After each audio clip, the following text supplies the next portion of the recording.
Ever since everyone found out I was the false heir, my classmates were thrilled, not to mock me, but because they'd finally seen what a poor person looks like, and finally had someone who could claim the poverty aid slot. My adoptive parents weren't the bitter, cruel type you'd read about in stories. They didn't throw me out onto the street. When Troy sneered and jabbed at me, nobody paid him any attention. They all came to ask what I planned to do instead. I told them, now that your real son is back, I'll go find my birth parents. I took a sip of hot tea. Victor, my adoptive father, always thought I'd been raised well, clean, sharp, decisive, but blood is blood, and no matter how polished I was, I still wasn't his own. Victor had no reason to ask me to stay. He said plainly, the Harwick family will give you $3 million. After that, your life is your own to figure out. I answered, all right, I'll carry the gratitude in my heart. Victor gave a flat hum of acknowledgement. Pack your things, he said. Liu will drive you. I set down my cups, stood up, and headed upstairs. At the turn of the staircase, Troy's voice came from behind me. Your birth parents are really poor. Too much luggage, and there'll be nowhere to put it. You won't need the luxury stuff either. Don't make a bad first impression. I glanced at Auntie Rose, who was waiting nearby, and said, anything I don't take, throw it out. Troy froze. Throw it all out? Those were limited edition designer pieces, any single one worth a small fortune. How was that any different from burning money? I found that thought amusing. I went straight upstairs, grabbed a small backpack, packed nothing but my documents and phone, left everything else behind, and walked out of the Harwick estate without a second glance. The car dropped me at an old residential complex. I looked up at the unit number, confirmed it was right, and knocked on the iron gate. Through the worn lines of her face, I knew instantly. This was my birth mother. I smiled softly and said, I think I'm your son. Helen froze. We stared at each other through the iron bars. I asked politely, may I come in? Helen snapped back to herself, quickly unlocked the gate and welcomed me in. She poured a glass of warm water and handed it to me, her expression a little stiff and uncertain. I took a sip and gave a brief explanation of the mix-up. Troy is the Harwick family's real son, and I am yours. Ray and Helen had once wondered if this might be possible, but faced with their own flesh and blood standing there so refined and composed, they couldn't help feeling flustered. I had already reviewed the Linden family's records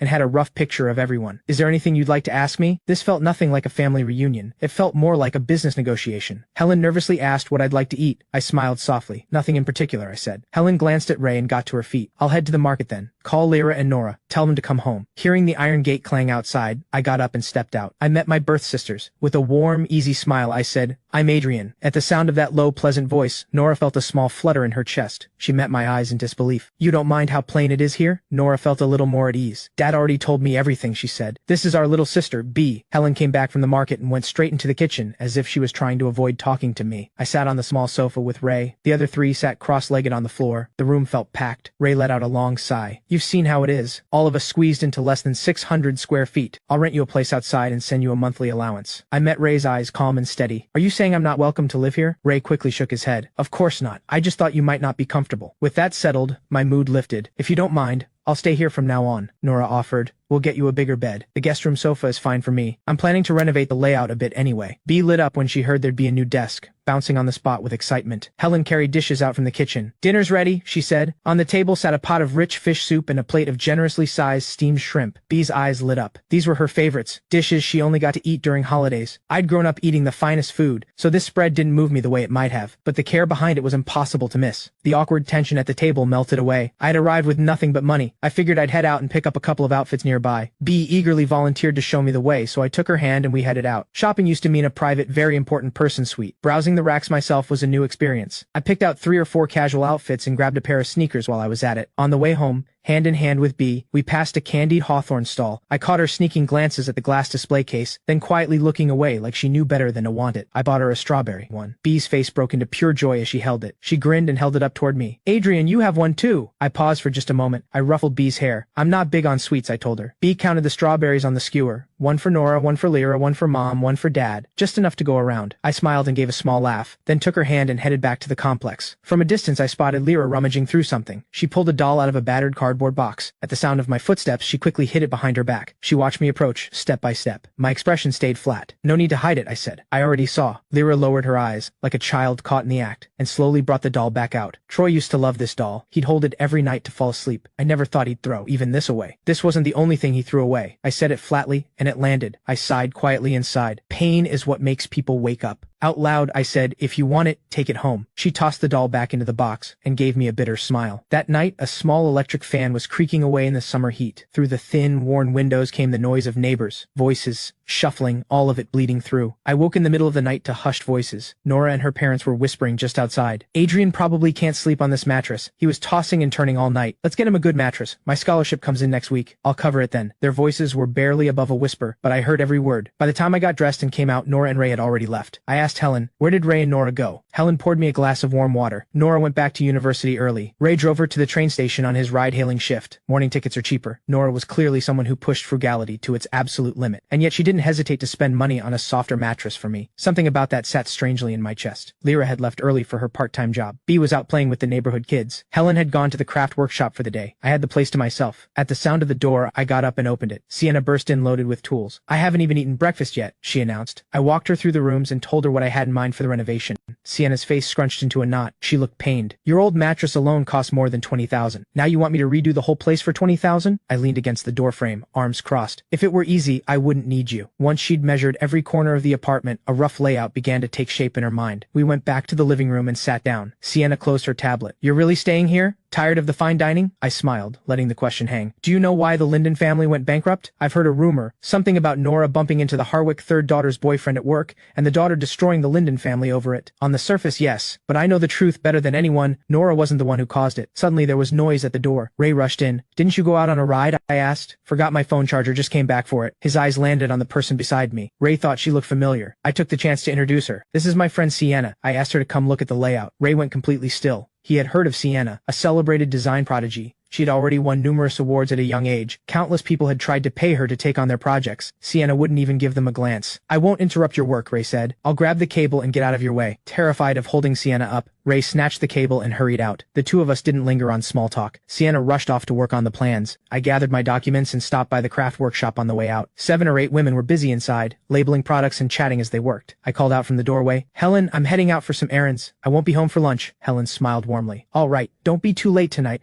I made my way through the crowded market intersection. A black McLaren sat parked at the side of the road. I pulled open the rear door and got in. The girl beside me had soft, warm features. She'd had her eyes on me from the moment she spotted me in the distance. You really are heartless, she said. Something this big, and you're only telling me now? I curved my lips slightly. You were abroad. What would telling you sooner have done? Celine let out a slow, knowing oh. So you're upset I wasn't there. Throwing a little tantrum, are we? I didn't know whether to laugh or protest. Where did you pick up that CEO energy talk? You went so long without reaching out, I had to keep myself company somehow. I poked her palm with one finger. Stop joking around. Are you adjusting okay to life with the Linden family? Celine asked, her voice shifting to something softer. Honestly, not really. I barely slept last night. I leaned into Celine's shoulder, and at the sound of her low, steady voice, the tension drained out of me. My voice grew quieter. I've had Sienna come take a look. Renovations can start tomorrow. As quick as ever, she said. If you can't sleep, come stay at mine tonight. When I didn't answer, she glanced down and found me already fast asleep. She gave a helpless smile and told the driver to turn up the air conditioning. A citrus scent drifted through the cabin. It always made me feel at ease. I slept on Celine's shoulder for 2 hours. By the time I stirred, the car had long been parked outside the government building. Celine held my hand gently, waiting patiently until I was fully awake. Only then did she walk in beside me. The household registration transfer went quickly. Celine handled every step of the process. Once everything was completed, my residency record was officially moved to the Linden family, permanently stamped into Ray's household registry. We were at an upscale restaurant, cutting through our steaks, when my phone chimed. The Harwick family had transferred $3 million into my account. $3 million to buy your silence? Celine kept her eyes on her steak, her tone edged with a cold half-smile. Unreadable. I never wanted their money, but taking it means the Harwick family doesn't have to worry about me spreading anything, and I don't have to watch my back for their interference. Everyone stays comfortable. Celine drove me back. The car stopped at the market crossroads as usual. She reached over and ruffled my hair, the tenderness in her eyes almost sickeningly warm. She didn't tell the driver to leave until I had turned and walked into the market. When I got back to the complex, Lyra was just getting off her part-time shift. I washed up quickly and took my seat at the table. I had never had this kind of pickled fish before. The slices were silky and tender, the pickled greens bright and refreshing, the broth sour, spicy, and deeply savory. It was the kind of food that made you want to keep eating. It was the most satisfying meal I'd had in 17 years. I had 2 full bowls of the broth alone. Helen beamed. Tomorrow I'll learn something new to cook, she said. Adrian, Lyra said carefully, choosing every word. I called Central High School today. If you want, there's a spot open, the one Troy left behind. At the mention of changing schools, Helen lowered her eyes and pressed her lips together. Our situation? We really can't afford to keep you at Crestwood Academy. We're so sorry. I genuinely couldn't understand the Linden family's logic. Not enough money. Sorry. House too small. Sorry. Can't afford a private school. Sorry. There was nothing to be sorry about. What you want, you fight for yourself. Depending on others will never get you anywhere. Even if that person is family. That was the lesson the Harwick household taught me. Lyra, I appreciate you thinking of it, but I'm staying at Crestwood. Before Helen could voice her worry, I already knew what it was. I raised a hand to stop her. First in the year at Crestwood Academy gets a full tuition waiver. You don't need to feel sorry for me. What I need, I'll get myself. This is my choice. The consequences are mine to carry, not yours. At that, Helen's eyes went red in an instant. Tears shimmered at the edges but didn't fall. She held them back and forced a smile, soft and full of relief. Lyra steadied herself. A warm smile returned to her face. If you have a way to stay at Crestwood, we'll back you all the way. Crestwood isn't far from Central High. I'll come pick you up after school from now on. After dinner, Lyra went to wash the dishes. I went back to my room to study. The next morning, after breakfast, everyone headed out for work and school. I had called Celine the night before to borrow a driver for the day. The car was already waiting at the corner. I waved goodbye to Helen. The three of us walked to the corner and got in. Lyra stared at the car. I glanced at the Toyota badge. I had asked Celine to send the cheapest car she had. No one could have guessed it would be a brand new Alphard. For Celine, it probably was cheap. But next to the Linden family's beat-up second-hand car, this thing was absurdly out of place. Is this your friend's car? Lyra could barely believe it. You left the Harwick family, and you still have cars and drivers on call? Are you sure you're not still their heir? My expression stayed calm, unbothered. I was just quietly exasperated at Celine's arrangements. B sat quietly in the back seat. Lyra, send me your work address. Lyra suddenly remembered. The driver started the engine smoothly. I picked up my phone and messaged Celine. Did you just buy this car? She replied, the drive to Central High takes over an hour. I didn't want you to be uncomfortable, and I can use it myself to nap. I stared at the screen and said nothing more, even though I knew perfectly well she had bought it for me. After dropping Lyra off at the restaurant, the car pulled smoothly back onto the road, heading straight for Crestwood Academy. I got home in the evening just as dinner was being set out. The family gathered around the table talking. These past few days had been surreal for the Linden family. First, internationally acclaimed designer Sienna had willingly shown up to renovate their home. Then there was their son, who turned out to be nothing like they expected. I was unruffled no matter what, not because of the Harwick name, but because my confidence had always come from within. After dinner I showered and turned in early. Ray and Helen were left alone in the living room. Helen pressed her lips together and thought for a long moment, as if she had finally made up her mind.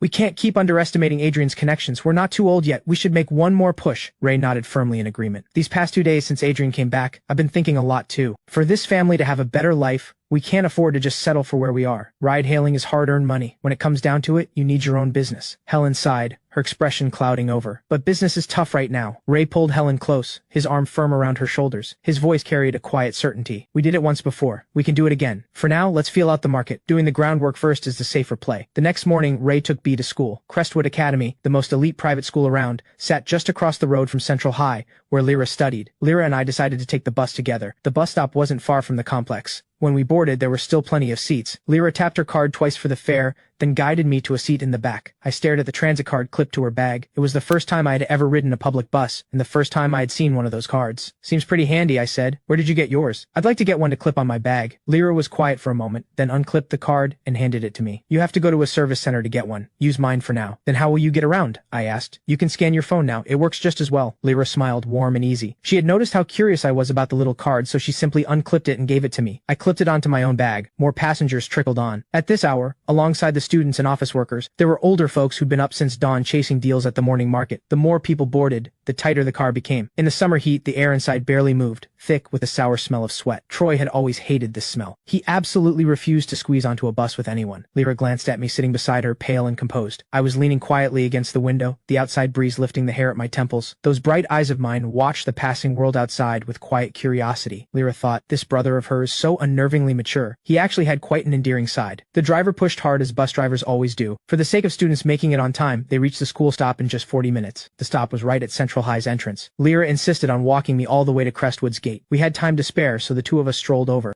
Luxury cars swept past on the road. Occasionally a window rolled down and someone called out a greeting. Lyra quietly took it in. Adrian's social standing at school was clearly strong. She had worried that once people found out about his background, they might turn on him and make his life difficult. When they reached the grand gates of Crestwood Academy, Lyra felt out of place going any further. I'll come pick you up after school this afternoon. I could see she felt uneasy. I smiled and nodded. A tall figure came sprinting over. The enthusiastic impact of the hug made me sway. Rico threw his arms around my shoulders and held tight, but his eyes had already landed on Lyra standing beside me. I cleared my throat. Rico blinked, then caught up. He recognized her as the Linden family's second daughter. He straightened up instantly and smoothed his clothes. I'm Rico, Adrian's classmate and his current personal bodyguard. I tilted my head. Since when did you become my bodyguard? Rico leaned in and whispered. Miss Celine's orders. She was worried people might give you trouble over the whole false heir thing. He straightened back up and hooked an arm around my shoulder. Grinning at Lyra, he gave her his word. You have nothing to worry about. I'm a Taekwondo black belt. Nobody's touching a single hair on Adrian's head. Lyra looked at the cheerful, bright-eyed young man in front of her and smiled, warm and genuine. Thank you for looking out for Adrian. Rico felt the world bloom around him. He waved her off with a red face. You'd better get to class. He watched Lyra's figure disappear into the distance, still completely starstruck.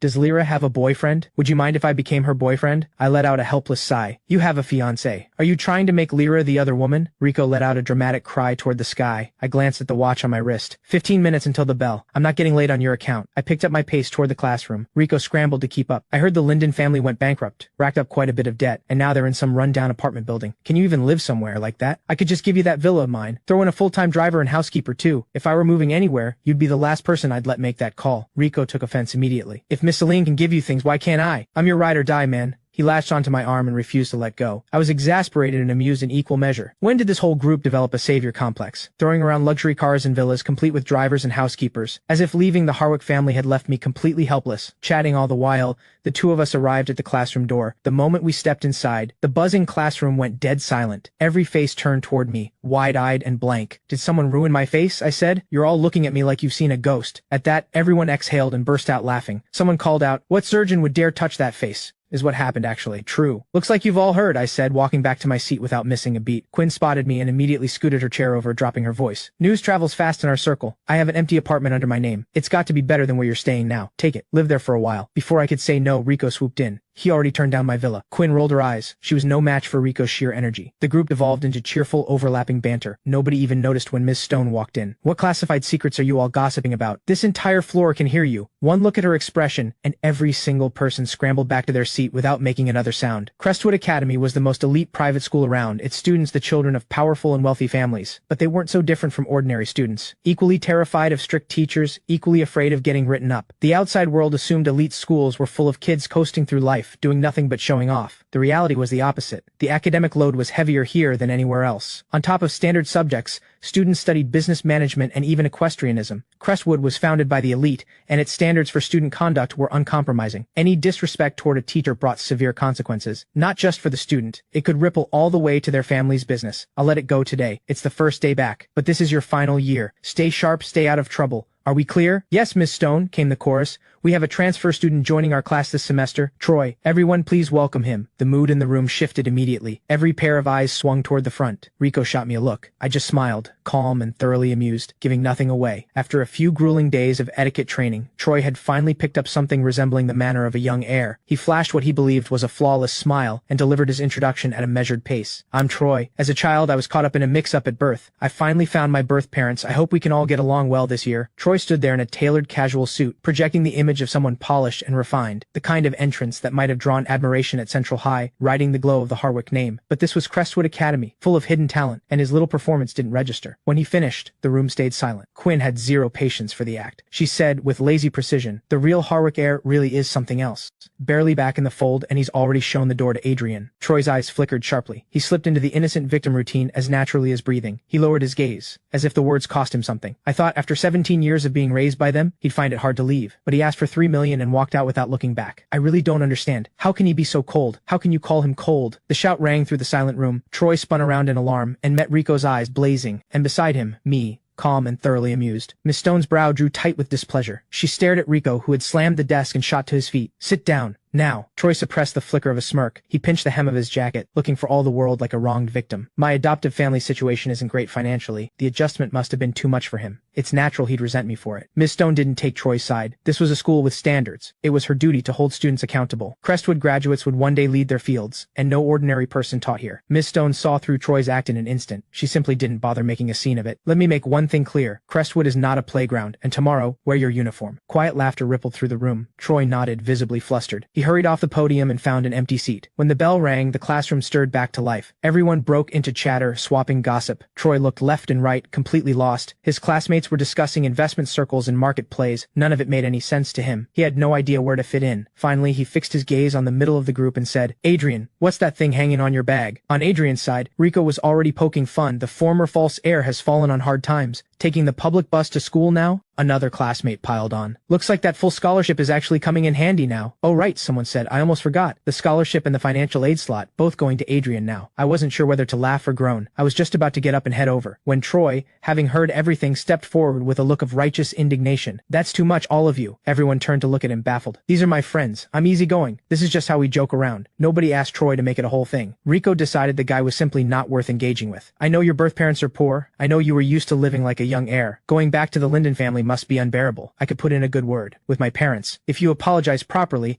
I'm sure they'd let you come back. Troy played the part of a genuinely concerned friend. To anyone watching, he was the innocent, kind-hearted one, and I, the false heir, was the ungrateful one who didn't know better. But the room went quiet in a way Troy hadn't expected. Everyone simply stared at him, watching, saying nothing, like they'd spotted something deeply unusual. After a long silence, Rico turned to me with a genuinely puzzled look. Does he not feel embarrassed? Because I'm embarrassed for him. The room burst out laughing. That one landed. I genuinely mean well, Troy pressed on. The Linden family is bankrupt. They can't give you a good life. My parents are good people. They were just angry in the moment. You left without looking back, taking the money and going. But if you apologize to them, I'm sure they'll welcome you back to the Harwick family. I smiled at that. The kind of smile that had no words behind it. I'd spent 17 years in that house. I knew Victor and his wife far better than Troy ever would. They didn't even necessarily care about their own blood. What chance did an adopted son ever have? Getting no response, Troy switched tracks. The renowned designer Sienna is redesigning my room, he announced. News to me, I said, the corner of my mouth lifting. Troy lowered his gaze with a modest smile. I told them it wasn't necessary, but they said they'd neglected me for too long, and they insisted on making it up to me. They're bringing in the best designer to redo everything. Exactly the way I like it. I set my phone face up on the desk and put it on speaker. You really commit to the act, Rico said dryly. A furious voice exploded from the speaker. That is complete nonsense. When did I ever agree to do any design work? Troy, right? I told him to get lost yesterday on the phone. Does he not understand words, or is he just slow? He had the nerve to call himself the Harwick heir. Said he'd pay me to shut up and work. Said the Harwick family was not someone I could afford to cross. I don't care about his money. I don't care who he is or what family he's from. Nobody commands me. He's been spreading lies that damage my reputation. Does he think he can afford what that costs me? The voice on the line was sharp as a blade. Rico cut the call without a second thought and shot me a look like he'd just done something heroic. I gave him a thumbs up. Well played. Everyone in that room was sharp. Among their own circle, they all knew exactly how each other's minds worked. They weren't at Crestwood just to study. They were building connections, because the people around them now would be the people they dealt with for the rest of their lives. Cultivating the right relationships now would pay dividends when the time came to take over the family business. Who was the true heir and who was the false one? That didn't matter to them. What mattered was whether a person had value. Anyone who ranked at the top of the year was going to be someone, eventually. This was their opportunity to build that connection. I might no longer carry the Harwick name, but Troy, without the Harwick family behind him, was nothing. Nobody had any particular grudge against Troy to start with. Out of respect for the Harwick influence, they could have been civil. But he couldn't hold himself together, and he had the nerve to come and start something. My silence wasn't patience. It was indifference. I had no interest in wasting energy on someone irrelevant. But if Troy kept pushing, then no one could blame them for how they responded. The air grew heavy and awkward. Troy's face went pale as iron.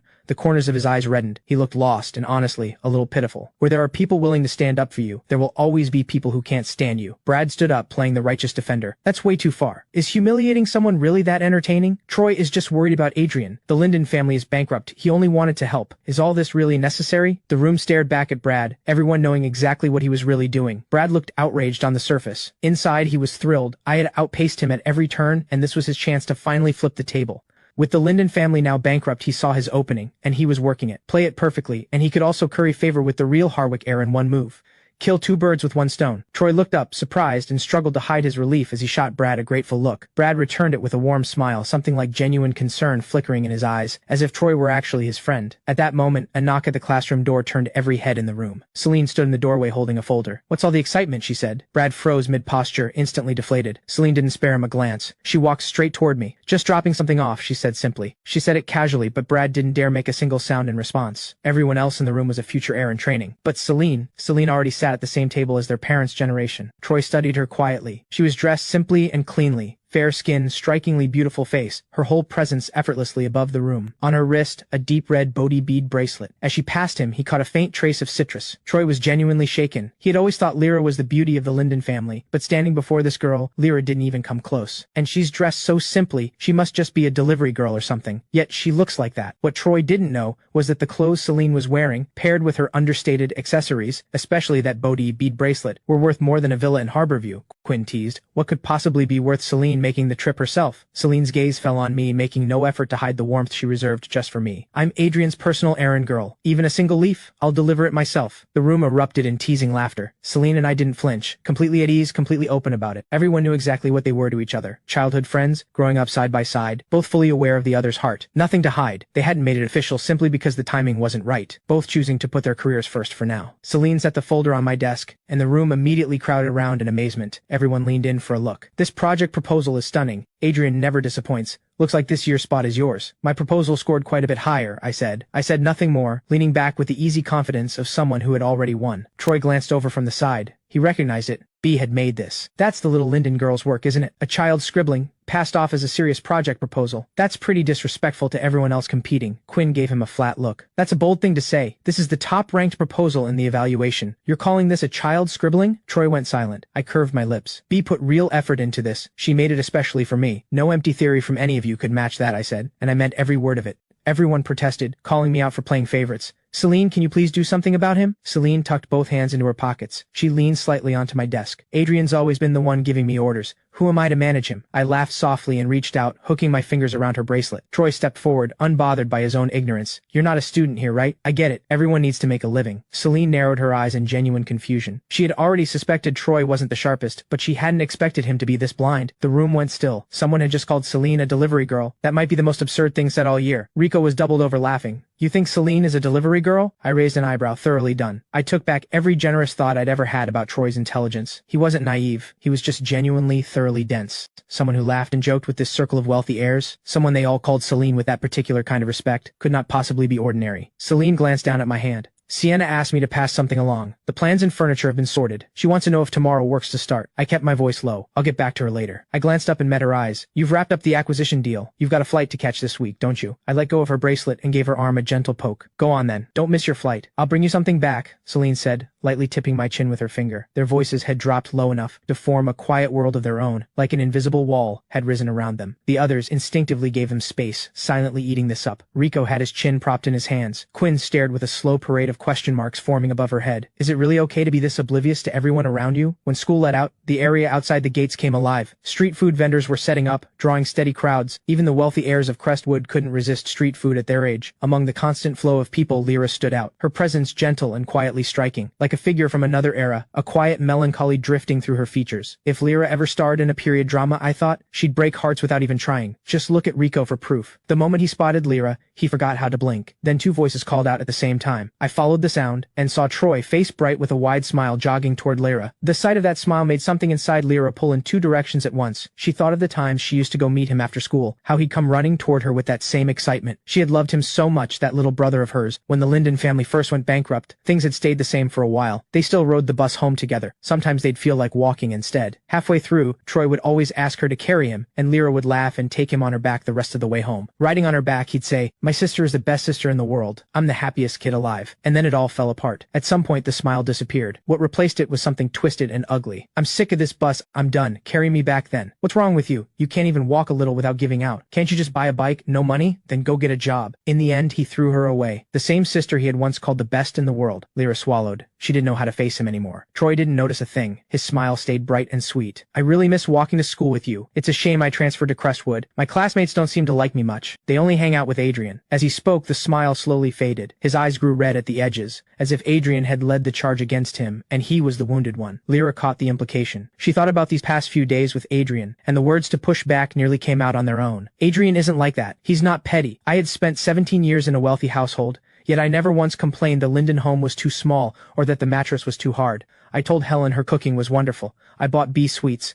I thought of what each family member needed and quietly took care of it. I had been so good, so genuinely, unexpectedly good, that it made Lyra feel guilty. As an older sister, she hadn't been able to do much for me, and yet I was the one looking out for everyone. Troy's expression froze. He had assumed that once I walked out of the Harwick estate and saw that run-down place, every trace of the privileged heir in me would come pouring out. But Lyra actually thought well of me. In just 2 or 3 days, she seemed to have moved on from 17 years with her old brother, and welcomed me in. Hearing Lyra defend me so clearly, Troy went still. I curved my lips. I wasn't aware Troy had been going around collecting sisters. The easy warmth in my eyes shifted, a quiet edge slipping through. You just enjoy taking things that belong to someone else, I said, including their sisters. The shadow lifted from Lyra's face all at once. A soft smile returned to her lips and she didn't give Troy another glance. A brief light passed through my eyes. The corner of my mouth rose in a quiet, unhurried curve. Watching the two of us walk away together, a fierce jealousy rose in Troy's eyes. He watched our backs as we laughed and talked. All of this had once been his. Troy ground his teeth. His fists clenched so tight his nails bit into his palms, and he didn't feel a thing. His breathing grew ragged. Only after our figures had completely vanished did Troy slowly come back to himself. Everything he'd ever wanted. He had it now. The wealth, the glory of the Harwick name. Just a bunch of nobodies, he told himself. He was the real Harwick heir. The moment he saw the Harwick estate, that sprawling, magnificent villa, the resentment drained out of him. He smiled with deep, private satisfaction. Troy snapped at Auntie Rose with all the arrogance of someone who'd been born to it. What are you standing there for? Go make the tea. Auntie Rose gave a small bow. Yes, young master. Since this young master had arrived, whenever Victor and his wife were out, the household staff walked on eggshells, barely daring to breathe. The slightest thing that displeased him meant a tongue lashing. Wrong tea, replace it. Food not to his liking, back to the kitchen. Adrian had never once lost his temper. At the very least, he had treated them like people. But this new young master threw cups and plates at the slightest provocation, as if they weren't staff at all, just tools he could use however he pleased. Troy's voice came again, sharp and threatening. Auntie Rose snapped back to reality and hurried over with the tea. Troy picked up the cup and took a sip. The next second, he hurled it straight at Auntie Rose. She instinctively stepped back, but not fast enough. The scalding tea poured over the top of her foot. Auntie Rose kept her head down, quietly rubbing the reddened skin. She bent down and picked up the cup. I'll make a fresh one, she said. The butler had taken in every moment of it. He adjusted his glasses. He stepped forward with measured, unhurried composure. Young master, he said quietly, it's time for your etiquette lesson. Troy glared. What etiquette lesson? The butler's expression didn't shift. The homecoming banquet is this weekend. The master and madam have specifically asked that you be on time and that nothing goes wrong at the banquet. Troy shot to his feet. What is that supposed to mean? Know your place. You're just a paid servant of the Harwick family. You dare give me orders? The etiquette instructor showed Troy no warmth whatsoever. Ruler in hand, stone-faced,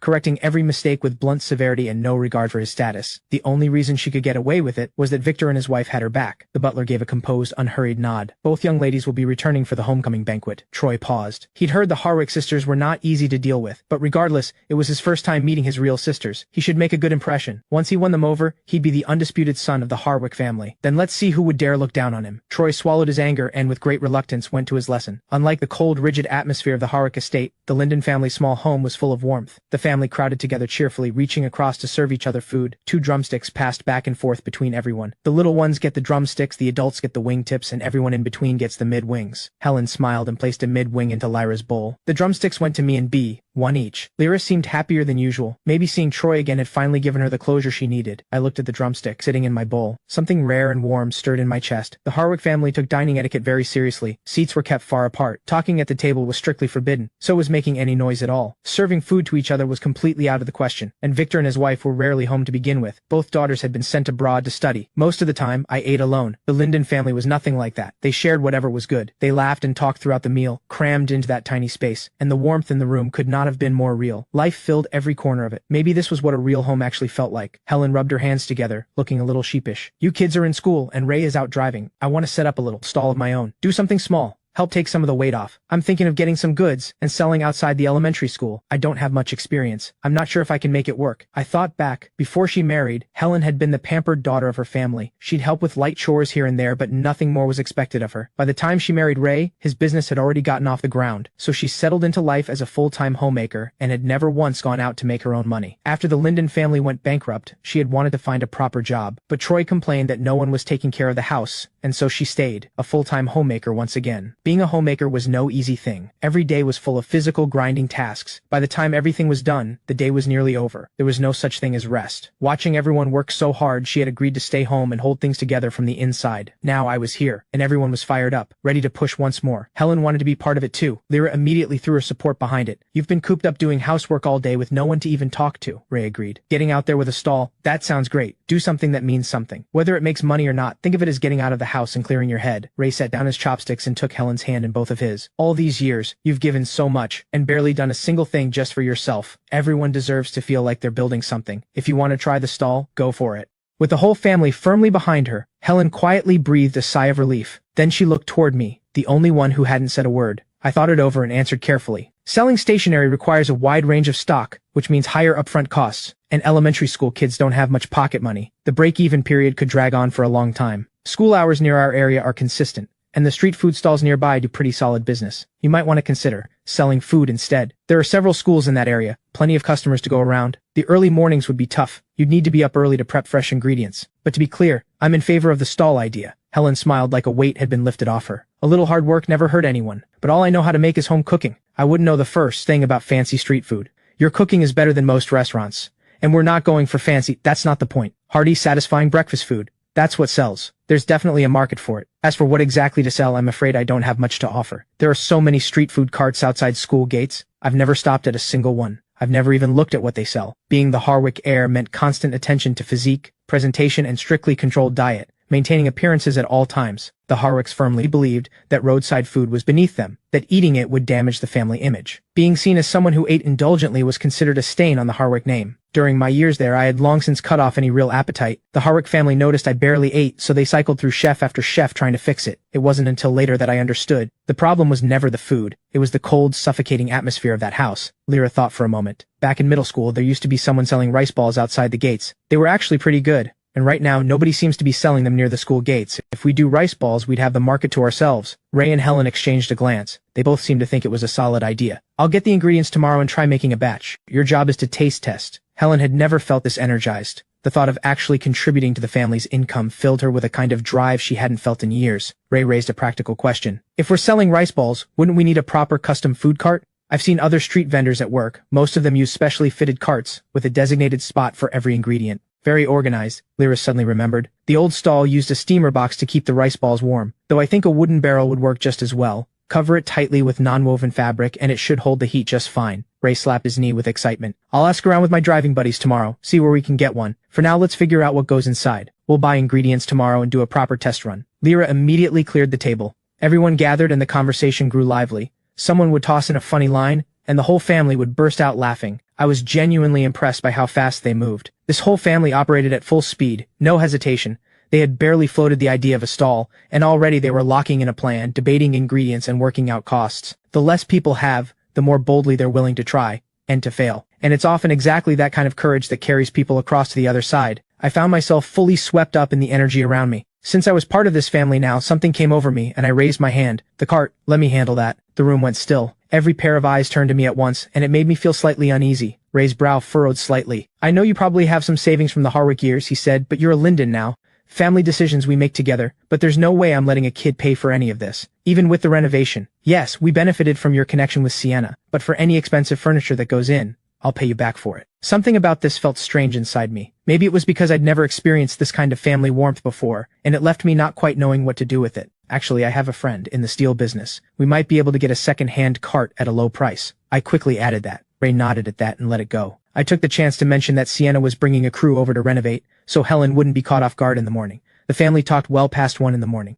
The three of us still had school the next day. We finally broke up for the night and took turns in the shower. After my shower, I went back to my room. I locked the door and checked my phone. Sienna had messaged. I could tell she'd pushed herself on this one. In the final breakdown of materials and furniture, she hadn't charged me for the labor at all. She probably used her own crew. Sienna had never trusted outside contractors. Some rushed through the work and cut corners, falling short of her standards.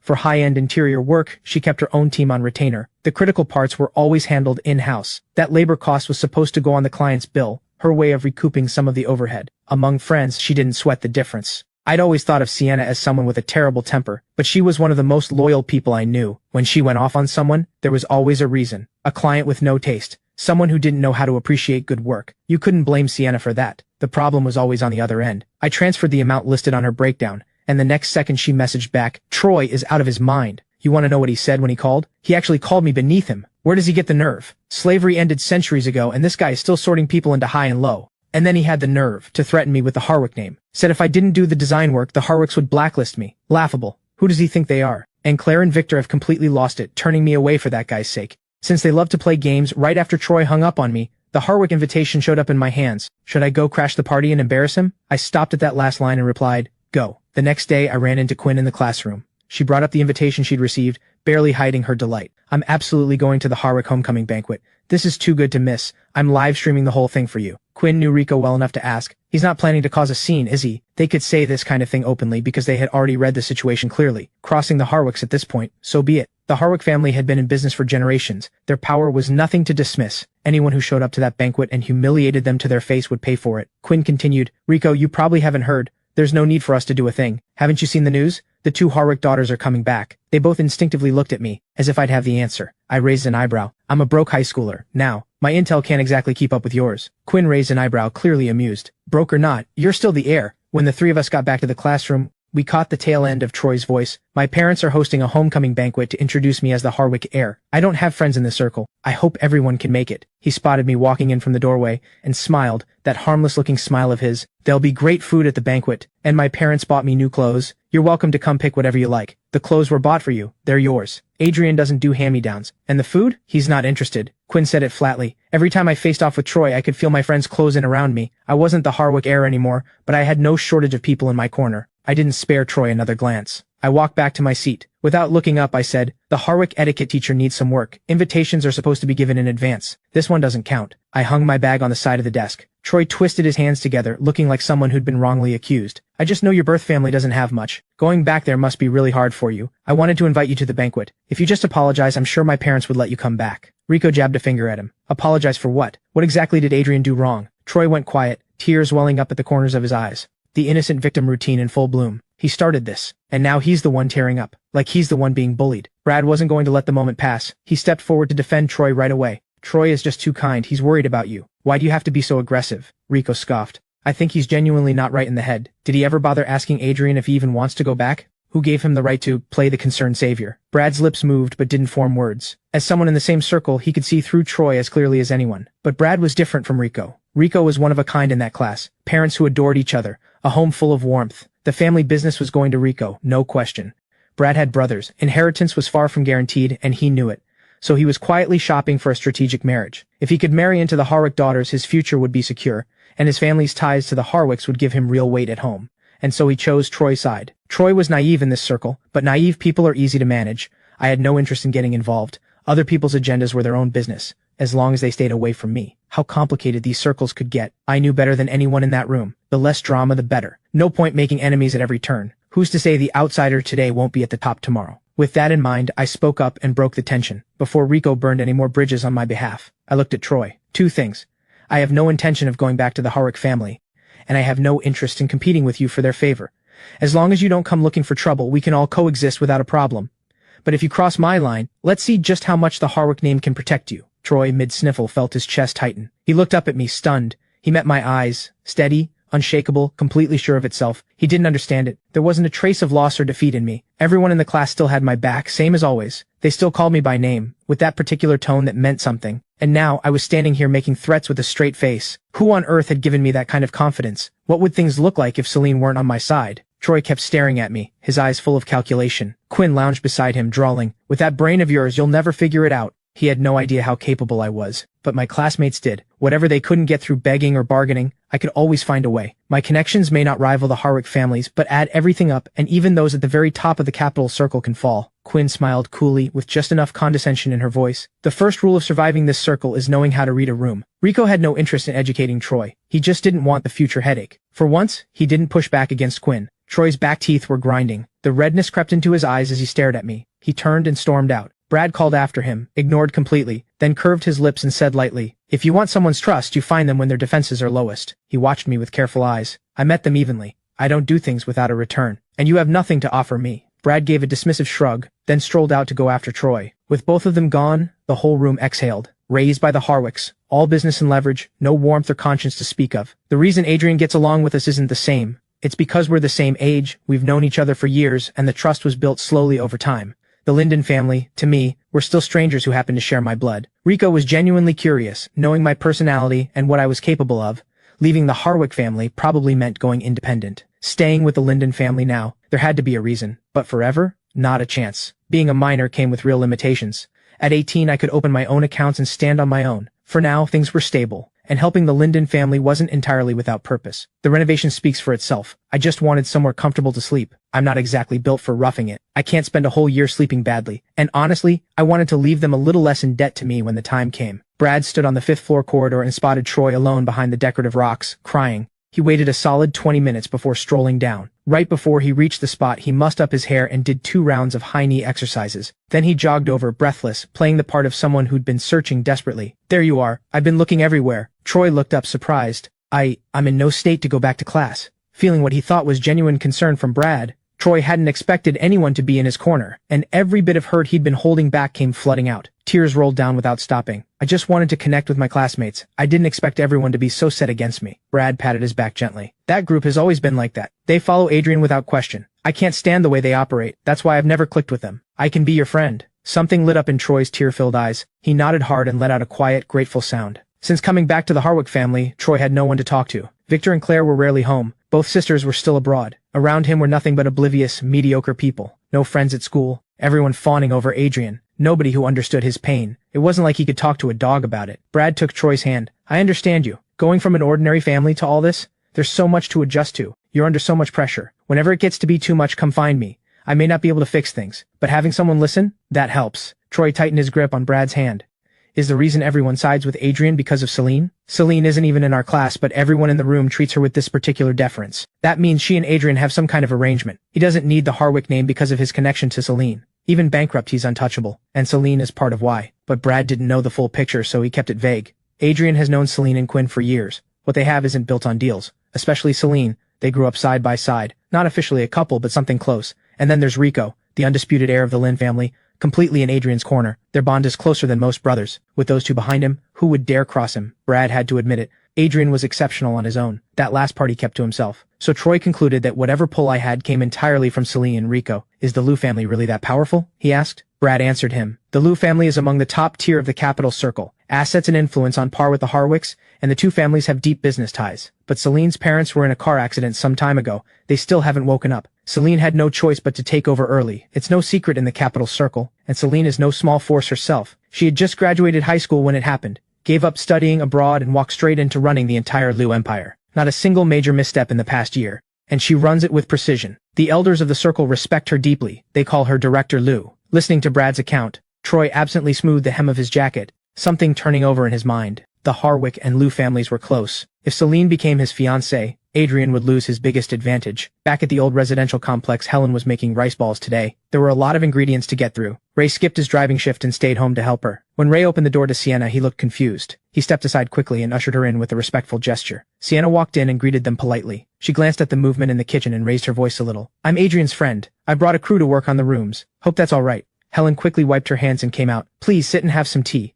Sienna waved her off. "No need for that. Adrian said to clear out all the old furniture, pack up your clothes and personal things. If there's anything you want to keep, tell me where you'd like it moved. I'll have my guys take care of it." Helen and Ray looked at each other, both a little stunned. Ray asked carefully, "What exactly do you mean?" That stopped Sienna cold. "Adrian didn't tell you? He asked me to redo the whole place. New furniture throughout." Ray's head nearly short-circuited. "New furniture for the entire apartment. How much would that even cost?" Helen grabbed Ray's arm, a quiet signal to stop spiraling. "It's already done. Don't waste Sienna's time." She quickly untied her apron and set it on the side table. Helen smiled warmly at Sienna. "Just leave the old furniture downstairs for now. No need for you to deal with the disposal. We have a truck that can take it away. Very convenient. Otherwise you'd have to hire extra people just to haul it out." Sienna normally talked fast and operated with zero hesitation, the kind of person who decided things once and didn't revisit them. Helen rubbed her hands together. "I'll go clear out the main bedroom first. There isn't much in there. It'll be quick to sort." Sienna turned and called to the crew behind her. "You three, get the furniture down to the ground floor. You two, go strip the wallpaper." Ray and Helen began clearing out their belongings from the rooms.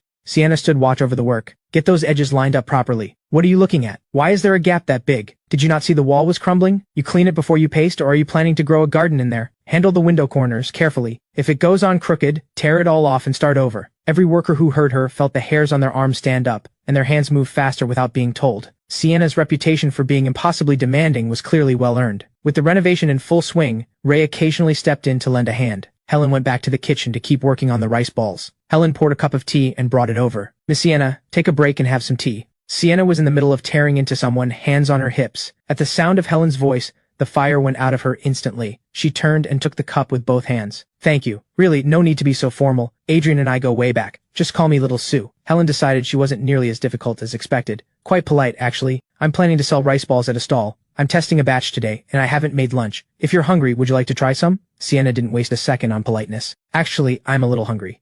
Helen's face broke into a smile. She glanced over at the crew. Should we let them take a break too? There are so many of them. Are you sure it's not too much trouble? Not at all. I actually want more people to give me feedback.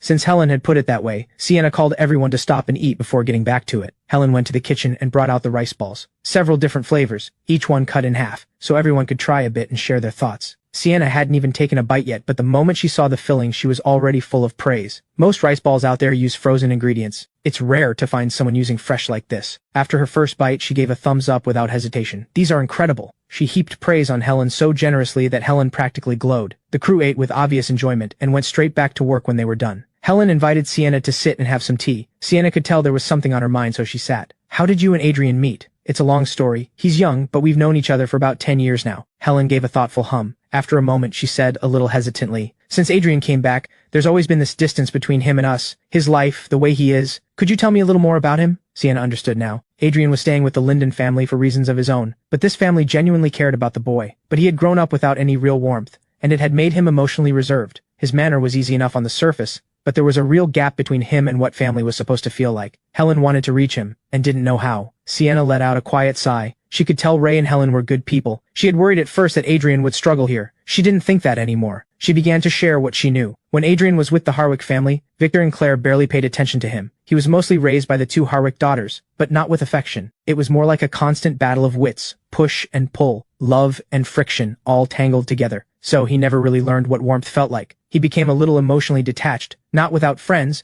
but friendship can't fill the hole where family was supposed to be. He grew composed over time, more polished and composed than anyone his age, but he lost the kind of openness that belongs to youth. The Harwick household was nothing like a home. No warmth, cold and mechanical, through and through.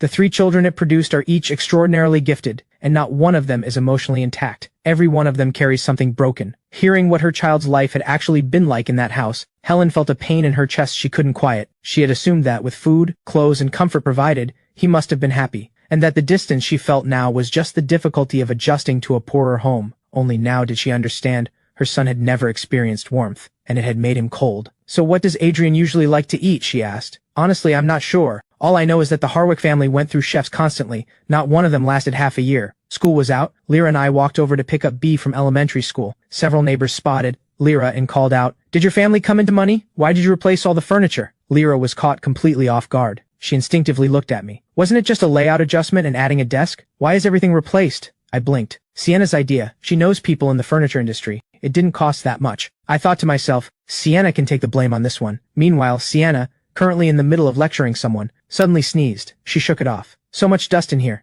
I should really wear a mask next time. When the three of us got home, the crew was clearing debris from the guest room. Two workers were in the kitchen replacing the sink. Lyra and B were stunned. A compact shoe cabinet had appeared by the door. It looked far too narrow to fit a single pair, until you opened it. The shoes were stored at an angle. Close the door and the angle increased, maximizing every centimeter. Small as it was, it held the entire family's shoes. No more piling them under the bed. The cracked walls were covered in fresh wallpaper. The worn sofa had been replaced with a stain-resistant one, paired with a new glass coffee table. The little corner table had stayed, still holding its vase, now freshly filled with carnations. The living room window, which had had curtains before, was now fitted with clean white blinds, simple and bright. In the sunlight, the warm tones of the room felt like a different world. Sienna emerged from the guest room. She lit up the moment she saw me and pulled me over, practically glowing with pride. "Come see what we did with the guest room. You're going to love it." Lyra and B followed, eager to see what their room had become. The moment they saw it, both of them looked like their eyes were about to fall out of their heads. The whole room was done in a fresh ocean blue. The interior floor had been raised with wooden boards, creating a tatami-style storage platform. With the wardrobe gone, the space felt considerably larger. The bunk bed remained, a mattress laid directly on the raised platform. Beside it, a proper step-up staircase led to the upper bunk, far safer than the old vertical ladder. Each step concealed a drawer underneath, perfect for books and odds and ends. On the other side, a corner desk had been built in, one end for each sister, with room enough for both. A cramped little room transformed into something spacious and beautiful, and not a single practical function sacrificed. Every bit the renowned interior designer she was. "This drawer can be pulled out and used as a bookshelf," Sienna explained. She pulled one out from under the steps to demonstrate. Books could stand upright in the space below. She knocked on the raised platform and looked at B. "Your brother told me you like to draw. This surface is stain-resistant. Sit here and draw all you want, no worrying about making a mess." B's eyes sparkled like she had stars in them. She thanked them breathlessly. "Thank you, Sienna. Thank you, Adrian. I have my own space now. I can draw as much as I want." At the sight of that beaming smile, Sienna felt a swell of pride she hadn't expected. She ruffled B's hair, deeply satisfied. Sienna leaned toward me. "This whole place, not counting my design fee, the materials alone came to over 50,000. Without me talking everyone down, 20,000 wouldn't have come close." That's why you're the one I called. Nobody else could have pulled this off. Sienna's chin lifted with visible pride. If your budget hadn't been so unreasonably tight, I would have ripped out the floor tiles and redone the walls too. I turned to her. I'll take you out to dinner when you're free. And the Moonlight Edition series just dropped. I met her expectant eyes. I nodded. I'll send it to you in a couple of days. I let my eyes drift half shut, taking in the warmth of the room. Once the finishing touches were done, Sienna packed up and left with her crew. Ray and Helen had tried to keep her for dinner, but once the last outsider was gone, the family started debating what to have for dinner. With the renovation going all day, neither Ray nor Helen had had time to cook. Tonight, we're taking the kids out for a proper meal. Helen took my hand and held it gently in both of hers. She asked quietly, "Do you like hot pot, Xiao Chen?" I wasn't used to physical contact like this, especially with people I wasn't close to yet. I thought about pulling my hand away, and didn't. I answered her question with one of my own. What made you ask? The only time I'd ever had hot pot was a couple of years ago, a gathering at a hot pot restaurant I had a stake in. The food was quite good, actually. The price, though, not exactly accessible. Wealthy people rarely go out for hot pot, so it shut down after 2 months. I hadn't had it since, Lyra suggested. Then let's go get hot pot. The place at the corner is really good. Fresh ingredients. He had the whole place redone for us. We should treat him. The decision was made almost instantly. Everyone go get ready. We're heading out. All 5 of us walked to the restaurant. Helen held my hand the whole way, showing no sign of wanting to let go. I kept noticing she seemed warmer than usual. Maybe that's just how it is between a mother and her actual son. We got a big table at the restaurant. Once we sat down, Ray handed me the menu and told me to order whatever I liked. I passed it straight to Lyra. You do the ordering, I'll handle the eating. Everyone laughed. Lyra started going through the menu. After dinner, Ray and Helen took B home to rest. The evening streets were bright with neon and shop fronts, vendors calling out their pitches. Lyra and I walked home together. I brought up something I'd been sitting on. Why are you still in your final year of high school? The files the Harwick family gave me said you should have started university this year, but you never submitted applications. You repeated the year instead. Given the Linden family's financial situation, whatever the circumstances, the practical thing would have been to get through university as quickly as possible, not use connections to repeat a year. At the question, Lyra dropped her gaze. A small, self-deprecating laugh escaped her. You'd find out sooner or later, no point hiding it. Do you know why the Linden family went bankrupt? I shook my head. Is this connected to the bankruptcy? Lyra reached over and ruffled my hair. When Nora was working at the restaurant, someone came after our family, and that's what brought us down. At the time, the Linden family was fairly well off, but we'd only been building for a decade or so. No match for families who'd been in the game for generations. Nora had watched the family grow from nothing. She never took it for granted or acted like someone who could just sit back and let things come to her. She chose to improve herself instead. She wanted to be someone who could stand on her own, even without the family behind her, to build real value, and eventually help push the business even further. So from high school on, every long holiday she'd sign up for courses or pick up a part-time job to earn her own spending money. And one day, without meaning to, she crossed someone she shouldn't have. Troy always blamed Nora for the bankruptcy, said it was her fault for always going out and getting involved in things. Nora carried a lot of guilt over it, and Troy never let her forget it, constantly going after her with cruel words. Lyra let out a slow sigh, something heavy settling in her expression. Then his temper kept getting worse. One time he actually raised a hand to Nora. I stepped in to protect her. Troy shoved me, and my head hit the wardrobe. The doctor said it was a concussion. It was right before the college entrance exams. My body was mostly okay, but the nausea and dizziness kept coming. I didn't perform the way I should have in the exams. My parents and teachers all recommended I repeat the year. I pressed my lips together. When she finished, I asked, "Do you hate Troy?" Lyra's eyes fell, heavy with something quiet and lost. He was my little brother, someone I loved for 17 years. You don't hold grudges against family. I just never expected him to leave the way he did, so completely, so finally. I understood that quietly self-mocking laugh. 17 years of genuine love, and in the end, that's what it bought her. Being betrayed by someone you love hurts in a way that betrayal over money never could. Lyra suddenly looked over at me, her eyes soft with warmth. We're family. Some things don't need to be calculated. We care about you, Lyra continued, and we're not keeping score. Simply because you're our family. We just hope that someday you'll fully see us that way too. Back in my room, I took the bed closest to the wall. I pulled the covers up. The new mattress made a real difference. Finally,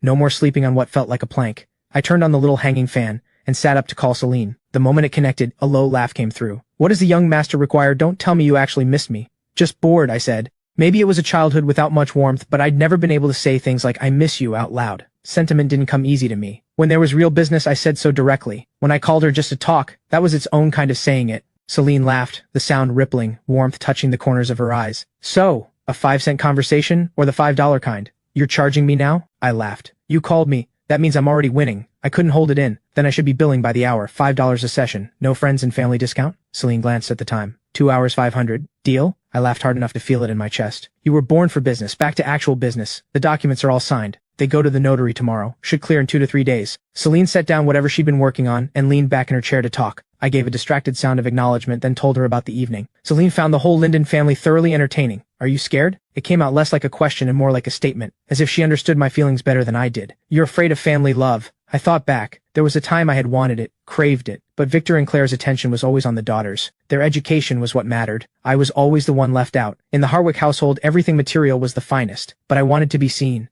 I pushed myself to top the year in every exam. I attended every training class they scheduled, all of it, just to hear them say something good about me. The hope never came back with anything.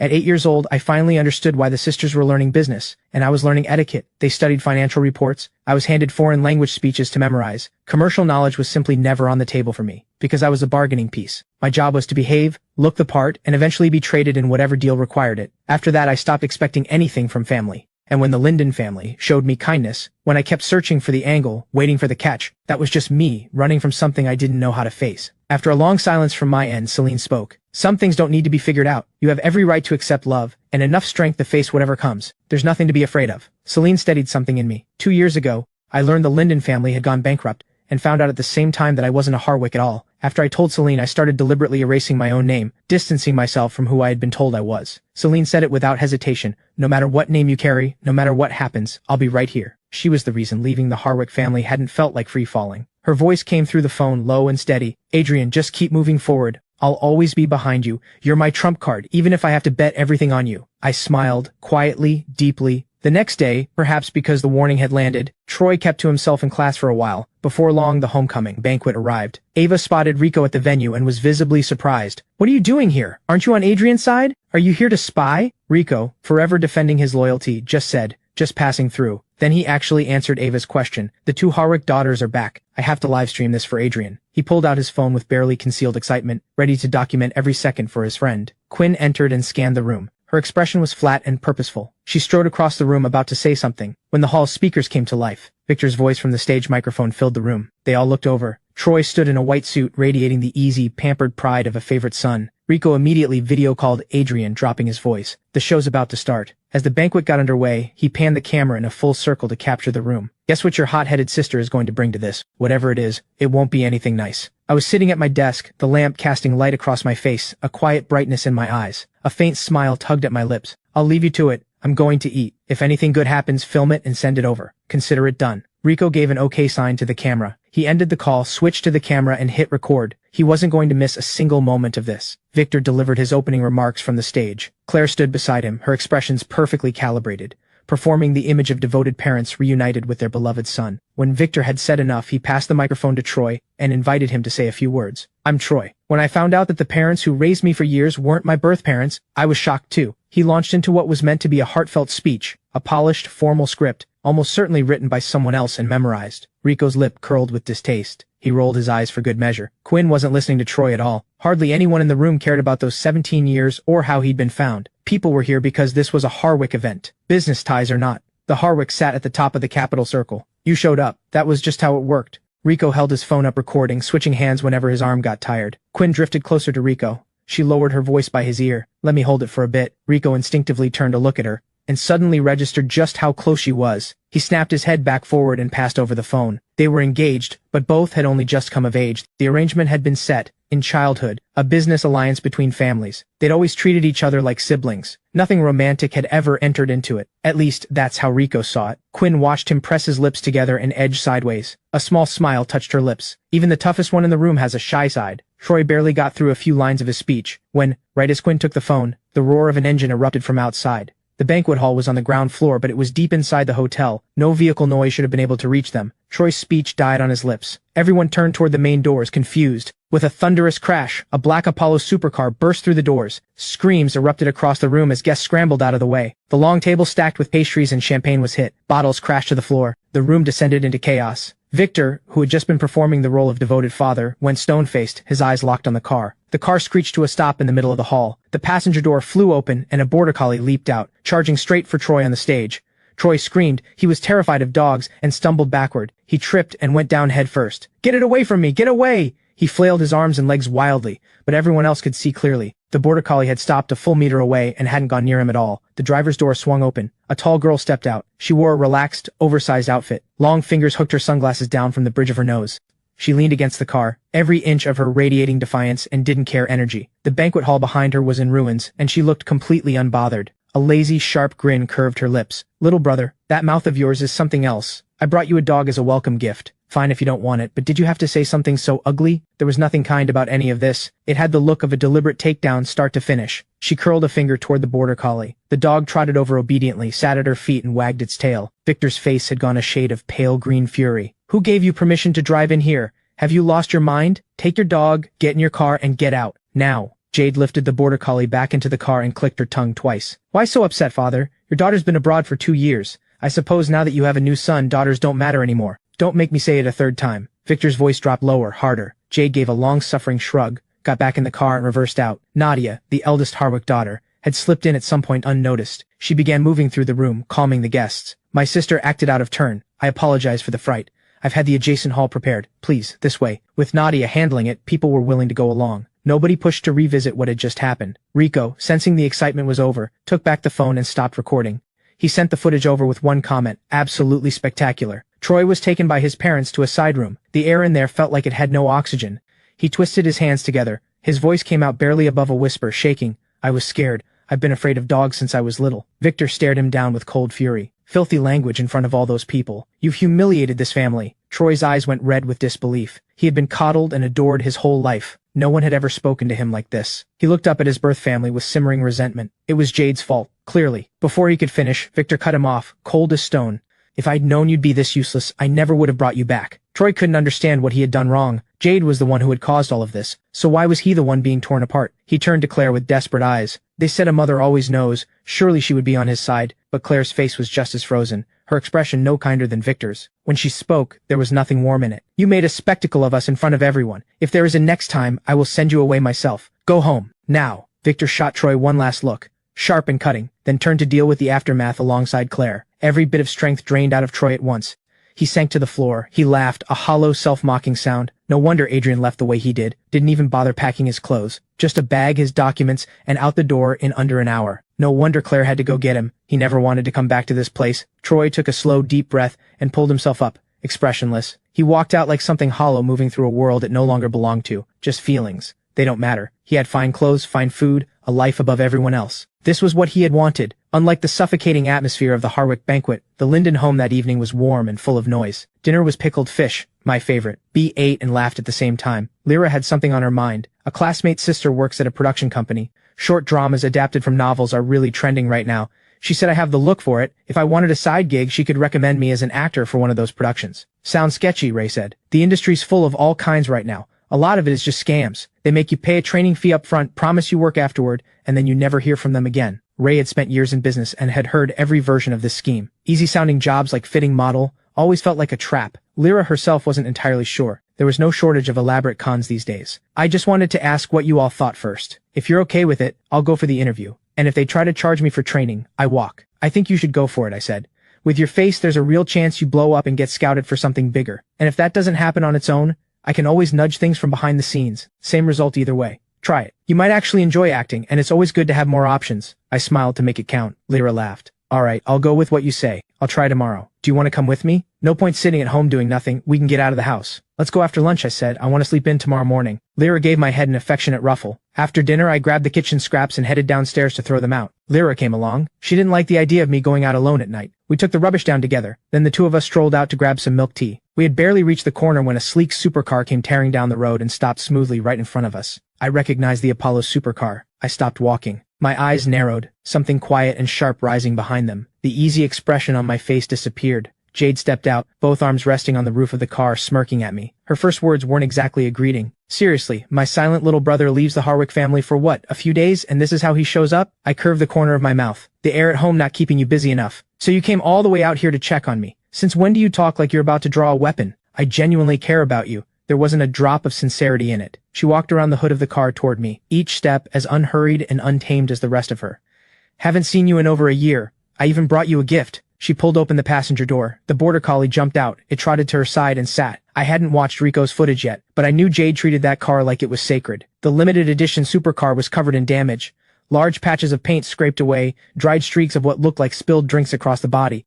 Given the time and the state of the car, it didn't take much to figure out what she'd been up to. And since she hadn't stopped anywhere else, the dog had come straight from the homecoming banquet. Jade leaned back against the passenger door. Proud as ever, she said. Still won't touch anything secondhand, but this dog was bought for you. I just took it along for a little performance. You're not really going to petty about it, are you? I let out a cold sound that wasn't quite a laugh, and started walking toward her, until I was half a step away. I looked straight into her eyes, my voice flat with a cold edge beneath it. You have a real talent for getting under people's skin, and the thing I hate most is dogs. Whether that meant the border collie at her feet, or the person standing in front of me, hard to say. We held each other's gaze. Lyra stood nearby like a breath of calm air, unintimidated by the tension hanging between us. She said simply, "The milk tea place is about to close. Let's head back." Jade seemed to notice Lyra for the first time. Her gaze swept over her with barely concealed contempt. A girl from a bankrupt family has no business talking here. Lyra's expression stayed completely calm, not a trace of hostility. "Adrian is my brother. Whatever there is between the two of you, his business is my business." Jade laughed, all mockery. "You're not fit to be his sister." I didn't hold back. "She's not fit, are you?" Jade didn't flinch. She leaned against the car, still smiling. 17 years at least. I rolled my eyes. Couldn't tell how much of it was real and how much was performance. It sounded like a punchline either way. "What exactly are you here for?" "I live here. Go home." Jade shrugged. "If you don't come with me tonight, the next one who comes looking for you will be Nadia. And you should know, she's not as easy to deal with as I am. I came back without missing a beat. She's not my sister." I looked down at the border collie, silky-coated, tail wagging at me. I bent down and took hold of its collar. I shoved Jade aside from where she was leaning against the car and stopped engaging with her. When I looked at Lyra, her expression was soft and easy. At that casual, familiar word, "sis," Lyra draped her arm around my shoulder. "Let's head home." Jade watched the two of us walk away until we disappeared. Then she fished out her phone and called. "Your little brother has a new sister now. He doesn't even care about you anymore." Those were the first words out of her mouth the moment the call connected. On the other end, Nadia was quiet for a long moment, then said flatly, "Go take him back yourself then." Jade felt a surge of irritation. She looked over at the old apartment complex. "That place is run down and tiny. What is there to stay for? Is he out of his mind? The Harwick estate is plenty luxurious, and you barely go back yourself." Nadia stayed perfectly calm, ignoring her sister's irritation entirely. "The fact that he's living in that place, that's partly your doing. If Jade hadn't pulled that stunt and engineered the Linden family's bankruptcy, even if he'd gone back to them, he'd still have been someone. Designer clothes, private cars, not a whole family squeezed into a tiny wreck of an apartment." Jade ground her back teeth. When it came to doing something reckless, she'd been happy to push things along, but the moment it blew up, she was left holding all the blame alone. Nadia was getting more calculating by the day. "You'd better keep that energy, and don't even think about going to talk Adrian into coming back. He won't listen to you either, and I'll be watching with great enjoyment." She hung up without another word. Nadia set down her phone. Her fingertips tapped the desk surface in a slow, rhythmic pattern. When she thought, her face showed nothing, just the quiet, suffocating presence of someone who expected to be obeyed. The manager across the desk kept his head down, terrified of saying the wrong thing to this unpredictable boss. Lyra and I got our milk tea and walked home in the evening breeze. Jade hadn't managed to ruin the mood. Lyra studied my expression. After a moment, she said casually, "The second Harwick daughter seems to care about you a lot." I understood what she was getting at. "No need to test me," I said. "I'm not going with her. I left the Harwick family. I'm not going back. It took a lot to get out of that cage. I'm not stupid enough to climb back in. As for whether Jade actually cares about me, maybe, in some capacity. But the kind of care that comes from someone like her, I can't survive it. When I was 5, I still didn't know any better. I craved the warmth and protection of family. I got pushed around by kids at kindergarten, so I went to Jade to tell on them. The normal response would have been to go to the school and sort out whoever was bullying me. But Jade dragged me off to Taekwondo training instead. She said if I was strong enough, nobody would touch me. Then she taught me herself, a 5-year-old beginner, and she showed absolutely no mercy. I ended up with broken ribs and spent 3 months in the hospital. For those 3 months, the only people who came were the household staff. Celine would visit after school to keep me company. The person responsible never showed her face. By the time I recovered and was discharged, when I finally saw Jade again, there was no remorse whatsoever. She told me straight-faced that I was too weak and suggested I try kickboxing next time. Who in their right mind would want a sister like that? Back at home, Helen's stall plan was coming together smoothly. Ray scrubbed the cart inside and out. The plan was to set up near home first, surrounded by familiar neighbors who could give honest feedback, then refine the product before going to the area near Central High on Monday for the real launch. Bea raised her milk teacup. Everyone clinked together. "Here's to Mom's booming business." Ray smiled and said, "Little Chen is our family's lucky star. Everything around us has been moving in a better direction. When Troy was here, every day was filled with complaints. The whole home felt flat and mechanical, everyone just going through the motions. Since I came back, I've helped in ways I didn't plan for, a kind of force that pushed everyone forward, made them think about what was possible. The renovation was thanks to me too. The marks of age and wear are gone now. Life has a new look, and everyone is full of energy. Each person is pushing in their own direction to make this family better, and at the same time, they're more tightly connected than ever." I looked down with a quiet smile. I hadn't expected that giving something would come back to me like this. If the coldness in the Harwick household could be explained away by the lack of blood ties, then look at Nadia and Jade. They share Harwick blood, and they're no closer to Victor and Claire than I ever was. Troy, the actual biological son, is back now. He won't be valued either. Blood doesn't excuse the Harwick family. Victor and Claire have no warmth in them. Two people who came together through a business arrangement and produced 3 cold machines. Children can't be happy when their parents aren't. Rico told me that once. We should video call Nora, Lyra said. We can't become a family of 4 and just forget she exists. She still doesn't know about the renovation. Let her be jealous through a screen. Lyra laughed as she made the call. It connected quickly.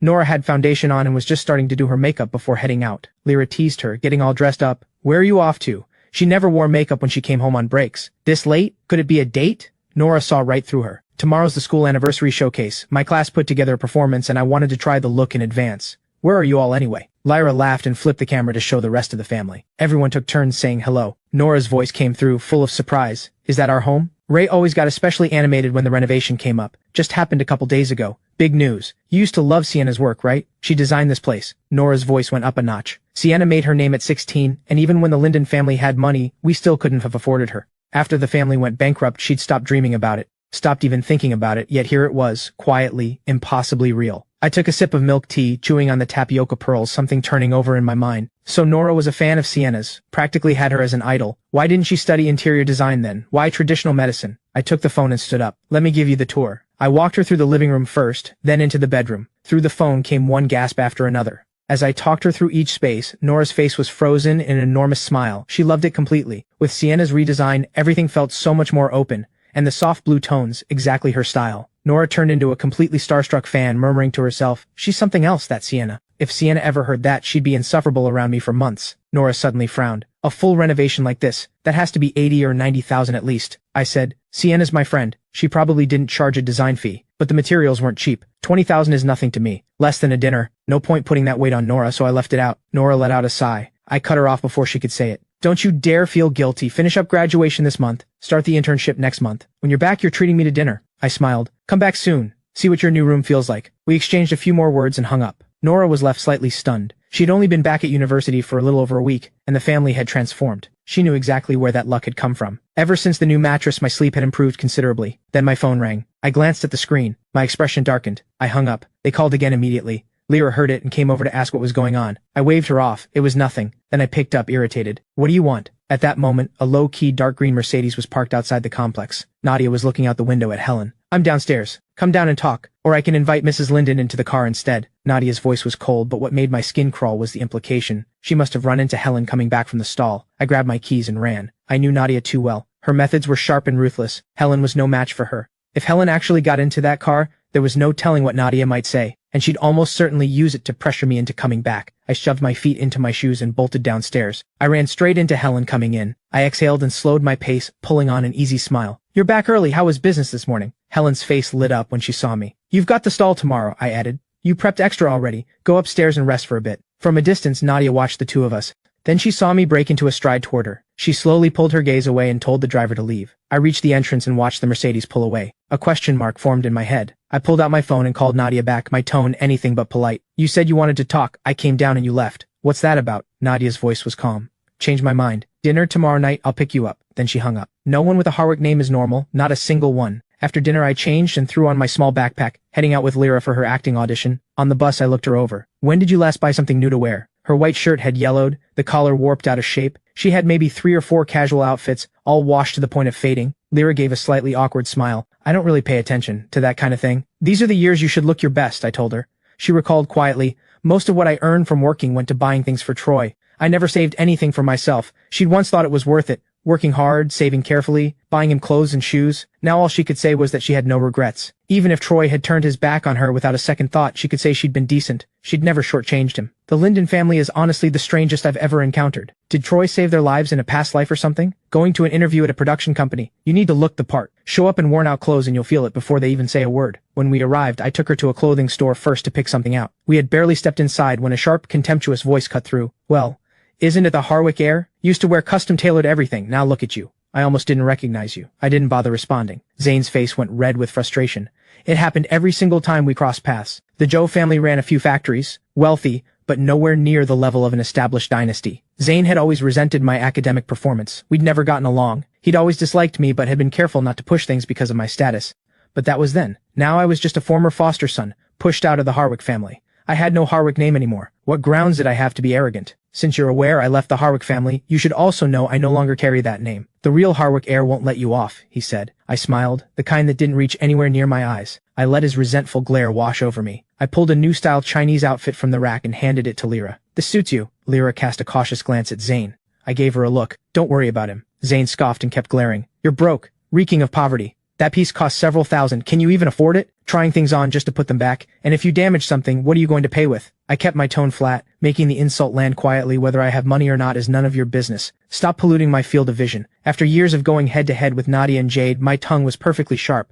I used to hold back for the sake of the Harwick name. Now that name is gone. Whoever comes at me gets exactly what they deserve. Zane seethed. You just wait. He dropped the threat and walked out. Lyra came out in the new outfit. I looked her over, pleased. It suits you perfectly, just as I thought. We arrived at the production company. It was small, clearly hadn't been open long. Lyra followed the directions in and went for her audition. I waited outside, staring at the company logo. My eyes narrowed slightly. Something about it looked familiar. A receptionist showed me to the waiting area. With that outfit and her looks and presence, Lyra might actually land something good. After nearly half an hour, a familiar voice. You again. I set down my cup and turned. Zane. Again. His eyes were full of mockery. The beloved heir, reduced to auditioning. I'd suggest you leave while you still can. I propped my chin in my hand and looked at him with genuine amusement. This is my uncle's company. One word from me and neither of you gets anywhere near a role. I turned that over thoughtfully. So this company belongs to your uncle. Zane snorted. Now that you know, why are you still here? Beg me in person and I might consider getting you a part. Just as the words left his mouth, a tall, middle-aged man came out of the office. Zane ran over and said, he brought his sister to audition. I don't like him. Mr. Chen looked at his nephew with clear indulgence. He treated the boy like his own son. The moment he heard someone was causing trouble, he turned with a sharp look, and then his expression changed completely when he met my eyes. How did you end up here? The respectful way Mr. Chen addressed me made Zane's eyes go wide. Mr. Chen pushed past Zane and walked quickly toward me. Is there something you needed from me today? I took a calm sip of water. Just keeping my sister company for the audition. Mr. Chen smiled. You hold 50% of this company. Getting someone in is the easiest thing in the world. My gaze drifted meaningfully to Zane. Good thing your nephew reminded me.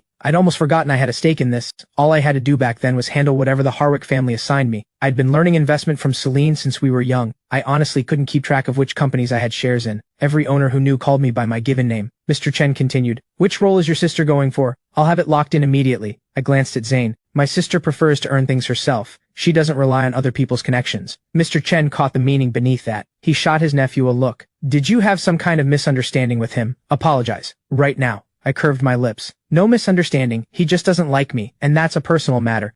Mixing it with business would make it look like I'm using my position to settle scores. That's not who I am. Mr. Chen visibly relaxed. You're always the bigger person.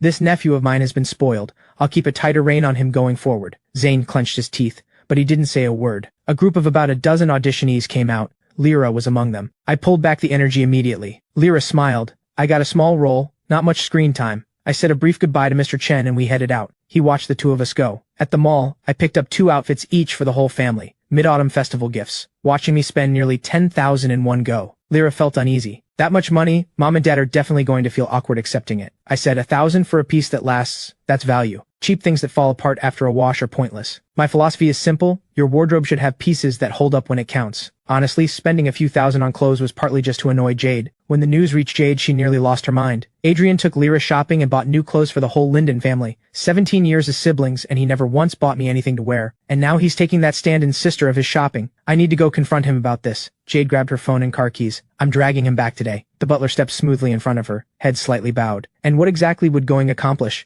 It was you who had the Linden family brought down. He's probably still angry with you over that. Jade stopped mid-step. Something flickered in her eyes, a trace of regret. She had engineered that bankruptcy deliberately, to keep me from leaving the Harwick family.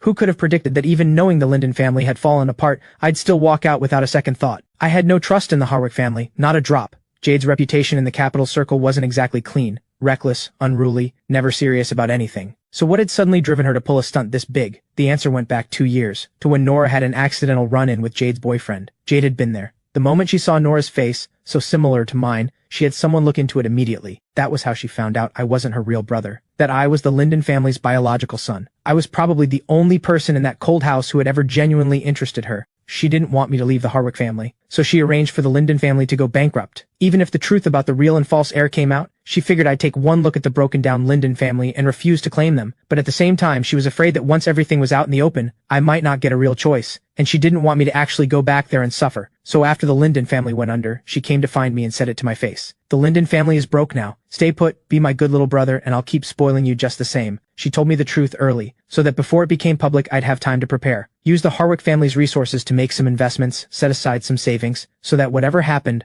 my life wouldn't be too hard. She hadn't expected things to unravel so quickly. Just 2 years, and Troy showed up at the door. In her view, my leaving wasn't entirely the right move either. Better to leave and stand on my own than stay as a foster son. The one thing she hadn't anticipated was that I'd choose to go back to the Linden family. Jade propped her chin in her hand and let out a sullen sigh. To this day, she still doesn't know whether what she did was right or wrong. Troy came looking on his own, but how did he find out about the mix-up in the first place? That question had been nagging at me lately. I brought it up with Celine over lunch on Monday. I'd known the truth about my background for 2 years, so when Troy first showed up, I didn't immediately think something was off. But thinking it through these past few days, Victor and Claire never paid much attention to me. There's no way they suddenly decided to go looking for their biological son on their own, and the Linden family had already gone bankrupt. Troy had no way of contacting them. So how did he find out who he was? And where did he get the paternity test? Celine found it suspicious too. When I was born, the Harwick family was already at the top. Private hospital, private ward. How does a mix-up like that even happen? Someone arranged it. This was deliberate. Troy showed up with a paternity test in hand. If he actually is the biological son, fine. But where did that test come from? And if he isn't, then whoever is behind this has very deep motives. I don't care whose blood runs in me, and I don't particularly care whether Troy is real or not. But if someone engineered this, then I've been used as a piece in someone else's game. And I still don't know what they want, or who they're really targeting. I don't like the feeling of being maneuvered without knowing it. I'll have someone look into it quietly. You find an opportunity to feel out Troy. See what he lets slip. Celine poured me a glass of orange juice. She didn't look particularly worried. After all, I was just a child back then. Whoever was behind it, they weren't targeting me specifically. It didn't directly concern me now. So there was no real reason for her to be too worried. She wasn't wrong, but the feeling of being watched from the shadows was unsettling. Finding out the truth was the only safe move. And I trusted Celine completely. Celine narrowed her eyes. Since when do you talk to me like that? 17 years and we're starting to sound like strangers. I gave her a look. Can you dial it back a little? Celine put on a look of devastation. Used to call me by name, now it's all Director Lou. I reached over and gave her a light thwack on the back. She just laughed and didn't move. The research institute has genetic testing equipment. Whenever you get the chance, get a hair sample from Troy and run a match. I continued. After graduation, I don't need to be sent abroad, but I'm applying to graduate early on the domestic track. Everything at the company is on me right now. When are you coming to share the load? Celine laughed in disbelief. I'm not a workhorse. I put in the capital, you do the labor. What kind of arrangement is that? The next day when class was about to begin, the teacher walked in with the textbook. Troy turned to glance at my seat, and a small smile crept onto his lips, something calculating flickering in his eyes. Adrian got picked up at lunch and still hasn't come back. Class is about to start. Maybe he had something urgent. Should we just begin, teacher? Rico heard the snide remark and rolled his eyes. Thought he'd finally learned to behave, and here he is throwing shade at Adrian the moment he gets the chance. Rico raised his voice. Adrian is in a business meeting with Celine. Since Director Lou picked him up personally, I think we can all stop worrying about his well-being. The teacher gave a knowing nod, opened the textbook, and began the lesson. Troy's face went sour. What kind of school just lets students skip class without a word? Crestwood was full of heirs to powerful families. Most would go home to take over the family business, but a good number already had their own ventures running on the side. Teachers had long since stopped blinking at absences caused by business meetings. The school was deliberately loose on that front. After all, the point was real-world experience. You couldn't hold that back. Skip a class, fine. Pass the finals, and no one cared. Troy, newly arrived and still figuring things out, didn't understand any of that. All he was thinking was, how do I knock Adrian off his pedestal? First step, get rid of Celine. And if that wasn't possible, find a way to drive a wedge between us. By the time I got back to school, it was the third period of the afternoon, equestrian class. I changed in the locker room and headed to the riding field to join the class. Rico said to me, a meal with Celine that takes several hours. I glanced toward Troy and let that sit. Matters of blood and identity, those qualify as life-changing, don't they? Rico didn't catch what I meant. Did she confess to you? Did you two finally make it official? I gave him a look. We're close friends, that's all. Rico pulled a face. Close friends, sure. Everyone knows you two are basically already promised to each other. I gave him a flat look. You and Quinn are the ones who were meant to be. Meant to be? Please. My type is more like your sister, who arranges marriages for their kids anymore. Quinn and I are just friends, pure and simple. If we actually ended up married, we'd probably cringe every time we looked at each other. I was simultaneously exasperated and amused. You're purely chasing looks. Lyra has a gentle personality. If you actually dated her, you'd find her boring within a week. She's perfect for me, Rico shot back. You're just being overprotective. He wrapped an arm around my waist and started tickling me until I laughed and begged for mercy. I twisted away from his attack. Out of the corner of my eye, I spotted Quinn approaching. Come control your future husband. Rico's ears went red. He stopped immediately. Quinn's ears flushed too. She looked down and touched her nose. The engagement between the Lin and Shen families was no secret, but shouting it out in front of everyone still made things awkward. A blood-curdling scream shattered the moment. Everyone turned. Troy was clinging to the reins for his life, face drained white, features twisted in terror. The equestrian instructor rode close behind, looking for the right moment to step in. Don't grip the reins so tight, relax your body, the teacher called out while riding. He was trying to coach Troy into regaining control, but all he got back was screaming. Troy couldn't loosen up for a second, his palms slick with sweat, his heart hammering like it was trying to break out of his chest. Rico stood there slack-jawed, slowly shaking his head. 2 equestrian classes a week. How does Troy manage to have a breakdown in every single one? Quinn shook her head too. How did he pass the entrance exam? Aren't you going to help? If he gets thrown off, he's going to dislocate something. Not my problem, I said. The teacher's handling it. What does it have to do with me? The words had barely left my mouth when the teacher's voice came from across the field. Adrian, come give me a hand. Rico and Quinn burst out laughing. I let out a long sigh, mounted up, and rode after them. Being good at things isn't always a blessing. I pulled Troy in front of me and rode him safely back. The instructor leaped onto the spooked horse and brought it under control. Troy passed out and was taken away by the school nurse. I reached down and stroked the horse I'd raised since it was a foal, a wordless well done. Rico came over and clapped me on the shoulder. Since when are you so generous, going out of your way to rescue him? Quinn gave a light snort and said lazily, he's not being kind, that's just what happens when you're the one everyone calls on. Can't help it. I pretended to be offended and gave them both a look. You two really are a team when it comes to calling me heartless. Rico laughed it off. Quinn looked calm and thoroughly amused. Who told you to top the year and show off on the field? If you weren't so good, they wouldn't have called your name today. Being too good has its costs. If I didn't pull out a trump card now and then, first place might not stay mine, and I might not even be at Crestwood anymore. Rico and Quinn said it without a trace of humor. There really is someone formidable in the year.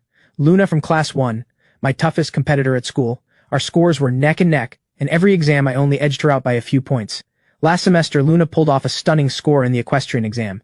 If I hadn't read the situation and raised the difficulty of my own performance, she would have beaten me in the final rankings. I scraped through by 1 point, and without that, I might not have been at Crestwood this year at all. Luna was fine-featured and well-liked across the year, but something about her always gave me a creeping feeling. Rico thought about her smile and visibly shuddered. It wasn't an obviously sinister look. She smiled like warm sunlight, but those eyes of hers felt wrong somehow. There was always the sense that she was concealing something unfriendly. It gave people a chill. And the way she looked at me specifically, smiling on the surface but hiding something deep beneath. The hostility was there and not there at the same time. Impossible to read. Quinn nodded in agreement. She had dealt with Luna twice. She found her to be the smiling tiger type, barely a straight word from her mouth, and a cold, unsettling energy that seeped outward from somewhere deep inside. I thought it over. I'd never come face to face with Luna. Our rivalry had only ever existed on the rankings board.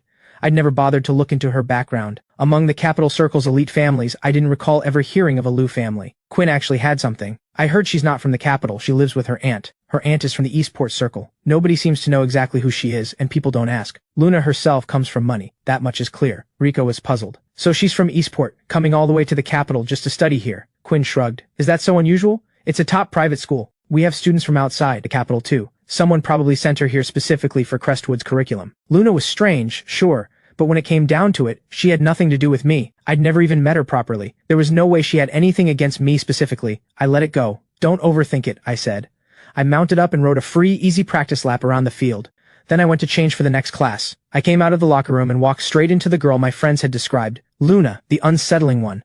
Luna's lips curved into a smile, a brightness in her eyes, but the smile never reached beneath the surface. No warmth, no hostility either, apparently. Are you here to change, I said, or were you waiting for me? Luna smiled openly. There's been a lot of talk around the year lately. Someone as sharp as you shouldn't be sacrificing long-term advantage for the sake of loyalty. My eyes narrowed, barely perceptibly, then returned to normal just as quickly. If you already know it's just talk, why bother coming to tell me any of this? What's the real reason you left the Harwick family? She asked. But what I noticed in her eyes was something dangerous. I met her gaze evenly. If I told you it was to find my birth family, would you believe me? I raised an eyebrow slightly. And if you don't, why ask? I was done talking. I stepped forward and brushed past her. Luna's expression stilled. The smile slipped away. What was left behind in her eyes was something cold and sharp, completely unguarded. I went back to the classroom, sat down, and took a sip from my water bottle. I replayed the conversation in my head. Rico and Quinn had been right. Luna's words were seamless, not a single crack to pick apart. She smiled all the way through, but her eyes were sharp and cold underneath. Hostility that appeared and disappeared. Mysterious and dangerous. Impossible to read. Other heirs in this school weren't blind. If Luna's strangeness was this obvious, she couldn't possibly have this many admirers. The only explanation was that she concealed it well, but couldn't quite hide it from me. And it seemed to extend to the people around me too. She was targeting me? I didn't understand it. Today was the first time we'd ever actually spoken. We had never crossed paths before. I was from the Capital Circle. Our worlds had no overlap outside of school. Had 2 years of losing to me on rankings been enough to build this kind of resentment? She seemed particularly interested in why I had left the Harwick family. Someone from the Eastport Circle, keeping close tabs on Capital Circle gossip, that was strange enough on its own. Could she have a grudge against the Harwick family? But if that were the case, why come to me? I decided to stop turning it over. What I needed to know would come to me eventually. Rico dropped himself onto my desk. Come to my winery tonight for a drink? I tapped his hand and started organizing the books on my desk. I frowned. Can you at least try to look presentable? I gave him a look. He tugged at his own collar, unbothered. The winery's been open this long and you've never once shown up. Quinn rolled her eyes. You really believe in yourself, don't you? Don't you know that winery is guaranteed to fail? Rico scoffed and smacked her on the arm. Mind your own business. You were supposed to bring me a bottle of new wine last time, and you ruined the whole thing. I still owe you for that. Quinn leaned against the desk across from him and said, the whole shipment got flagged in an inspection out of nowhere. The deal fell through. It wasn't like I did it on purpose. I'll make it up to you when I find a good bottle next time. I listened to the two of them bicker. Rico, still fired up, threatened to wrestle her jacket off her right there in front of everyone. Quinn found that mortifying. They descended into full chaos, the classroom filled with laughter. I ducked my head and covered my mouth, trying not to let mine show. Those two had been at each other's throats since they were kids. No wonder Rico treated her like one of the guys. Rico saw me actually laughing and poked my arm. Don't just sit there enjoying the show. You haven't answered me yet. I'll set aside a 1982 vintage grape juice for you. A 1982 vintage grape juice is just wine with a different name. You really want to let me near alcohol? Aren't you afraid of what Celine would do to you? Everyone knows I'm the person she holds closest. Anything that could do me even the slightest harm, she'd eliminate it without a second thought. If Rico dared give me alcohol, he'd be the next one she dealt with. I said, you two can stop fighting. I'm not coming tonight. Nadia asked me to dinner. Rico immediately jumped off the desk, like he'd just heard the sky was falling. His voice jumped up several notches. What is the eldest Harwick daughter getting involved for now? She's not planning to drag you off somewhere, is she? Quinn put a firm hand on my shoulder. She had the expression of someone sending a soldier off to war. I have a soft armor vest at home. I'll have someone bring it for you to wear tonight. Rico and Quinn's alarm wasn't unreasonable. They knew about my complicated history with the two Harwick daughters, and after more than a decade of knowing me, they had a very clear picture of those two. Jade used to have a large dog. At 17, furious at Nadia's attempts to control her, she had set the dog on 19-year-old Nadia. Nadia had the dog put down without a single word. The whole Harwick household was thrown into chaos. Victor and Claire interrogated both of them. Jade denied giving the order. Nadia pinned the blame directly on me. My parents knew perfectly well it couldn't have been me, and grounded me to my room for a month anyway. Jade, to get back at Nadia, snuck into the company where Nadia was working at the time and cut the main power. The outage wiped critical data, over $1 million in losses. Nadia, without a single word, had Jade's favorite car destroyed. Both sisters were deeply in the wrong, and Jade accused me of being the one who cut the power. My parents once again knew the truth, and once again let them get away with it. They put me right back under house arrest the moment my first sentence ended. Another month confined to my room. From that point on, I understood. I was nothing more than a piece to be traded in the right marriage deal. No matter how well behaved or capable I was, I would never be seen, never be praised. Instead, I absorbed whatever disaster came my way. Every mistake either sister made, I was the one who carried it, because I simply didn't matter enough for it to be otherwise. Through those two incidents, I saw both sisters clearly for what they were. A ruthless, cold eldest, a wild, reckless second. If I wanted to survive growing up in that house, I had to learn to fight both of them. My friends, when they heard any of this, said more than once, the fact that you made it out of there in one piece is nothing short of a miracle. Dinner alone with Nadia. Should we call the police in advance? Or at least bring a self-defense stick? You never know with her. I'm genuinely afraid that if you say something off, she'll just start physically disciplining you on the spot. Rico was genuinely worried. His best friend, unarmed and not exactly built for combat, going to a dinner date with Nadia. Anything could happen. I gave him an exasperated look. Then come with me. Didn't you promise Celine you'd be my bodyguard? Rico sucked in a sharp breath. I can't beat Nadia either. Everyone knows what she did at that banquet, dealt with the troublemakers on the spot. That's exactly why her father sent her abroad afterwards. Relax, both of you. She won't lay a hand on me. I don't like either of them, but I know I won't be in any actual danger. Rico pulled up a chair beside me. You can't be sure of that. When you're actually in danger, both sisters have always protected you. But when you're not, they are the danger. And that grounding was nothing compared to the time she got you put on restricted movement for half a year. I touched my nose and found I had nothing to say to that. To be fair about the half-year thing, that one wasn't really Nadia's fault. When I was 13, she took me out with her. We got ambushed by people from a rival family. She had no bodyguards with her. 2 fists can only do so much against a crowd. While she was shielding me, someone hit me across the leg with a wooden bat. Fortunately, my training let me dodge enough that it wasn't catastrophic. I recovered fully after 6 months. For those 6 months, Celine personally took me to and from wherever I needed to go. According to Celine, Nadia dealt with every single person who had been involved in that ambush, swiftly and without mercy. In her own way, she avenged me. Even so, thinking about her still makes me uneasy. That expressionless face, impossible to read, and underneath it something violent and sharp. Her methods are brutal. I smiled and reassured them both. I've been going head-to-head with those two for 17 years. I'll be fine. Rico sighed and ran a hand through his short hair. Celine is in the capital. Call her the second anything goes wrong. We'll mobilize immediately. As the sky dimmed and school let out, I packed my bag and took a slow breath, bracing myself. I wasn't exactly looking forward to dealing with Nadia, but I didn't have a choice. Avoid her today and she'd be back tomorrow. I couldn't dodge her forever. When I reached the school gate, that familiar dark green Mercedes was waiting. What I hadn't expected, Nadia had actually gotten out of the car to meet me. unprecedented. The eldest daughter herself coming to pick me up in person. I'm flattered beyond words. I curved the corner of my lips and let the sarcasm come naturally. And where's that bargain bin sister of yours? Nadia fired back without missing a beat, scanning the area. No one in a Central High uniform waiting around. She had someone look into it. Lyra came to pick me up every day after school. Today she wasn't here. I hooked my thumbs through my bag straps. You're the one who asked me to dinner. I told her to go on ahead. Nadia's expression darkened slightly, a quiet danger in her eyes. You're protective of her. I smiled, the kind with nothing behind it, and held her gaze, each word deliberate. I'm wary of you. We held each other's stare. Neither of us gave an inch. Rico and Quinn, watching from behind, felt the air between us ready to ignite. They might not even make it to the restaurant before it blew up. The tension was suffocating. She'd barely said 2 sentences, and it had already come to this. I think we should follow them, just to be safe, before they could settle on how to intervene. A new arrival disrupted everything. Troy came running in his school uniform, the hem of his jacket catching the wind. He looked young and bright, his smile warm and open. He'd exchanged greetings with his sisters at the banquet, but hadn't seen them since. When it came down to it, they were still blood. Nadia coming here meant she wanted to smooth things over. And given the tension between us, she clearly wasn't fond of me. The false heir. Troy put on a sweetened voice, thinking it would charm her. Big sister, are you here for me? I'm your real brother. You'll look out for me from now on, right? He had absolutely no idea who he was dealing with. I scoffed and rolled my eyes. It stung on Lyra's behalf, as if she had ever done anything but pour herself out for him. Don't worry, I said. You have plenty coming your way. Troy shot me a smug look, then turned back to Nadia, composing himself into the picture of thoughtful, well-behaved sincerity. Even though he took 17 years of a life that should have been mine, I don't blame him. Don't be too hard on him either. Since you two still have things to discuss, I'll get in the car first. He reached for the rear car door and found it wouldn't move. He knocked on the driver's window. The driver didn't glance up. Troy turned, looking wounded. The driver won't open the door for me. I couldn't hold back the laugh. Your real brother is waiting. I'll leave you to it. I moved to make my exit. Troy stood frozen. He looked at me, then at Nadia. He couldn't believe she'd actually come for me. School had just let out. The gate was already packed, and even more people were now watching. With this many eyes on him, there was no way Troy could afford to look foolish. He forced a smile and pushed through it. Oh, I see. Big sister invited Adrian to dinner too. Well then, let's all head out together. Mom and Dad would be so pleased to hear we're all getting along. He was using the parents as leverage, implying that if Nadia didn't play along, it would embarrass the family and they'd hear about it. Nadia had no attachment to her parents. There was nothing for that threat to hook onto. She ignored Troy's move completely. She hadn't looked at him once this entire time. I stood where I was, holding Nadia's gaze without backing down. Nadia narrowed her eyes slightly. A few years apart, you've really grown into yourself.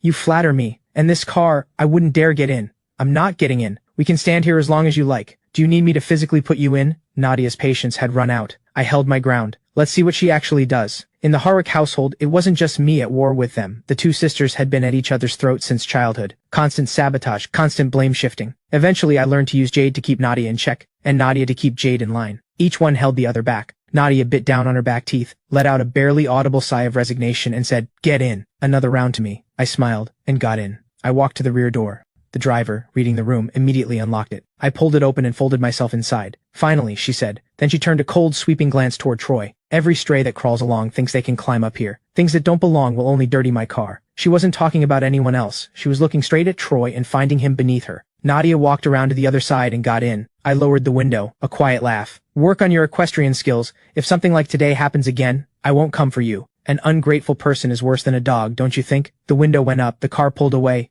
Troy was livid, hopping with rage. He hadn't expected Nadia to show him absolutely zero respect, taking Adrian, and leaving him standing here. He was the real Harwick son. Why did Adrian, who didn't even carry the Harwick name anymore, still command this much respect, still have Nadia's protection? Why did Adrian always manage to linger everywhere like a ghost that wouldn't leave? Everyone around had seen it plainly. Troy was the real heir, and his sisters didn't think much of him at all. In Nadia's eyes, Troy wasn't worth 1,000th of what I was. Whatever Victor and Claire's stance, the Harwick estate would ultimately pass to Nadia, without her acknowledgement. The title of heir was hollow. Helen, who had seen everything, turned to Lyra, who had just arrived to help with the stall after school. Little Chen, he went with the Harwick people. It's all right. I know what you're worried about. Lyra said it with a slight furrow in her brow. Mom, trust him. He promised us he won't go back to the Harwick family. At that moment, Rico, still sulking about earlier, came bounding over. Hey, it's Lyra's mom! His eyes locked onto Lyra and refused to move. How is someone this beautiful even real? Like something out of a painting. Completely otherworldly. Quinn pressed her lips together, her eyes full of quiet grievance. She stepped sideways, cutting off his line of sight. Hi, we're friends of Adrian's. He mentioned you run a little stall here. We thought we'd come have a look. Helen beamed. Hello, hello! Any friend of Adrian's, let me make you a deluxe rice ball on the house. She put together a generously loaded rice ball, cut it in half, and handed one piece to each of them. Tell me what you think. Quinn accepted it politely with both hands. Rico ate with obvious relish. Did you make all the fillings yourself? He said through a mouthful. This is incredible. If you'd have me, I'd love to come mooch a proper meal at your place sometime. He ate with such uninhibited enjoyment that just watching him made you hungry. Helen laughed until her eyes were barely slits. Just give me a heads up whenever you want to come. I'll make a few extra dishes. You're welcome anytime. My son has so many good friends at school and such kind ones at that. It says something about the kind of person he is. How could a mother not feel happy and relieved seeing that? With those two stirring things up, a few more of their classmates drifted over to see what was happening. When they found out the woman was my birth mother, they all pitched in and bought something. A busy stall attracts more customers. Within minutes the crowd had grown and Helen was swamped. Lyra jumped in to help. Rico stood nearby the entire time, watching her with an expression of pure, unfiltered admiration. Quinn rolled her eyes. Fine, she came after Adrian and Rico's priorities. Fine, she came after Celine. But now Lyra was ranking above her too? This was getting concerning. One day this guy was going to forget she existed entirely. Something had to be done. Quinn shifted position, casually, smoothly, and stepped into the line of sight between Rico and Lyra. Want to go see a movie this weekend? Rico asked, his eyes still trailing after Lyra.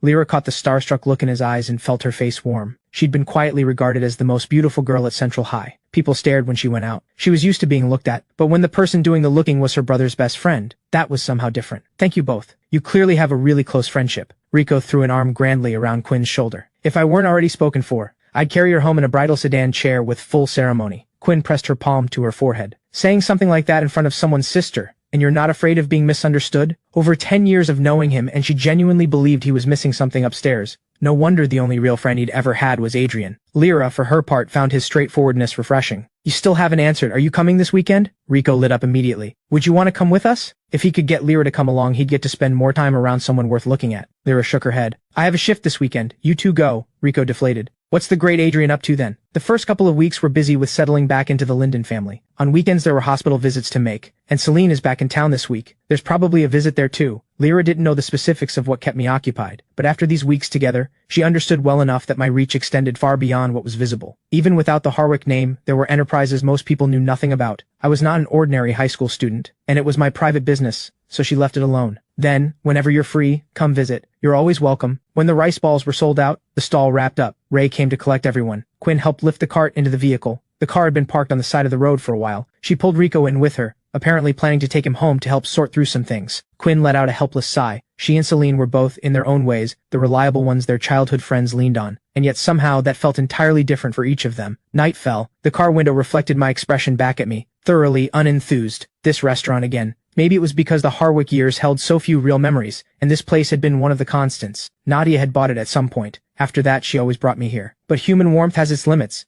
Too many visits and you grow tired of even the things you once liked, the same way I eventually tired of the cold in the Harwick house.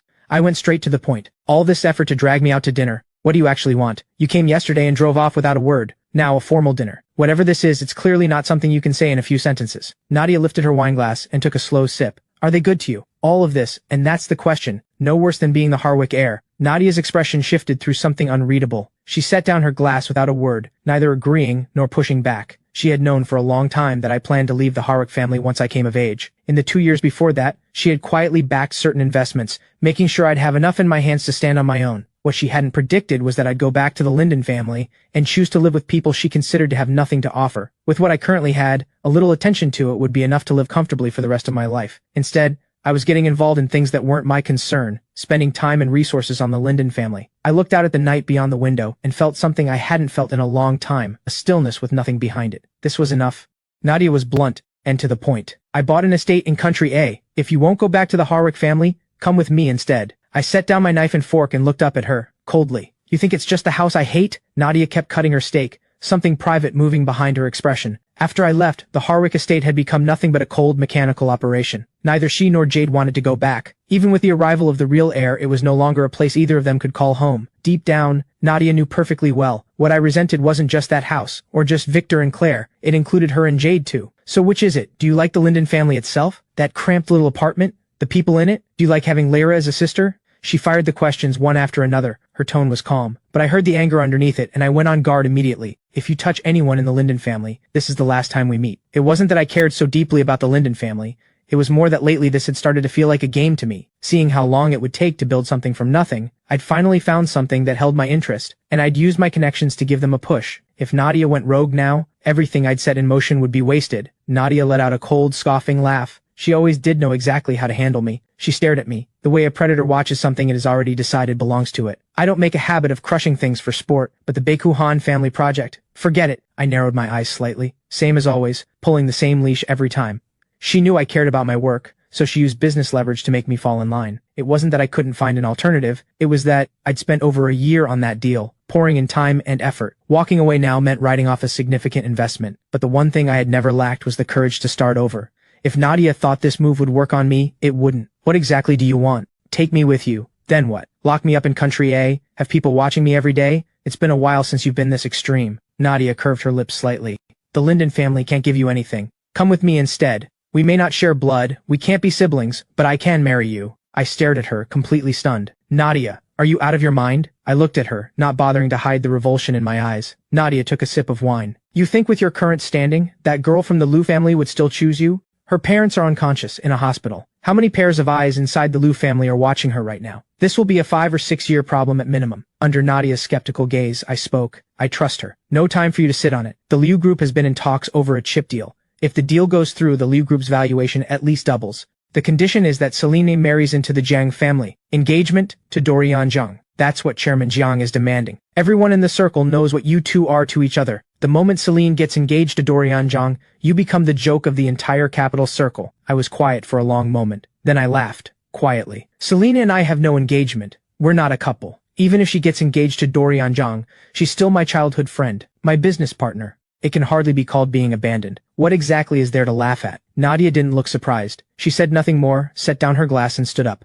I'll be right back. Take your time. I gave a quiet sound of acknowledgement and went on eating at my own pace. Before long, a server arrived with 3 desserts. With a respectful bow, sir, Director Harwick commissioned these new cake recipes in development. Please let us know what you think. I picked up the small fork and tried each one. The only one I went back to was the Black Forest cake. The durian crepe was far too rich, the matcha truffle too sweet. The Black Forest was passable, but the sponge had been overbaked. I pointed at the Black Forest with my fork. Take the others away. The server gave a small bow and removed the other 2. I poked at the cake on my plate and let out a quiet hum of amusement. Nadia had always paid close attention to what I ate. The Harwick family had cycled through chef after chef. Simply because I'd liked the mousse here, she bought the entire restaurant, and worried I'd eventually tire of it, she kept the kitchen working on new recipes. She really did put thought into things like this. Which is exactly why my feelings toward her had always been some impossible tangle of love and resentment. A grating voice cut in from nearby. Well, isn't it the Harwick heir? I almost forgot. You don't carry that name anymore. Just a broke nobody now. At the sound of that utterly shameless voice, I looked up. The face was familiar. Stella, the one who'd been chasing me for 3 years. I'd turned her down cold more times than I could count. In the end, it took Celine dealing with her directly before she finally stopped. There wasn't much genuine feeling in elite circles. Stella had pursued me for one reason, the Harwick name and what came with it. And I happened to be by any measure someone worth pursuing. Catching me would have been a clean win for her on every front. Instead, she got beaten by Celine and thrown out of the school gate. But things were different now. I had no Harwick title, no Harwick protection, and the Liu family had no reason to let me through their door. Stella had found her grounds to be arrogant again. Out of the corner of my eye, I caught Nadia coming back. I ignored Stella entirely and looked down at my cake. Stella glanced at the wine on the table. The half-eaten steak. She smiled, easy and loose. Don't be shy. Which rich woman did you latch onto? You'd be better off with me. Being with me is off the table for you. But looking at you, I suppose you still have enough going on to serve as arm candy for someone. The words had barely left her mouth, and with a thunderous slam, Nadia shoved her head straight into the table. Stella's face crumpled in pain. She fought to lift her head, but the force at the back of her skull kept her forehead pinned flat against the table. She struggled hard. Her eyes caught a glimpse of the high heels. Her pupils shook. The next second came a voice, cold and hard. Where did this stray come from? Bold enough to take my seat and to go after what's mine. Nadia held Stella down without letting up, and with every word she spoke, the pressure increased. Stella cried out in pain, pleading over and over. Nadia acted as though she heard nothing. Arm candy, was it? Rich woman, was it? Open your eyes and look. Stella's voice shredded itself, screaming for mercy, her head swimming, her face going whiter by the second. Tears of pain streamed down her face. Her voice gave out. Nobody came. The scene was getting ugly. Wasn't Nadia supposed to be at war with me? I ate my cake with perfect composure and let Nadia do as she pleased. Watching Stella reach her limit, I found I'd lost what little appetite I had left. The last bite sat untouched. I put down the fork. A small sigh. What a way to ruin an evening. I picked up the napkin and wiped my mouth. Seeing that Nadia had no intention of stopping. Nadia, that's enough. I have no interest in being dragged to a police station as a witness. That's the last thing I need. Nadia let go. Stella crumpled to the floor. The staff came and carried her out. Once the mess had been removed, Nadia tossed the towel onto the table. Her gaze drifted to my unfinished Black Forest cake. Let's go somewhere else. I'll take you somewhere better. No, I've lost my appetite. Nadia said nothing more. She drove me back. The Mercedes pulled smoothly to a stop outside the complex. From the back seat we both spotted her at the same time, Lyra standing beneath the amber glow of the streetlight. Nadia pressed her lips together, something turning over in her expression. She glanced at me. Did you ask her to come down? I shook my head slightly. I had no idea why Lyra was there, standing at the entrance this late, looking like she'd been waiting a while. We got out of the car one after the other. Lyra came to meet us with a soft smile. She took my backpack from me, naturally, without making a thing of it. What are you doing out here this late? Lyra ruffled my hair. I came down to take out the trash, she said.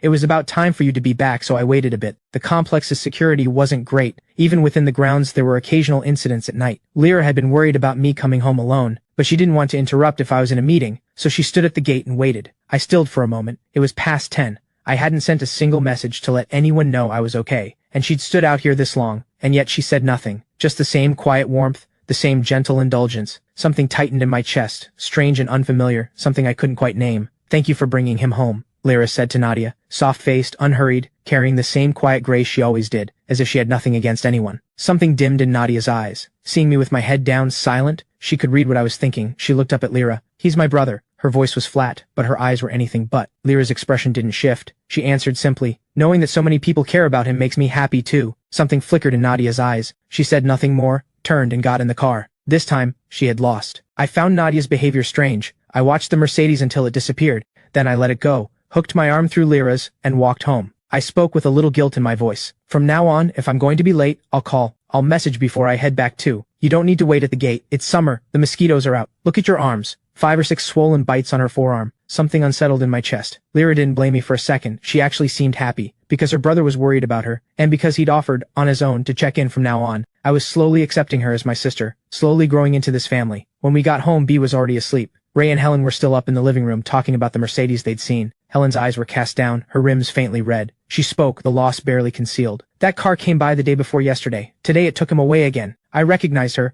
the eldest Harwick daughter. She clearly cares a great deal about him. Lyra waited downstairs for so long without coming up. Is it possible he's not coming back? He will, Ray said, taking her hand. But his own expression carried its share of unease. We should trust him. Helen let out a melancholy sigh. It's not that I don't trust him. It's just, we can't compare to the Harwick family, not even close. If the Harwick family genuinely cares about him and wants him back, we have no right to stand in the way of him having a better life.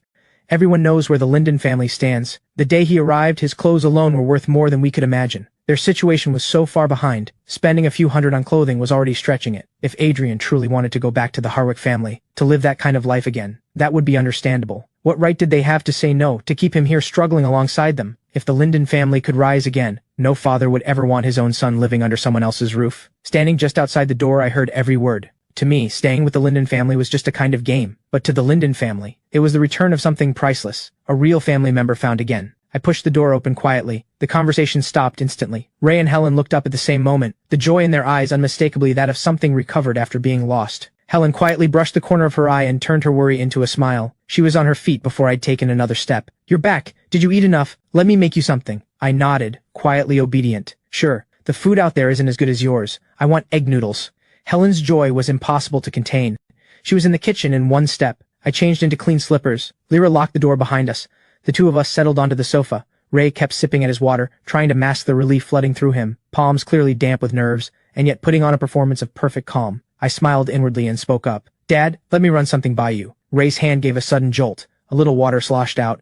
He quickly set down the cup and dabbed at his trousers. Inside, the panic had started up again. From the kitchen came the clatter of dishes. Could he have been persuaded after all? Had he come back specifically to say goodbye? I fought to keep the corner of my mouth straight. Watching Ray and Helen fall apart like this was genuinely funny. At the Harwick household, having one more son was no different from having one more staff member. An outsider, regardless. But for the Linden family, it genuinely meant another family member. Someone to share every day with. Someone to lean on and be leaned on. The difference was unfamiliar to me. I'd never seen it before. And it made me curious. I wanted to know what kind of life this difference could produce. Suddenly, I wasn't in any hurry to leave. Ray had braced himself. Even if I said I was leaving tomorrow, he told himself he could handle it. It wasn't the end of the world. I pushed down the amusement and put on a straight face. What I actually wanted to say was this. The family situation is tight. Helen's stall won't bring in much. Your driving just barely covers expenses. If you want to start something again, the money isn't close to where it needs to be at this rate. Have you thought about finding a different kind of work? Ray blinked hard. So he wasn't leaving. That was all that mattered. Every taut nerve in him went loose at once. As long as Adrian stays, everything else is negotiable. Ray smiled, warmth reaching his eyes. Sounds like you have something in mind. I looked at him steadily. Get a job. Ray went blank. His eyes stayed fixed, unmoving for a long moment. Then quietly he looked down. Adrian, it's not that I can't bring myself to work for someone else, it's that I'm too old.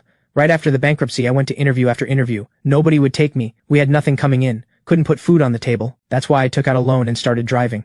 At the mention of it, Lyra exhaled quietly.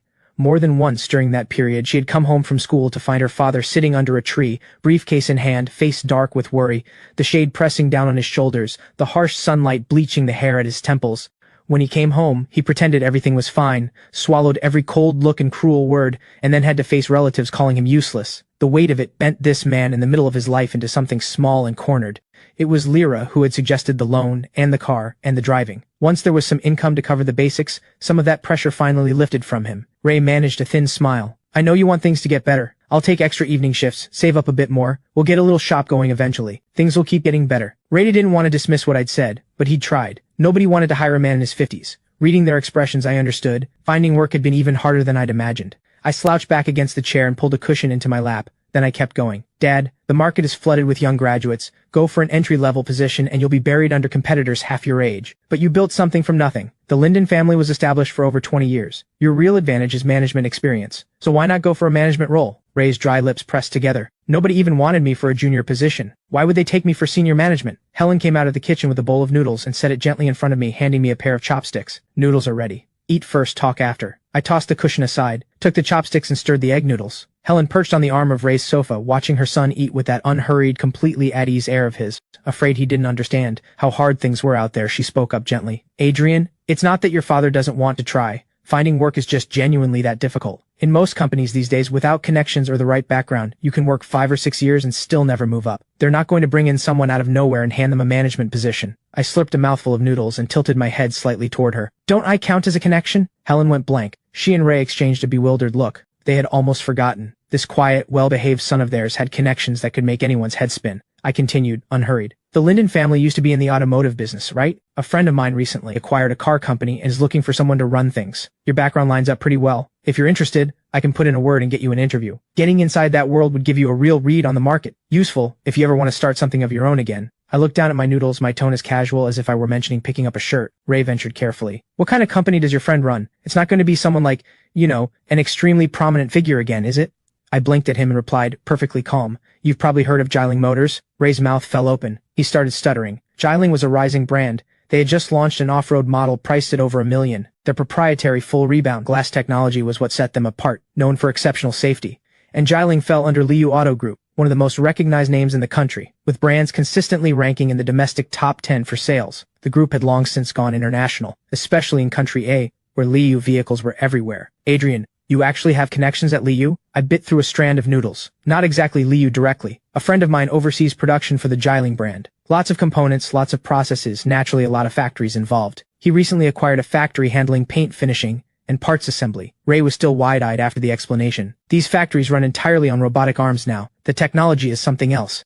He'd never been anywhere near that kind of operation. Getting a look inside, understanding where the market stood right now, would be invaluable. He wanted to say yes, but he was afraid of putting me in someone's debt on his behalf. I set down my chopsticks. I glanced over at Lyra. Family doesn't keep score, right? Lyra smiled, the quiet, knowing kind. She was the one who had told me that, and now her brother was starting to accept them. I said it plainly. Dad, all I can do is get you in the door. Whether you make it through is up to you. These are business people. If your qualifications don't hold up, I have no power to force anyone into a management seat at an operation that size. Ray's eyes steadied. Of course, I still have confidence in myself. I washed and dried my bowl and chopsticks, then headed to the bathroom. Ray took a long sip of strong tea and couldn't help but say it out loud. Our family is like a sailboat, and Adrian is the oar. Without that oar, the boat just drifts, at the mercy of every current, going wherever the water takes it. With it, they have a direction. The whole family is pulling together, every bit of strength aimed at the same shore. They'll get there. Summer storms come without warning. This one hammered the windows relentlessly and kept everyone awake through the night. It had been raining for 3 days and 3 nights without a break, the sky an unbroken gray. Without a single ray of sun, people's moods had gone gray along with it. Rico dropped into a seat and immediately kicked off his shoes. This rain is killing me. Every single day, my shoes are soaked through. His socks clung to his feet like they'd been submerged, and the discomfort was written all over his face. Quinn walked over with a bag and dropped it on his desk. That's what you get for being careless. 3 days of rain and it never occurred to you to bring a spare pair? Rico shot her a look. He rummaged through the bag. What's in here? Inside, a brand new pair of leather shoes, a clean towel in its own little bag, fresh socks, and a shoe-drying sponge. Rico's eyes flickered with something he couldn't quite control. He pressed his lips together. That was actually really thoughtful. He didn't rush to put them on. Instead, he looked over at me. Hey, Adrian, are your shoes wet? There are extras here if you need them. Quinn was speechless. I specifically prepared that for you, and your first instinct is to give it away? Truly hopeless. I laughed softly and pointed at the clear waterproof shoe covers on my feet. I'm fine. I wore these. Shoes and socks completely dry. Lyra picked them up for me when she saw the forecast. Slip them on, pull the tie tight. Done. Better looking than rain boots, and easier to deal with. Rico grinned. Having a sister really is something. The old you would never have worn those. Way too concerned about appearances. I shrugged. Better than soaked through socks, isn't it? Rico's expression fell. He pressed his lips together in wordless protest. Rico is jealous. Rico is envious. Rico is not happy about this. Quinn nudged him. Come on, put them on. Wet feet in this weather and you'll be sick by tomorrow. It was still summer, but the rain had driven the temperature down sharply, and wet, cold feet were the fastest way to catch something. I know. When did you get so naggy? Rico grumbled all the way through drying his feet and putting on the fresh socks and shoes. Quinn rolled her eyes. She didn't want to nag. But if she didn't make herself a little more obvious, this fiancé of hers was going to drift right out the door. With the dry shoes on, Rico's whole body visibly relaxed. He immediately scooted over to me and dropped his voice. Word is that since Nadia came back, she still hasn't gone home. Troy is obviously not getting any of that affection. Quinn chimed in lazily. Do you have a spy in the Harwick house? How do you know all this? Ava told me. She said neither of the sisters' cars have been seen going in or out these past few days. Definitely not home. Not exactly breaking news. Sons in the Harwick family have never been treated well. Whether it was Troy or Adrian, neither of them ever belonged there. I wouldn't say that exactly, Rico said. The circle has always talked about Adrian and those two being at war, but we know better. Those two are intensely attached to Adrian. It's just the way they show it that's impossible to deal with. That was the truth of it. I smiled quietly and said nothing to contradict him. During the break, Troy, who had been keeping to himself for a while, made his move again. He was slumped face down on his desk, sobbing loudly enough to fill the room. A handful of classmates, out of consideration for his family name, felt obliged to go through the motions of concern. He slowly sat up, wiping at his face, eyes red and swollen, cheeks streaked with tears, the picture of fragile, wounded innocence, as if the whole world had wronged him, and he had never done a thing to deserve it. He choked out the words. The pen my mother brought back from abroad. It's worth tens of thousands. I never even used it. I was going to give it to Brad as a gift, but now I can't find it anywhere. Brad immediately came over, fussing with concern. Don't panic. Think it through. Where did you last have it? We'll look again. It was in my bag. I've checked several times. It's not there. Troy kept up the sobbing. He looked genuinely pitiful. Rico crossed his legs and rolled his eyes dramatically. Let's see whose drawer that pen mysteriously turns up in. His money was on mine. I thought the same. To confirm it, I cleared the books out of my drawer onto the desk. Sure enough, tucked at the very back was a box that had no business being there. I opened it. A luxury fountain pen. Give it a rest. Is this what you're looking for? Every head in the room turned. Troy stared at the box in my hand, his expression one of apparent astonishment. He jumped up and hurried over. He looked inside. That's the one. But why is it here? I looked at him sideways, a cold smile I couldn't quite suppress. Why it ended up in my drawer, don't you know better than I do? I'd been through this exact game countless times with Jade. Being framed was nothing new. I wasn't impressed, and I had no patience to keep playing along. Troy's pupils shook. He looked like a man falsely accused, desperate to clear his name. What are you implying? That pen was meant for Brad. Why would it end up in your drawer? I never accused you of stealing. But you jumped straight to pushing the blame onto me. I know you have it out for me, but you can't just make accusations like this. Neatly flipped. Now I was the guilty one in a panic, throwing blame to cover my tracks. His mind worked fast, I'd give him that. He'd managed to spin it. If you wanted one, Adrian, I could have my mother buy you one. Why go through all this? Troy looked genuinely offended, the magnanimous victim through and through. This model retails at $27,000. It's effectively unobtainable. Only 500 were ever produced. I unzipped my bag, pulled out my pencil case, and upended it onto the desk. 4 or 5 identical pens rolled out. I watched Troy's face go through several shades of wrong. I curved my lips and asked without any particular weight behind it.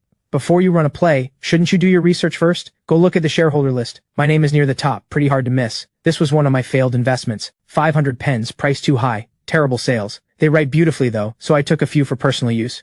Who could have guessed they'd end up as props in this little production? Exposed completely, on the spot, with no way out, Troy pushed through anyway. I misunderstood.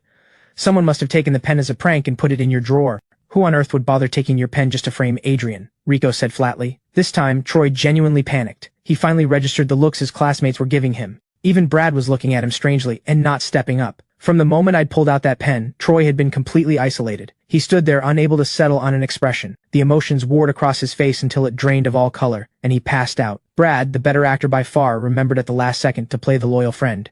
He caught Troy before he hit the floor. Once he confirmed Troy was genuinely out, he let the concern drain from his eyes. He glanced at the pen on the desk and gave a quiet, dismissive sound. I thought it was something rare. Turns out it's just merchandise nobody wanted. I turned the pen over in my fingers thinking. After a while I spoke. He actually reminded me, I have a money-losing project sitting around. Everyone put together a pitch this month. If I sank money into it, I'm getting it back. If you're leading it, we'll definitely make it back. The pens really do write well, but the price point is brutal. Hard to see how you move them. Drop the price. Less margin is better than no sales. Drop it to where? The factory acquisition alone was a significant outlay, and the technology patents weren't cheap. The cost base is too high. Any further reduction and you're selling at a loss. At that point, you might as well just sit on it. I listened quietly to the back and forth, an idea slowly forming. Losing money is not happening. Scarcity creates value. Put one on the table when you're closing a deal. Say a few good words about it when the contract is being signed. And the remaining stock, give it away as gifts. I'm not lowering the price. I'm raising it. Everyone exchanged glances, then nodded, one after another. They trusted my ability to turn things around. Last year's project had been my initiative, and it was thriving now. A good portion of their personal assets had come from that venture. If I was committed to turning the pen project around, it wouldn't lose money. A crack of thunder split through the room. The conversation died on the spot. Everyone looked out at the sky, low and gray, the rain seeming to shift from steady to heavy. Rico muttered under his breath. This is unreal. It hasn't stopped once. Where is all this water even coming from? Quinn narrowed her eyes. I keep getting this feeling that something's about to happen. I smiled, easy and unbothered. I have a feeling something good is coming. By the weekend the rain still hadn't fully stopped, alternating between heavy downpours and fine needling drizzle, the kind that wore on your nerves. Inside the Liu Group's executive conference room, the argument was loud enough to drown out the rain entirely. This was Celine's third round of negotiations with the Jiang family over chip licensing rights. Faced with the Jiang family's insistence on a marriage arrangement, Celine said firmly, business partnerships are built on mutual benefit. Bringing marriage into this discussion makes no sense. She was willing to concede, on margin. On the question of who she married, not a single step. Celeste smiled lightly. Director Liu, chip technology is at the heart of what we do. A financial arrangement alone simply isn't enough to secure what we need. Two families becoming one, that's the real foundation. It's what my mother wants, and it's what I want. You keep refusing. Is there something you object to about my brother specifically? Celine's face was as overcast as the sky. She had already voluntarily conceded 2 points. It was the Jiang family that wasn't budging. They'd rather pressure her into an engagement with Dorian Jiang than accept a fair deal. 3 rounds of talks over more than 2 months, and she had never even met Dorian Jiang in person. He was probably just like the role Adrian had once been meant to fill, a rope used to tie 2 families' interests together. Celeste's smile held a knowing edge. As someone in the capital circle herself, she was well aware of who Adrian was. Director Liu is still holding on to her childhood sweetheart? He's no longer the Harwick heir. He doesn't match your standing anymore. He can't offer you anything, even if you're completely devoted to him. Will the Liu family allow it? Will the shareholders? And is he willing to bear that gap in status and stand by your side no matter what? Every word cut deep, and every word had a point. Celine knew how I felt, but I was still in school. Supporting each other seemed manageable enough for now. When the time for marriage actually came, would she be willing to face the outside world's judgment and choose him without hesitation? The future was something she'd never been willing to bet on, but she knew it was too early. This was not the moment to decide. And even if things did come apart, that choice should be in my hands, not hers to make unilaterally. So this unreasonable demand from the Jiang family? Absolutely not. She steadied herself. We're here to discuss a business deal. If either side has concerns about the terms, we continue negotiating. If we're talking about marriage, then there's nothing left to discuss. Celeste raised her brows with an air of amusement. Celine, you're still too young, not quite mature enough yet to grasp what's really at stake here. No need to rush your answer. Take all the time you need. When you've thought it through, we sign. The standoff had no end in sight when someone knocked and entered from outside. Celine's assistant Xiao crossed the room quickly and leaned close to her ear. Master Adrian is here. Celine's eyes lit up instantly. The overcast expression cleared in an instant. She turned to Celeste with a polite smile. Director Jiang, there's no need to continue these talks, and for the record, I choose Adrian. Not his name, not his status, just him. She said it like someone who had just won something. She nodded to Xiao, who immediately showed the guests out. Celine walked out of the conference room. The shift had been so sudden that Celeste hadn't fully caught up. It struck her as genuinely strange. She turned to Xiao. Why did she suddenly call it off? Xiao lowered her gaze with a small smile and answered politely. Compared to the Jiang family's chip technology, Master Adrian is worth more. In the executive office, I sat quietly on the sofa in a simple casual outfit that somehow made me look taller. Long legs crossed loosely, a teacup in hand, tasting the black tea, when out of the corner of my eye I caught someone come through the door. I set down the cup and stood, a warm smile rising naturally as I reached out my hand.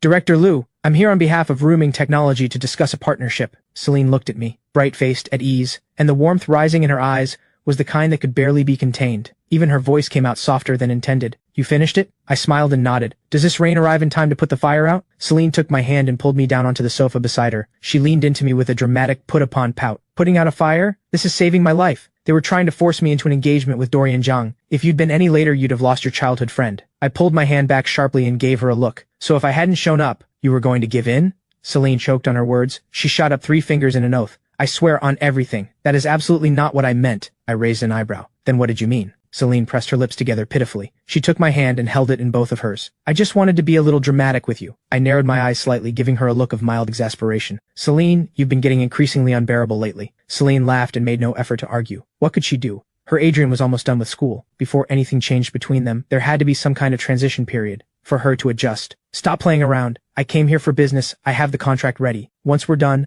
I want to go to the hospital and check on your parents. Rooming technology has been focused on chip development since its founding. Just 1 hour ago, the new chip cleared testing. It's fully capable of replacing what the Zhang family was offering. I had pushed to get here with that contract, specifically so Celine wouldn't be backed into a corner. The moment the conversation turned to business, both of us shifted, focused, serious. One representing the Lu Group, the other rooming technology, neither giving an inch for their side. An hour of relentless back and forth before the terms were finally settled. A new contract drawn up and signed. Work over. She snapped back to her usual self. What do you want for lunch? She reached over and ruffled my hair with easy affection. I swatted her hand away. I gave her a wounded look and fixed my hair. Stop messing up my hair. I want beef brisket noodles. Celine laughed. All right, beef brisket noodles it is. We took the elevator down. Along the way, employees spotted me and bowed respectfully, calling out, Master Adrian. I couldn't help but sigh. Celine pinched my cheek. What's wrong? When do I get to be a CEO? I had stakes in plenty of companies. People flattered me with the title here and there, but I had no real position. No official standing. Celine had been forced into the president's seat by tragedy. That wasn't something I envied. I just wanted the day when I could stand in front of Nadia as someone,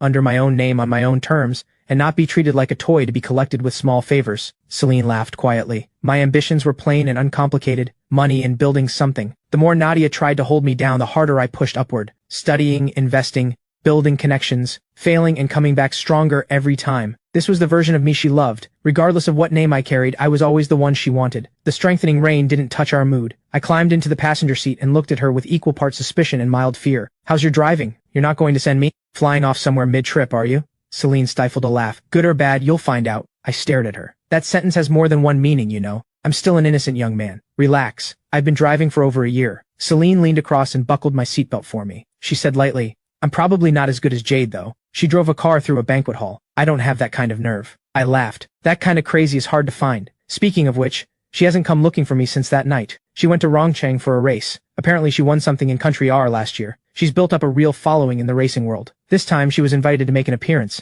Jade had been rebellious from the beginning. She refused to study finance like a proper heir. Whatever the family wanted, she did the opposite. The Harwick family cared deeply about their image and reputation. Jade went the other direction entirely. The moment she was of age and had her license, she bought a supercar. She drove through the city center at 90 miles an hour. The stack of fines she accumulated was thicker than a dictionary. After more lectures than she could count, she took to mountain roads, tearing through Akina Mountain with a group of wild second-generation heirs, and her name spread from there. The capital circle had nothing good to say about her. She was used as a cautionary tale. I had the misfortune of being dragged along once, physically pressed into the passenger seat. The mountain curves were dangerous enough on their own. She drove like they weren't. We nearly went off the cliff. I survived, but I spent the following month refusing to get into any vehicle. I'd always thought she was beyond reckless. Fine that she didn't fear death, but she had no right to take me with her. Later, against every objection her family raised, she became a professional racing driver. She won. A lot. But those victories weren't recognized by the old families. They were treated as further proof of her defiance and disgrace. She was a gambler who bet with her life, pushing back against everything the Harwick family had mapped out for her.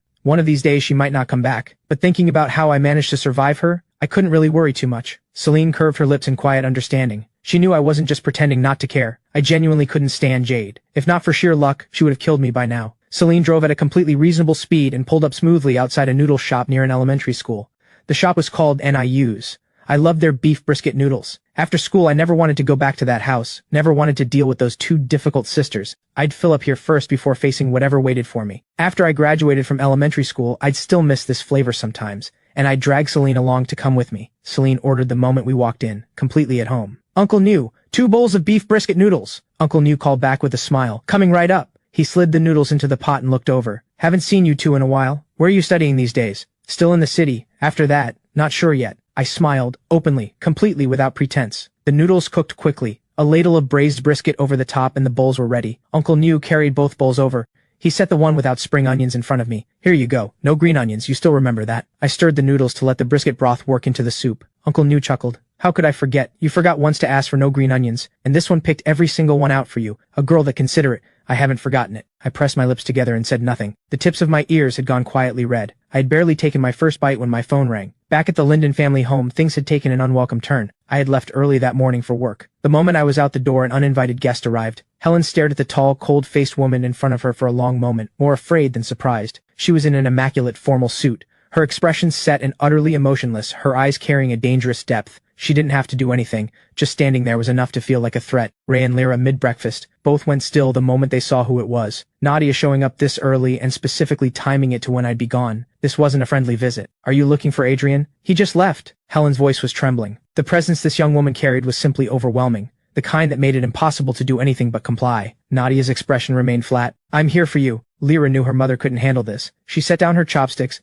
gave Ray a look, and gestured for him to take the bowls to the kitchen. She stood and walked toward the entrance, giving her mother a reassuring pat on the shoulder. Helen turned and went to make tea. Lyra met Nadia with a gentle smile, composed, neither deferential nor defiant. Please, come in. Whatever you have to say, let's say it sitting down. Nadia stepped inside, her face composed and coldly refined, eyes moving deliberately around the small apartment. It had been renovated, clean, tidy, even pleasant to look at, but for her it was still far too small. The dissatisfaction was internal but clear. It wasn't even as large as her walk-in wardrobe at the Harwick estate. No wonder Adrian, with money in his accounts, hadn't bought himself a proper wardrobe. There was no room for it here, and he wasn't even living alone. 5 people in a space this size. The air must barely circulate.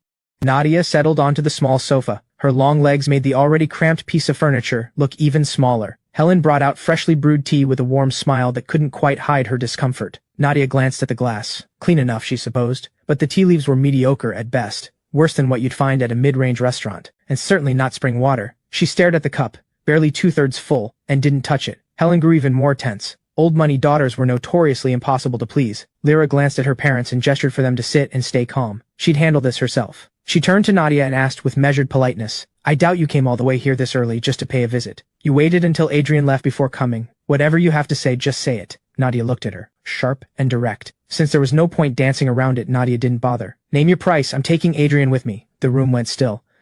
What exactly does that mean? You're trying to buy my brother? The intimidation Ray and Helen had been feeling evaporated instantly, replaced by something cold. Just because you have money, you think you can walk in here and take their son. Do you think he's a product on a shelf with a price tag? Something you can just pick up and walk out with? I thought maybe you were here because you were worried about him. But the first thing out of your mouth is money. The Linden family does not sell its children. Helen's anger was impossible to miss. Nadia's words were an insult to the Linden family, and to Adrian himself. Faced with Helen's open fury, Nadia didn't so much as blink. She continued, unmoved. Adrian grew up with everything he needed. His bedroom alone was over 700 square feet, with its own dedicated walk-in wardrobe. 2 personal attendants, 3 meals a day prepared by a 5-star chef, a private car and driver for every trip. What can he get here? What exactly can you give him? Helen had no answer. Nadia went on, her tone unchanged. 50 million. Put it in the bank and live off the interest for the rest of your lives. We don't want your money. Not 50 million, not 500 million, nothing. This is not open for discussion. Adrian is our son. No amount of money compares to that. Ray's face had gone iron pale. He wasn't budging. They'd only just found their own flesh and blood. They weren't letting him go. If you truly care about him, can you really stand watching him struggle here? She pressed. You're keeping him because you don't want to lose what he brings with him. He makes introductions, connects you to influential people, pays out of pocket for renovations, finds everyone jobs. He's given you plenty. People shouldn't be too greedy. I'll give you 50 million to buy out this worthless family bond of yours. Nadia's words had always been merciless. No softening, no courtesy. Ray slammed his hand on the table and stood. I don't care who you are, this is my home. Get out. Taking Adrian, over my dead body. Nadia didn't argue. She reached into her bag and produced a check for 50 million.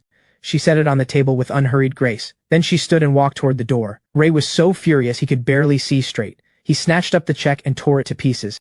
He hurled the scraps at Nadia's retreating back. The shredded paper landed softly against her. Her steps paused, just for a moment. People who don't know what's good for them. Helen patted Ray's back to calm him, her eyes fixed on Nadia's retreating figure, clearly just as furious inside. Lyra stood where she was and thought for a moment. She picked the torn check off the floor, dropped it in the bin, and walked quickly out after her. Beneath the large tree outside the complex, Lyra called out and stopped Nadia mid-stride. There's something I'd like to say to you. Nadia slowed to a stop and turned, that same composed, expressionless face. She watched Lyra jog over and spoke in a flat tone. What else do you want? Lyra caught her breath and let a composed smile settle back onto her face. Unlike Ray and Helen's open anger, Lyra was completely calm. No visible hostility, not even now. I don't know how things were in your household, but Adrian is polite and reserved. There's always been a distance about him. Whether or not he ever fully accepts us, We're not the kind of people who sell their children for comfort. If he chooses to go with you of his own free will, we have nothing to say about it. But the fact that you came while he was out says everything. He doesn't want to go. You don't need to waste any more effort on us. Nadia's expression didn't shift. Are you done? Lyra let her lips curve slightly. One last thing. Thank you for looking after him for 17 years, and thank you for still caring whether he's happy. From now on, I'll take care of my brother. Something shifted in Nadia's eyes, barely perceptible. When she spoke, her voice came out flat and quiet. You had better mean that. She turned and walked away without looking back. Once she was in the back seat of the car, Jade's call came through immediately. Nadia swiped to answer. Jade's bright, gleeful voice came through. Let me guess. The great eldest daughter got sent home empty-handed? No luck taking Adrian? Hey, wait, don't hang up. Calm down, Nadia. I know we can't stand each other, but when it comes to getting Adrian back, we're on the same side. Nadia ended the call without a word. Jade stared at her phone, momentarily blank. She scowled and threw her phone onto the sofa. That insufferable woman. I was in the middle of a mouthful of noodles when an unknown number came in. I picked up. Hello? Jade's furious voice exploded through the speaker. I am absolutely fuming. Nadia had the nerve to hang up on me. I couldn't help rolling my eyes. You called just to vent? Jade, clearly terrified I'd hang up too, rushed ahead. Nadia just went to your place. My brow furrowed immediately. Nadia going to find the Linden family. Nothing good comes from that. Who knows what she said in that state? How do you know? Jade scoffed. Have you gotten slower? Adrian, my life with Nadia is basically a spy drama. She plants informants around me. I plant informants around her. This isn't complicated. I kept my voice low. Do you know what she said to my family? Who knows? But whenever Nadia shows up in person, it's never good. Great spy work. Calling just to deliver bad news with no details. You have no conscience. Honestly, how long are you planning to keep playing house with ordinary people? If you don't want to go abroad with Nadia, come with me. Anything she can offer, I can match it, and then some. I raised an eyebrow and answered, letting the amusement show. She said she wants to marry me. What on earth? Jade shot up from her chair like something had launched her. She has lost her mind. Her most prized possession for over 20 years, and Nadia wanted to keep it all to herself. Absolutely not. I'm going to deal with her right now. The line went dead. I set my phone calmly back on the table and let those two chaos engines tear into each other. I was perfectly happy staying out of it. Celine was propping her chin in her hand, watching me with calm amusement. Nadia wants to marry you? I didn't deny it. The Jiang family tried to pressure you into an engagement with Dorian Jiang through a business deal. Nadia used that as leverage. Told me to give you up and go with her quietly. Thinking back on it carefully, I strongly suspect she was the one who fed the Jiang family that idea in the first place. Just picturing it, Celine laughed in spite of herself. Nadia had spent too long in the capital circle. The family's logic had completely absorbed her. Everything reduced to leverage, and marriage was just another transaction. Whatever she felt for me, as long as she could keep me close, the method didn't matter. Even after 17 years of being raised as siblings. Even though she was a full 10 years older than me. The most absurd part was that she genuinely did care. The kind of person whose words are hard but whose heart is soft. And yet she had never once respected what I wanted. Always acting in my name, forcing me into things I didn't want, all in the name of what was good for me, which is exactly why I couldn't stand her. Eat up, Celine said. It won't taste the same cold. She spooned a few pieces of brisket from her own bowl into mine. She was always like this, quietly attentive in ways that didn't ask for acknowledgement.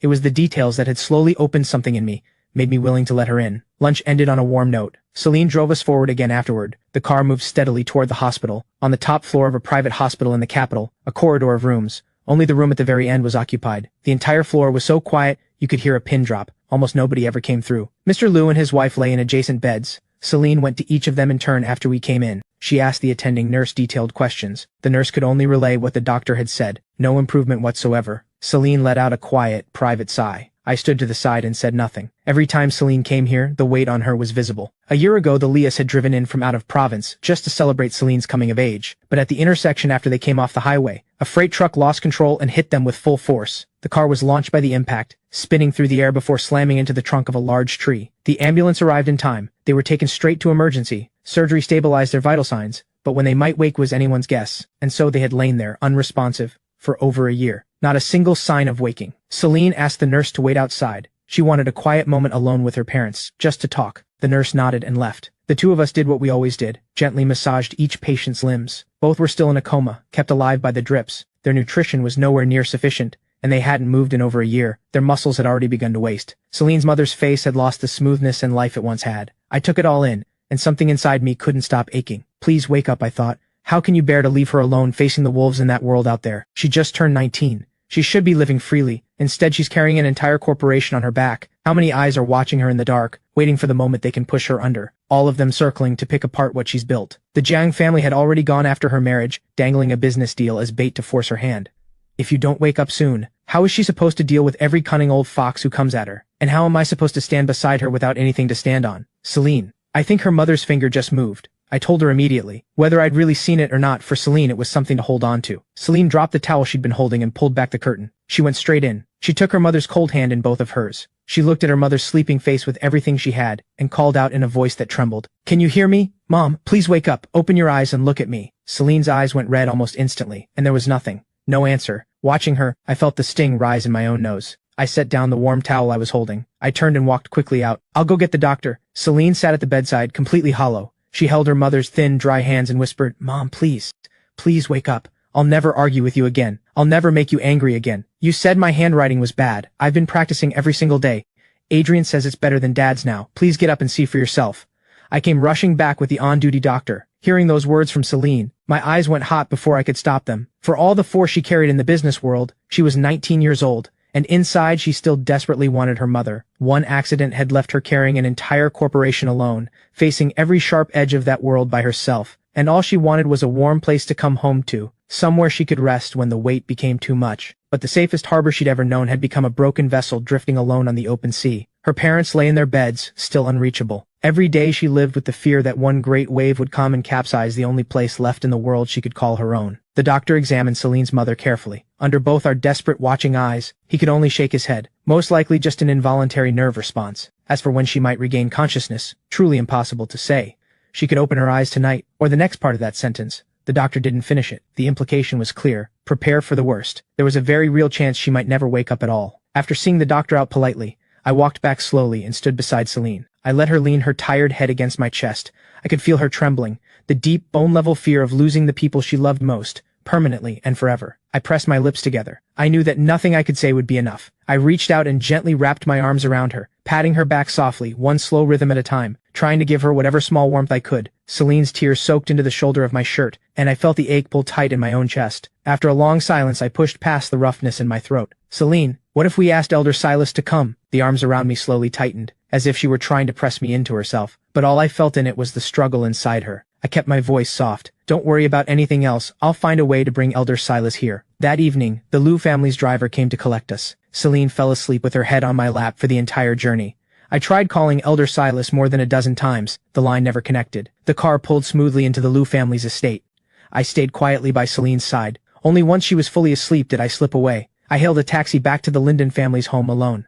The atmosphere at the Linden home wasn't good either. Lyra had already come back from a day of filming. Ray had shut himself in his room all day without coming out, still unsettled by Nadia's uninvited visit. The next morning, the rain was heavier than ever. The whole city seemed wrapped in a gray veil of mist. Everywhere you looked, white and gray, no sun anywhere. 7 in the morning looked like 4 in the pre-dawn dark. Lyra had tossed and turned all night and barely slept. When she heard faint movement in the living room, she got up immediately to check. She arrived just in time to see me pull the front door closed and turn to leave. She walked quickly to the living room and pushed open the window. Thunder roared outside. She stood at the window and waited quietly. Through the curtain of rain she made out my figure, umbrella raised, walking fast toward the complex entrance. I got into the same business car she'd ridden in before. This early, in rain like this, where could he possibly be rushing off to alone? Inside the car I set the umbrella aside. I brushed the droplets from my clothes. I turned to the driver. "Silas Hall, now." The driver pulled away without a word. Celine's call came through. "Did you sleep?" I answered. I kept my voice warm and easy. I didn't want my own weight bleeding into her. Celine was quiet for a moment on the other end. When she spoke, her voice was muffled. "I want my parents to wake up, but I don't want to put you in a difficult position, so if this trip doesn't work out, let it go. Please don't push yourself too hard." I kept my tone light. "Don't worry. At the end of the day, he's my master. And even if he refuses to acknowledge me as his student anymore, a healer's heart doesn't turn people away. He has no grounds to refuse." Celine went quiet. She knew exactly how badly things had ended between me and Elder Silas. I had declared the severance publicly, to his face. "I understand. Don't worry about the company. I'll handle everything. Stay safe on the road. And if Elder Silas won't see you, please don't put yourself through it. I'll find another way to bring him out." The call ended. I leaned back against the leather seat. I closed my eyes and let out a long, heavy breath. The doctors had said it plainly. The Leas were in a vegetative state. When or whether they'd wake was entirely unknown. At first I had thought it wouldn't get this bad. Maybe they'd sleep a few months and come around. But nearly a year had passed. Nothing had changed. Watching Celine carry that worry every day while still forcing herself to hold her ground against every shark in the room, I had started reaching out to Elder Silas. Every attempt had come to nothing. No matter how many times I showed up at his door swallowing my pride, no matter how many sincere apologies I sent, Elder Silas refused. Every time. Yesterday, seeing how much their condition had deteriorated, there were signs they could go at any time. And the doctor's assessment had been the same: prepare for the worst. How could I stand by and watch Celine lose the people she loved most and do nothing? The rain outside looked ready to swallow the whole city. Visibility on the roads was almost zero. For safety, the driver kept a slow pace. It took nearly an hour and a half to reach Silas Hall. When the driver moved to get out with me, I told him, "Stay in the car." I took my umbrella, pushed the door open, and stepped out. The rain was so violent the umbrella was essentially useless. My shoes were submerged in cold water within seconds. My trousers soaked through to well above the knee. The wind-driven rain showed no mercy to the rest of me. The weather had emptied the streets entirely, not a soul in sight. Silas Hall's heavy doors were shut, no visitors. I stared at the imposing red-lacquered wooden doors, drew a slow breath, and steadied myself. I hammered the heavy bronze knocker and raised my voice above the rain. "Your student Adrian requests an audience with Elder Silas. I beg Elder Silas to grant this student a moment of your time." The rain drowned out everything. I didn't stop. I kept knocking. "Your student Adrian, requesting to see Elder Silas." I had no idea how long I stood there calling out into the rain. Then the heavy doors groaned and opened a crack. A woman stood in the gap. Clean plain clothes, hair pinned up in a high ponytail. Her expression was cool and distant. "Elder Silas will not see you. Please leave." She moved to close it again, without hesitation. I shoved the door hard and squeezed through sideways. "You can't force your way in." Vera's composure cracked. She shut the door quickly and came after me. "Elder Silas said he will not see you." Beyond Vera, 3 or 4 others in plain clothing came running out. They blocked my path. Students of Silas Hall. They held me firmly at the entrance, not letting me move an inch toward the main hall. It was clear. This time Elder Silas had made up his mind. Rain pattered against the umbrella in sharp, rapid bursts. I looked at the people standing in my way. I bit down hard on my lip. I closed the umbrella, and I dropped to my knees on the stone steps. The rain soaked through everything instantly. My hair pressed flat against my pale face, mixed with tears I hadn't even noticed falling. I raised my voice toward the main hall. "Your student knows he was wrong. I beg my master, please give me just one moment." The students looked at each other, none of them knowing what to do. Vera looked at the slight figure kneeling in the downpour. Something in her couldn't hold out against it. She turned and hurried off to inform the Grand Master. "Grand Master, Adrian has knelt outside. In rain like this, if he gets ill, please, won't you just see him?" Silas had a brush in hand, practicing calligraphy. Each stroke landed with force, sharp, precise, unwavering, the work of someone who bowed to no one. He dipped the tip into the inkstone. He said, unhurried, "Let him kneel. Does he think Silas Hall is somewhere anyone can walk into whenever they please? When his legs go numb and his knees start aching, he'll leave on his own." Vera pressed her lips together, hesitated for a long moment, and then spoke carefully. "Grandmaster, I think Adrian genuinely needs you this time. Whatever brings someone to kneel at your door, it's a matter of life. Please have mercy and go to him. People come to me for healing every day. I help those whose hearts are sincere. Someone who abandons loyalty the moment something better comes along. I don't help people like that." The brush was set firmly back on its rest. The residual ink spattered across the desk. Silas's eyes were full of anger. He looked at the scroll he had just finished. "New bamboo grows taller than the old, all thanks to the elder branch that held it up." The rage drained away, replaced by something heavier, a deep, unresolved grievance that refused to leave. He rolled up the scroll. His hoarse voice produced 2 words, "Not seeing him." Beneath it all surged something he couldn't name: reluctance, loneliness, and a disappointment in his student that had never fully faded. Vera understood exactly where the Grandmaster was. The one who tied the knot was the only one who could untie it. Her words wouldn't help. She could only respect the decision he had made. She came back out to deliver his answer. "Please leave. The Grandmaster says he will not see you. Kneeling here won't change that." I was soaked through to my skin, water dripping steadily from every part of me. My body was shaking uncontrollably from the cold. My teeth had been chattering for a while now, but I kept my back straight. I didn't move. Whatever obstacles came today, I had to see Elder Silas. I had to ask him to come and treat the Lias. "Please tell Elder Silas, if he won't see me, I will stay here on my knees until he does." Vera let out a heavy sigh. "Why do this to yourself? You left Silas Hall for wealth and status. The Grandmaster tried to talk you out of it, again and again. You never looked back. You were the one who spoke the words severing the bond between master and student. That cut him deeply. Even if you kneel here until both your legs give out, the Grandmaster will not see you." I pressed together lips that had gone colorless with cold. There was nothing to argue with in what she'd said.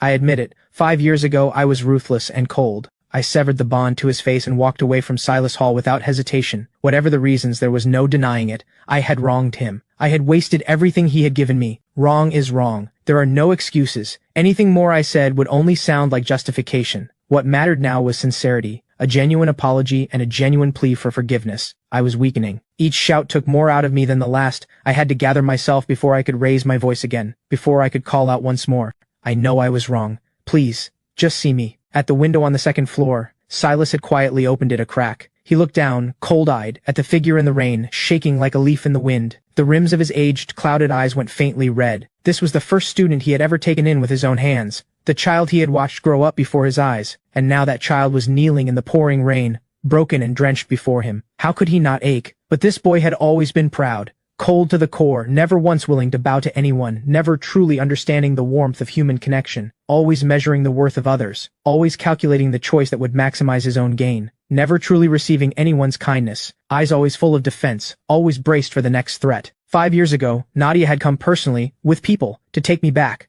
forbidding me to continue studying traditional medicine. Silas understood, deep down. Growing up in the Harwick household, I had never had much of a choice, but he had pleaded with me then, desperately, earnestly, begging me not to surrender again to the Harwick family's demands. I had left without a shred of hesitation or regret, declared the end of our bond to his face, went back to wealth and power, single-mindedly chasing status, the student he had loved like a grandson, saying those things. It had gone through him like a blade. Perhaps I had weighed my options and chosen accordingly, but in all my calculations, in all the factors I had weighed, his genuine care for me, his mentorship, had never been counted at all. And now the same proud, untouchable young man was kneeling, setting down every last bit of dignity to come before him. Perhaps he had finally found someone who could change him, someone who had taught his cold heart what it felt like to receive another person's goodness. The driver had been waiting for a long time with no sign of me. Anxious, he called to report in. Director Liu, Adrian has been inside Silas Hall for an hour. He still hasn't come out. The pen fell from Celine's hand. A sharp, rhythmic pain pulled through her chest. Something is very wrong. Go inside and check on him immediately.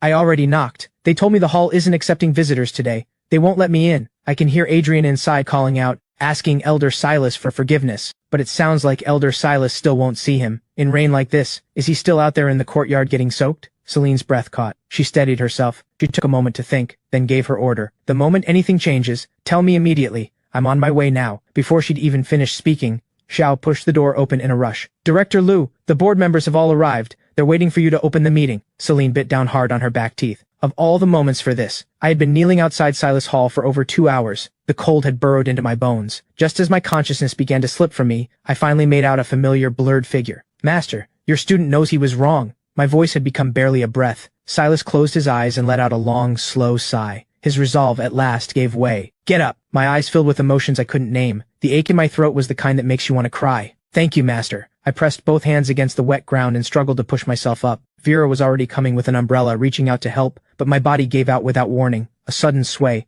a flash of white, and every last bit of strength left me. I collapsed into the rain. The last thing I heard before losing consciousness was Silas's urgent voice. This foolish child. Get him into the East Wing. Now. In the Liu Group's executive conference room, the shareholders watched the door open, and only Xiao walked in. Their expressions darkened immediately. Where is Director Liu? Xiao maintained her composed, professional smile and addressed the room politely. Director Liu has an urgent matter that requires her immediate attention. The meeting will be rescheduled. Thank you all for making the trip. She's got a lot of nerve. One call and we all drop everything to come here. We've been sitting here this whole time, and she just sends word she's not coming? A young girl who thinks sitting in the president's chair means she can do whatever she wants. Does she have any respect left for those of us who built this thing? The Liu Group's success today wouldn't exist without the support we've provided from the beginning, and now she stands us up. Who knows what she'll pull next? The shareholders went back and forth, grievance piling on grievance, until the room was saturated with discontent. Xiao looked as though she'd seen this performance many times before. She kept her polite professional smile in place. Ladies and gentlemen, Director Liu had intended today to share some very good news with the shareholders. The Liu Group has secured the latest chip technology. Development of the new flagship device can begin immediately. She also wanted me to convey this clearly. Any shareholder who has reservations and wishes to withdraw their investment,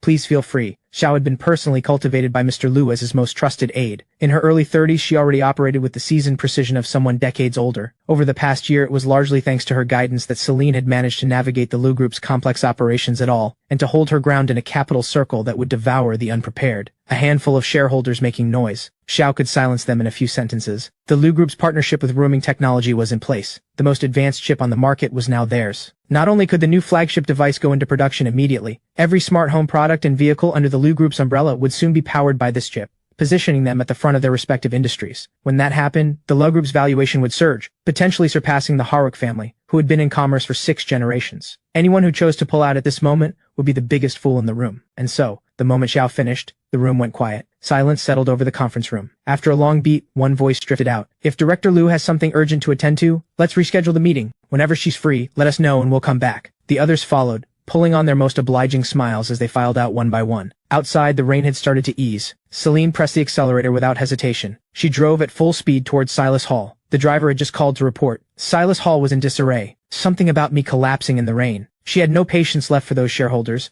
Nothing was more important than Adrian. When I finally pried my eyes open, the first thing I saw was Celine's face, pale and perfect, with a jawline so sharp it could probably set off a metal detector. Wait, why was Celine here? I forced my dry eyes to move. And there was Silas, sitting at the bedside, staring at me with an expression that clearly wanted to be stern, and couldn't quite manage it. My voice came out barely above a whisper. "Master, don't call me that. I have no student like you." Silas gave a cold huff and turned away. He clearly ached for his student, and was working hard to keep the active anger going. I pressed my colorless lips together and looked down quietly. "Grand Master," Silas thought. "I tell him not to call me master and he actually doesn't. What a heartless little wretch." Silas shot to his feet, hands behind his back, and walked briskly toward the door. "I'll go check on the medicine, drink it, and then get out." Vera watched the Grandmaster say one thing mean another performance. She hid to the side and covered her mouth to keep from laughing. Once his figure had fully disappeared through the door, she walked over to the table and poured a cup of warm water. "Miss Celine has already told the Grandmaster everything about Mr. and Mrs. Liu's condition." Celine's expression showed no obvious relief. What filled her eyes instead was worry, entirely for me. If she'd known I'd do this to myself, she would never have let me come, no matter what. The Grandmaster has always been like that. Hard words, soft heart, and you are the student he values most. After you knelt in that freezing rain for over 2 hours, how could he possibly hold on to his resentment? Vera passed the cup to Celine. Celine thanked her quietly and took it. I sipped slowly at the warm water Celine held to my lips. The heavy weight that had sat in my chest for so long felt like the rain had finally washed it away. A joy I couldn't suppress crept into the corner of my pale lips. Elder Silas had finally agreed to come.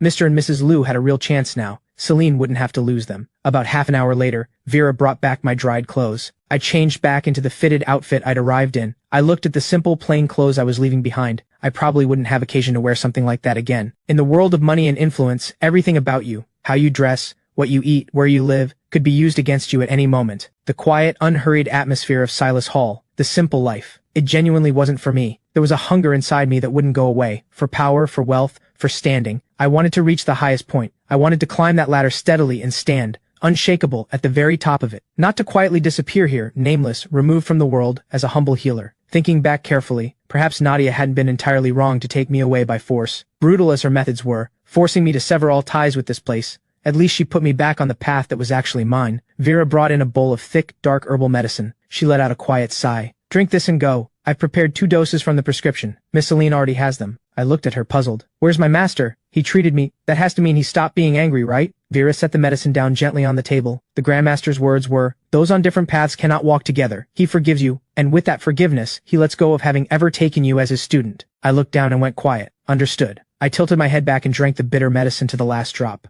I thanked Vera genuinely. Then Celine and I left together. Silas stood alone at the upstairs window and watched the car slowly disappear. He turned over in his mind what Celine had told him. 5 years ago, Nadia had come in person to bring me back and put me under her direction in business management. She had threatened that if I continued wasting time here, Silas Hall would cease to exist in the capital. I knew exactly what Nadia was capable of. Erasing Silas Hall was the least of it. She could have made Silas himself disappear. So I had swallowed it and made the choice, forcing myself to say those cold, unforgivable words, severing years of mentorship with my own hand, vowing never to set foot in Silas Hall again. Celine had also told Silas in detail about everything I had gone through in the years since. Without enough strength of your own, you are controlled at every turn. Every day going head-to-head with those 2 difficult sisters. After discovering I wasn't a Harwick by blood, I pushed even harder to build my own foundation. Nothing I had came as easily as it appeared from the outside. I had grown up carrying immense weight, trapped inside a stone and still fighting my way out. Silas had originally been a Taoist at a mountain temple, teaching himself a mastery of traditional medicine that rivaled any formal training. One year, a violent storm flooded the village below. He came down without hesitation, to heal, to help, to save whoever he could, and that was how he met a small boy named Adrian, who had come with the relief effort. He saw something remarkable in that child, and took him on as his final and most prized student. The flood had made his name known across the land. The people he had helped pooled their gratitude and built him this quiet refuge, Silas Hall. Unbothered by the world's demands, he lived as he pleased within these walls. He had no patience for the arrogance of the wealthy, and stubbornly refused to treat those he found distasteful, never caring whose feathers he ruffled. But Celine's words had made him understand. The world I had grown up in allowed me no freedom at all. He had never liked my emotional coldness, but that coldness had been the tool that kept me alive for over a decade. Different roads lead different people. Let his student walk the one that was meant for him. "Adrian, are you out of your mind? 2 hours on your knees in rain like that?" Celine's brow was furrowed tight. She reached up and pressed the back of her hand to my forehead. Then she pulled me close into her arms. "Slight fever. Are you cold?" I shook my head slightly and let myself settle into her arms. The faint citrus scent on her.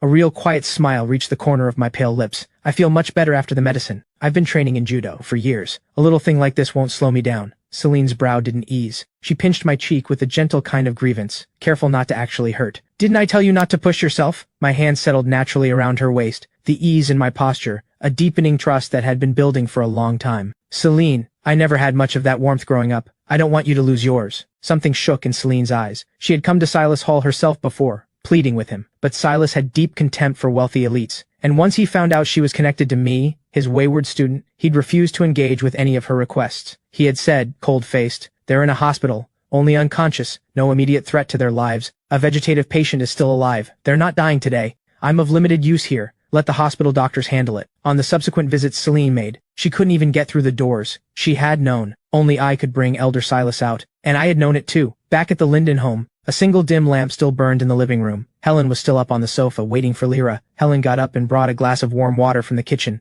She asked casually with concern, "You're back. What kept you so late tonight?" Lyra dropped onto the sofa, exhaustion written all over her face. She took the cup her mother handed over, and drank the whole thing down in one go. "I had 2 night scenes in the drama. We just went ahead and shot both tonight." Helen looked at her closely for a long moment. When Lyra finally set down the cup, Helen reached up and gently touched her left cheek. Her brow furrowed sharply. "What happened to your face? Why is it red? And are those fingerprints?" Look closely, the outline was unmistakable. Someone had slapped her. Hard. Lyra gently moved her mother's hand away, keeping her voice easy. "It's nothing. The scene called for it. Looks worse than it is. It doesn't hurt." But no matter how firmly she said it didn't hurt, a mother who saw it knew better. Helen rushed to rummage through the cabinet until she found the ointment. "Put this on and it'll heal faster. Otherwise you'll walk into school tomorrow and people will talk." The cool ointment was dabbed gently onto her cheek. The burning eased almost immediately. Lyra sat there quietly, letting herself be looked after. A thought surfaced. Adrian had gone out in the rain first thing this morning. Her eyes shifted. She couldn't help asking, "Has he come back?" Helen sighed quietly and said, "He came back a while ago, went straight to his room and slept. Didn't even come out for dinner. His color wasn't good. He might be coming down with something. I didn't want to knock and disturb him." Lyra fell quietly into her thoughts. She genuinely wanted to know where he'd rushed off to in the rain. But she also understood. There was a dimension to him that wasn't hers to probe. There were things it wasn't her place to ask about. He probably got drenched and caught a chill. "I'll pick up some cold medicine for him tomorrow, just to have it on hand." Lyra looked up again. "What about Dad? How did the interview go today?" Helen explained. "The rain was too heavy. They pushed it to tomorrow morning. So he'll drive you both to school in the morning. Works out nicely. And if Adrian still isn't feeling well, stop by his school and let them know. Come to think of it, it's embarrassing. He's been in school for over 2 weeks and we still don't have his teacher's contact information. We wouldn't even know who to call. We really need to sort that out tomorrow. If something happens at school, they have no way to reach us." I slept deeply and without interruption. When I woke the next morning, I felt considerably better. Just a slightly hoarse throat. No weakness in my hands or legs, nothing serious. I changed into my Crestwood uniform, went to the bathroom, and was in the middle of brushing my teeth in front of the mirror when Lyra came in. "Feeling better?" She reached up and pressed her palm to my forehead. "No fever." She exhaled fully. "Any dizziness? You could stay home and rest today if you need to." My mouth is full of toothpaste foam, so my words come out a little muffled. "No need. You look fine to me." Those bright eyes of his catch the light like scattered stars, genuinely striking. Lyra finally lets herself relax. She lifts her lips into a warm smile. "As long as you're feeling okay, that's all that matters. Dad has a job interview today. He'll drop us off at school on his way." She hesitates for a long moment, then finally can't help herself. "Where did you go yesterday? You left so early." "Just ran an errand for a friend," I say, keeping it casual. Lyra reads the room and doesn't push further. Helen has made ham-fried rice for breakfast. She figures that just because she sells black rice balls at her stall doesn't mean the kids should be eating them every single morning. Too much of anything gets old, so she goes back to what she's always done, cooking something different for the kids every day. The sun still hasn't shown its face today, but at least the rain has finally stopped. This weekend, I've dealt with the forced engagement situation threatening Celine, and smoothed over the tension between me and Silas. On top of that, I've managed to bring Silas in to treat Celine's parents. There's a lightness in my chest I can't quite put into words. Even the plain fried rice tastes good enough that I go back for more. Shoes on, ready to head out. Ray's in noticeably good spirits too. The rain stops right on the day of my interview. Now that's a sign. B is the first one to dash to the entryway cabinet. She claims the little stool as her own and moves fast, pulling her socks on with impressive efficiency. But the laces are a mess. The moment B tries to bolt for the door, Lyra strides over and presses her back down onto the stool. She crouches down and ties B's laces without a word of complaint. I watch the two of them. It's a quietly perfect moment. I drop onto the sofa and start venting about Jade. Neither she nor Nadia are exactly good people, and who comes out on top between those two is anyone's guess. If I knew what was actually going through Jade's head right now, I'd slap some sense into her. Every single one of them has completely lost the plot, treating my future like it's some kind of game. What I don't know yet is just how far off the rails those two have actually gone. My informant calls in with a report. According to Joe, Jade stormed straight into the executive office and landed a full-force punch on Nadia, without a single word of warning. Then the two of them went at each other like it was a back-alley brawl, all dignity gone. Now they're both flat on their backs in the hospital. A scuffle bad enough to hospitalize both of them? I frown hard. I'm starting to wonder if Joe has been flipped, putting on a show of how bad things are to earn my sympathy for those two. Joe looks deeply uncomfortable. The corner of his mouth twitches in a way that doesn't look voluntary. Sir, here's what actually happened. It started with Jade bursting into the executive office and grabbing Nadia by the collar. She pulled back and drove a punch straight into Nadia's right cheek, full force. You insufferable woman, she spat. You actually think you can marry Adrian? Keep dreaming. Take a good look at yourself. You think he'd ever want someone as dull as you? That would be the day. Nadia didn't see it coming. She touches her tongue to the blood seeping from the corner of her lip. The metallic taste seems to unlock something inside her, something violent she's been keeping tightly leashed. Something dangerous flashes in her eyes. She snatches a glass ornament off the desk and hurls it at Jade. You want to talk about nerve? You couldn't even get him to leave with you. Lucky for Jade, her reflexes are fast. The ornament catches her shoulder instead of her head. Half a second slower and it would have been a very different story. And you're one to talk. You couldn't convince him either, so now you want to marry him instead. What a shameless, underhanded move. Have you lost all self-respect? Whether I marry him or not is none of your business. Unless, Jade, you have feelings for him yourself. Get out of here. Don't lump me in with you. But if you think you're marrying, I'm telling you right now, that is never happening. He'd sooner marry me than you. They fight and scream at each other simultaneously, neither willing to stop doing either. One moment Jade has Nadia pinned to the floor, the next Nadia has the upper hand. Everything in the office that can be thrown gets thrown. Everything that can be picked up becomes a weapon. A crowd of staff gathers outside, watching, but not one of them dares step in. Help either side and you're finished either way. It only ends when both of them are flat on the floor, too exhausted to get back up. That's when someone finally works up the nerve to call an ambulance. Both of them are rushed to the hospital. When the damage is tallied, Jade's right arm is badly dislocated, and there's a gash on her forehead. Looks like it came from an ashtray. Nadia has a fractured left leg and a deep cut along her right cheekbone, not to mention the bruises and scrapes from the rest of it. The damage is roughly equal. Both of them are a mess. After hearing the whole story from beginning to end, I pressed my hand to my forehead and let out a long, tired sigh. I almost forgot. These two are both out of their minds. One has no sense of self-preservation. The other has no fear of consequences. Of course, when they fight, it doesn't end with a few scratches like normal people. The most absurd part of all this, even while beating each other senseless, they still manage to drag me into it, throwing punches and screaming at each other, and the whole argument is about who gets to marry me, with that many staff watching the entire thing unfold. God only knows what the clickbait accounts are going to do with this. I realize I've been silent on the line for a while. Joe's voice goes cautious, clearly nervous about how I'm taking this. Sir, are you going to come visit them? Visit them? Haven't they given people enough to talk about already? I hang up. No ceremony. I take a moment to think it through properly. It occurs to me that this fight between Nadia and Jade might not have been entirely spontaneous. Nadia knows better than anyone what it means for the Harwick name to have a brawl like this play out inside the company. Jade never thinks about consequences, but Nadia, she doesn't do anything without calculating the cost. And yet here we are. And somehow it's landed me at the center of the story. These two are playing me, together. The news spreads faster than I expected. Within 2 or 3 hours it's everywhere. The top 5 spots on the trending list. All of them burning with the same story. Not by blood, bound by heart. Harwick sisters come to blows over a man. From fake heir to most wanted bachelor, just how much pull does the Harwick imposter have? It tears through the capital, circle like lightning, and from there, across the entire city. It all falls into place a little too neatly, like someone had this board set up long before the pieces started moving. Lyra carries her tray to the return counter, then she slips into a quiet corner and calls me. I pick up almost immediately. I'm already dealing with it. My voice comes out a little sharp. What's up? Lyra doesn't take the edge personally. Her voice stays easy. Adrian, I heard about the trending stuff. Are you okay at school? Something shifts in my expression. I didn't expect that. I didn't think she'd call just to check on me. I pause for half a second, and when I answer, the edge is gone. I'm fine. The others won't take rumors like this seriously. Don't worry about it. Good. The relief in Lyra's voice is audible. And if things get messy at school, just take a day off and come home. Don't let yourself be put through anything. I hesitate for a moment, then ask carefully. You saw the trending list, and that's all you wanted to say? Like, why Nadia and Jade were fighting over me? Whether any of it is real? Whether I planned any of this? Lyra laughs softly on the other end. Of course I believe you. You're okay. That's all that matters to me. Besides, didn't you say it yourself? Those two are out of their minds. Whatever they say isn't worth listening to. A laugh escapes me before I can stop it. We haven't known each other long. There's still so much we don't know about each other, but Lyra's trust in me is completely unreasonable. Blind, total, and without condition. Go ahead after school. I'll head back later on my own. Don't wait up for dinner. Okay, stay safe. Message me when you're almost home. I'll meet you at the gate.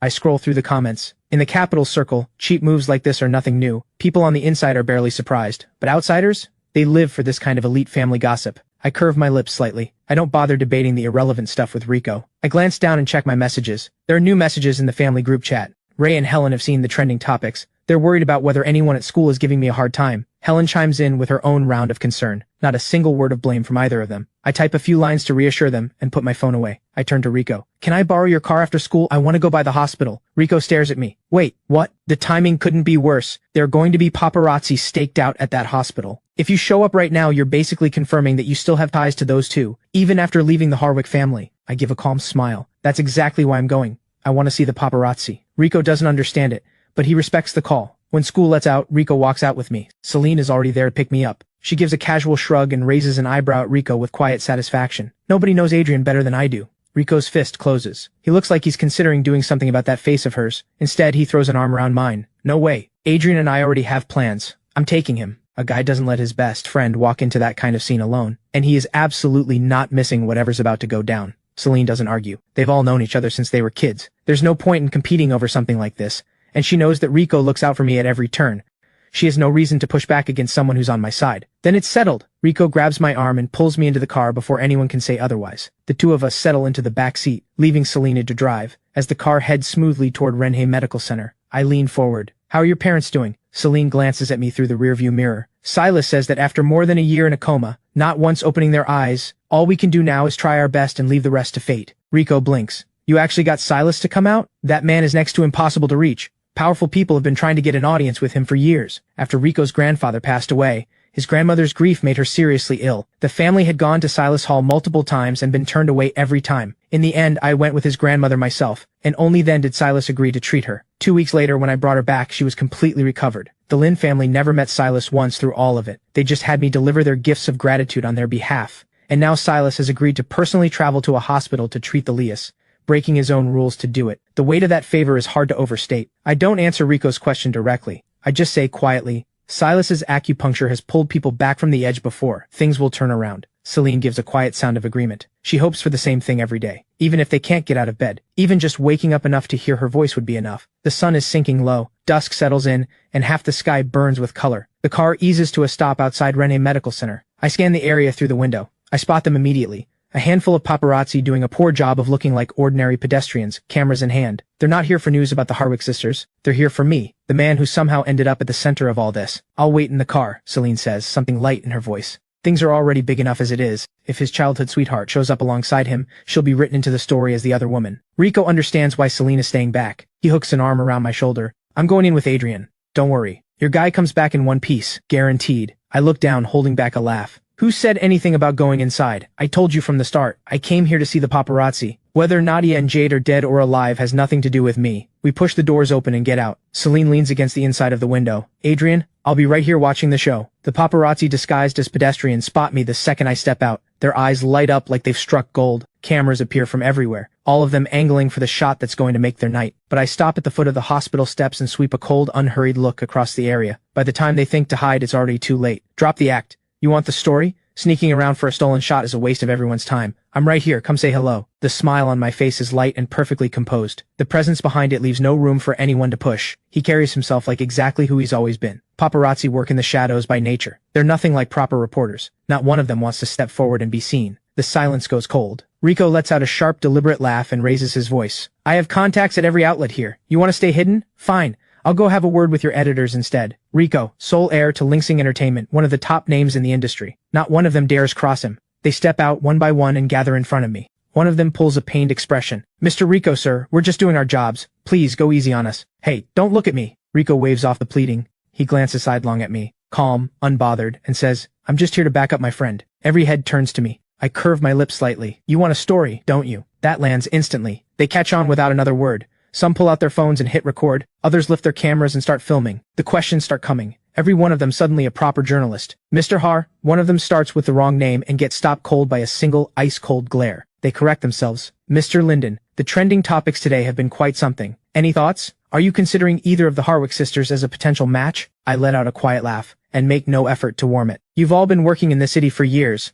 You've covered enough elite family gossip to fill a library. So you're telling me you don't know that those two and I have never been anything other than at each other's throats? But they've now publicly expressed a desire to marry you, even after you've left the family. So what you're suggesting is, I walked away from one powerful family, and now I'm supposed to find my way back in through the back door? Even if that door means marrying someone I can't stand? I've been in business for over a decade. I have never once heard a more ridiculous strategy for getting ahead. But you did come to the hospital. Isn't that itself a sign of concern? Oh? Would you like to come up with me and watch me slap some sense into them? The room goes dead silent. My tone is hard and leaves no room for softness. Not a trace of concern for their injuries. If anything, I sound like I'd happily make things worse. The crowd starts to reconsider. So the rumors that have circulated through the capital circle were true all along. He and the Harwick sisters genuinely cannot stand each other. Now that he's no longer part of that family, the quiet war has become an open one. These three are clearly done with each other for good. And yet, even the paparazzi are finding it a little strange. They've seen all three of them in the same frame before, and every time the tension could have powered a city. But hearing that the Harwick sisters threw out every shred of dignity to fight over the real and fake heir situation, that's still hard to wrap your head around. Looking at it now, this stunt has all the marks of those two making life difficult for me. On purpose. I've left the Harwick world completely. Different circles, different lives.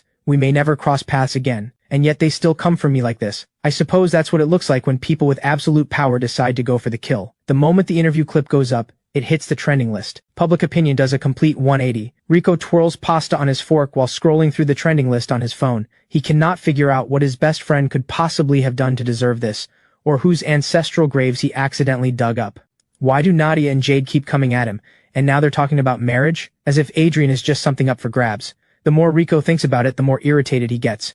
He clicks his tongue in disgust. No amount of digging could find their common sense. After a full dinner, Rico is dropped off first. He gets out of the car cleanly. Celine moves quickly into the back seat. Between classes and work, the time she gets to spend with me keeps shrinking. She holds onto it more tightly than she lets on. She wants to be beside him as much as possible. And with her parents still unconscious, I'm the only person she trusts completely, the only one she can lean on. Being with me is the one thing that lets her loosen the tension she carries everywhere else. The light in the cabin is dim, just enough to fall across her face where the shadow meets the glow. It makes every feature sharper. The clean line of her lips, the strong bridge of her nose, the depth in her eyes, a jawline that cuts like a blade. I take it in for a moment, and underneath all of it, I don't miss the exhaustion behind her eyes. My voice comes out soft, but the concern behind it is real. You've been busy lately? Celine presses her fingers to the bridge of her nose. It's fine. The chip deal came through at the right moment. The board has finally backed off a little, but the Liu group keeps me stretched thin, and I can't let my university coursework slip, so it never really ends. Despite everything that happened to her family, dropping out was never an option. A degree gives her armor, one less angle for people to use against her. With Xiao handling Liu group operations,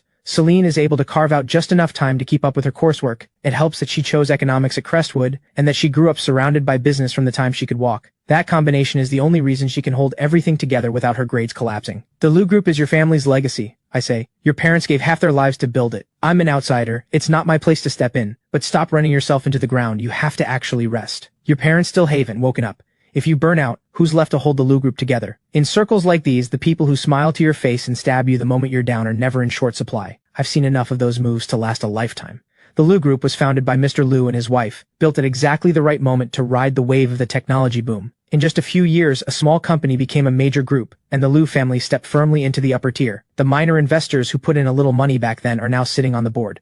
They've grown bold, using a small favor from years ago as leverage to reach for a share of everything. Every one of them wants the chairman's seat. They want real control, and the kind of name that comes with it in the capital circle. When Mr. Liu and his wife went down, Celine was all that was left standing. Half the room wants to pull her off the ledge, and the competition in the industry doesn't help. Plenty of rivals are quietly waiting for the Liu group to fall. She's surrounded on all sides. Holding it alone is almost impossible. Celine had never touched the Liu group's operations before all this. If Mr. Liu hadn't had the foresight to groom Xiao as her right hand, the Liu group would have been picked clean long before now. 2 years ago, when I found out I wasn't a Harwick by blood, I brought Celine in, and we founded rooming technology together. I hold 70% of the shares. Celine invested for 30%. It was my safety net, and a foothold I built for her at the same time. Technology moves fast. The Liu group can't afford to stand still if it wants to last, so I poured serious money into research and development, all of it directed at chip technology. Once we had real results, rooming technology would give me a standing in the capital circle that didn't depend on the Harwick name, and the partnership with the Liu group would give Celine the ground she needed to hold her position. But things moved faster than either of us expected. Kanglin Group developed a competing chip first, and then the accident happened. Celine had to take over the Liu group before she was ready, and Kanglin had leverage over her at every turn. But we had laid the groundwork. Rooming was already in place. Our new chip came through. The partnership with the Liu group held,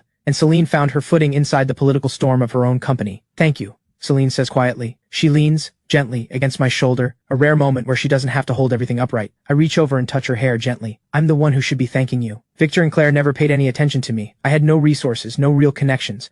Nothing to build on inside the capital circle. Even with the Harwick name, I was never anything more than a puppet. I never had a real choice about my own life. It was Nadia and Celine who carried me, one openly, one quietly, that let me build the relationships I needed in this world. Learn how to invest, how to run something of my own. Without that, when the truth about the real and fake heir came out, I wouldn't have been able to face it without flinching. I would have just been carried along by whatever happened next. By the way, I'm going to visit Master Z this weekend. He said he wants to cook himself. He's asking if you'd like to come. Master Z spent years living in the mountains. It's rare that he's moved back into the city. As someone he's taken under his wing, I should go. I have to go back to campus this weekend, though. Probably won't make it until evening. That's fine. He's inviting you for a meal after all. As long as you make it in time to eat. The thought of seeing Master Z puts a smile on Celine's face. Every time we see him, he pulls us both into this long conversation. Like he's testing us, trying to provoke something, but he never quite gets the reaction he's looking for. Back at the hospital, Jade is far from recovered. Her arm is wrapped in bandages and held in a sling. She also has a concussion from the blow to her head. The moment the dizziness clears enough for her to move, she immediately goes next door to find Nadia. Nadia is in no better shape. She's lying quietly in her bed, resting. Her left leg is in a cast, elevated. Even so, she hasn't stopped working. The bedside table is pulled out, and she's bent over a stack of company documents.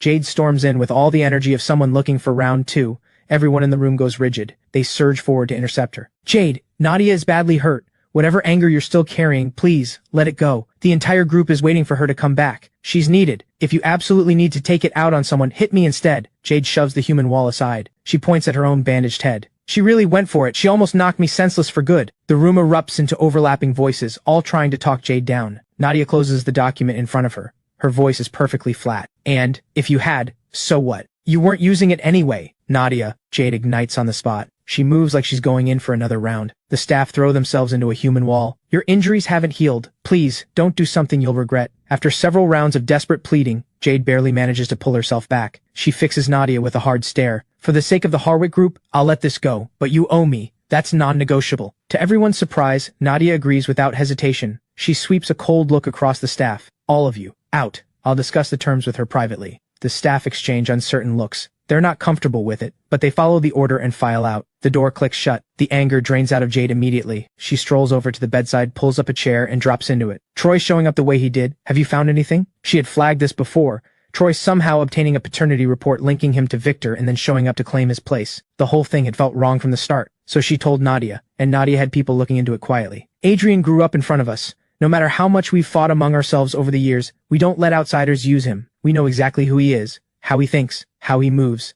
Having someone we know nothing about walk into the family, that could compromise everything. I've had people dig into it thoroughly. We still can't trace who provided the paternity report. Nadia's expression stays completely neutral, almost indifferent, but Jade knows better. Even if the sky fell, Nadia would look like she'd been expecting it. She's troubled by this. She just doesn't show it. We've never seen the actual report. If we could find out which medical facility issued it, we might be able to trace it from there. A glint of cunning crosses Jade's eyes. The implication couldn't be clearer. They need to go home and find it. Nadia pushes the documents aside and folds away the table, her voice cool. Whoever tried to use Adrian, they didn't succeed. Time to find someone to make an example of. Get the doctor. I'm checking out. Jade gives a quick okay gesture and casually scoops up the documents from the table. She raises her voice deliberately. You're in this bad a shape and you're still worrying about company business? You're not the only daughter in this family. Why should everything run through you? Your leg is done for. Stay in bed where you belong. I'll take over as president of the Harwick group from here. Outside in the hallway, the staff collectively stop breathing. Letting Jade run the Harwick group? That's not a plan. That's a countdown to bankruptcy.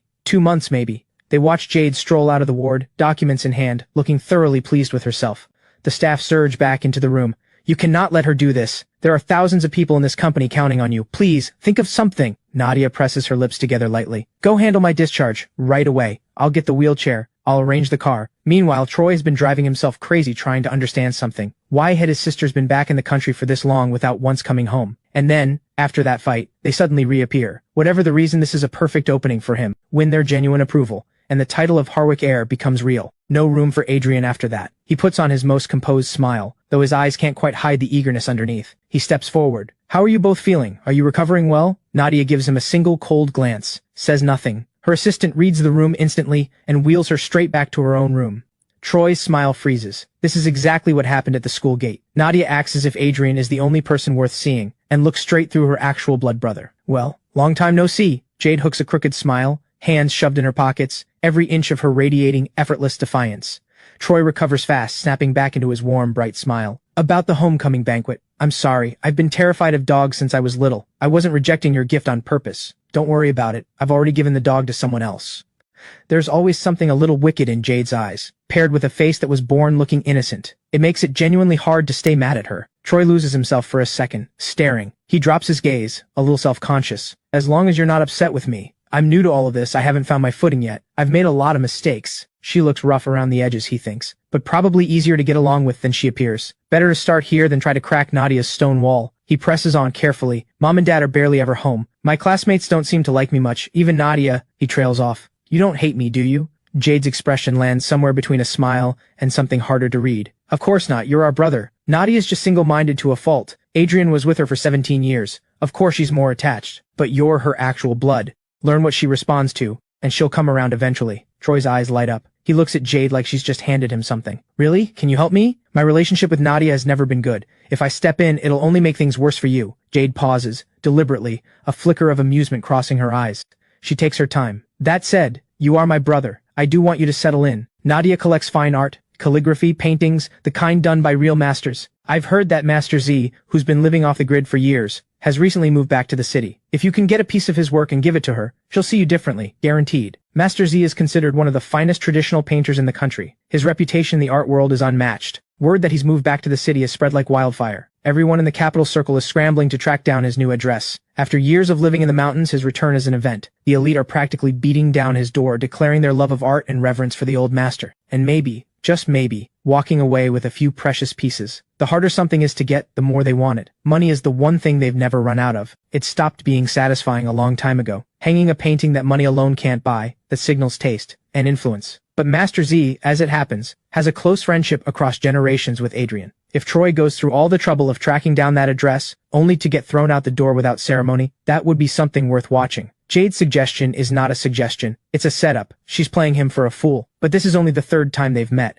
Troy has no idea what kind of person Jade actually is, or what she's really thinking. He genuinely believes she's trying to help him. He nods, eager and grateful. He's practically glowing. Thank you. I'll go find Master Z right away. Jade watches Troy's retreating figure, all bounce and excitement. The expression on her face goes cold the moment he's out of sight. She literally just told him her relationship with Nadia is terrible. Did he really think she was going to hand him a genuine strategy? What a waste. Not even a flicker of suspicion. His mind doesn't come close to Adrian's, and fooling someone sharp is the only kind worth doing. Jade turns to the attendant waiting nearby. They step forward immediately. She drops her voice. The paternity report Troy had when he arrived. Where is it now? Troy rushes back to his room, riding the high, and grabs his phone. He sends a message to the contact saved as Clearwater. Hey, I heard Nadia likes fine art and calligraphy. I'm thinking of getting a piece from Master Z to give to her. Does that sound like a good idea? Clearwater replies quickly. You do need to get on Nadia's good side. Otherwise, Adrian could come back to the Harwick family at any time and take the place that belongs to you. I'll look into Master Z's new address for you. Good luck. Saturday morning. I pull on something casual and get ready to head out. Everything's in order. Time to visit Master Z. The Linden family is already moving. Lyra needs to get to Singlen's studio for filming. Ray left early for work. Helen is already at the market running her stall. Since I came back to the Linden family, Ray, Helen, and Lyra have all been quietly generous with me. Considerate but careful. A small distance they keep, not wanting to crowd me or ask too much. I grab the keys and step out of my room. Stay safe out there. Lyra's at the entryway changing her shoes. She's in a hurry. The short drama has 5 scenes left, and it should wrap up within the next day or two. I smile. You too. Make sure you get some rest between takes. Ray's factory is far out, but he's already parked downstairs waiting to drop Lyra off at Singlen's studio on his way. Helen needs no prompting. Since the stall started getting good responses, she's been running on pure adrenaline every single day. Up before dawn to prep ingredients, long gone by the time anyone else is awake. The moment they leave, the apartment goes completely still. I take a slow breath, pull on my sneakers, grab my jacket, and head out. On my way to Master Z's new place. The villa I arranged for him is nearby. A 2-story house, elegantly furnished, nothing excessive. The courtyard is full of green, lush and thriving. 2 osmanthus trees grow there, which is how the place got its name, Osmanthus Court, and his favorite armchair is there too. The old one had long since seen better days. I drafted the design myself and had one made for him. Brand new, placed in the back garden, perfect for sitting in the sun. Out front, the household staff are dealing with a stream of unwelcome visitors, loud newly minted money with no manners. He's retreated to the 3rd floor for peace and quiet. How dare you stop me? Do you have any idea who I am? I'm the heir of the Harwick group. Cross the Harwick family and you think you can handle what comes next? That voice. Master Z pauses his show on his phone. He gets up and crosses to the window. He opens it a crack and looks down into the courtyard. What he sees, a young man draped head to toe in expensive labels, without a shred of grace to show for any of it. Master Z's brow pulls into a sharp frown. Dressed in royalty but born without an ounce of grace. So this is the real heir, the one whose return pushed Adrian out, traded away a pearl for a piece of broken glass. Victor and Claire have well and truly lost the plot. Downstairs, the staff maintains its composure. Sir, Master Z has an important guest today. He's not receiving visitors. What, you're turning away money? Show a little respect and he thinks he runs the place. Get him out here, now. His voice goes up and his face twists. One of the staff is knocked, off balance and falls. No time to even register the scrape on their palm. They scramble back up and block Troy before he can force his way through. Quite the reception for a move-in. What's all the excitement about? A familiar voice, calm and carrying a faint chill. Troy spins around. The crowd of would-be visitors has already parted, stepping back on their own. I'm standing at the gate, alone. Troy stops dead. He fixes me with the look of someone bracing for a fight. What are you doing here? I smile. Easy, completely unbothered.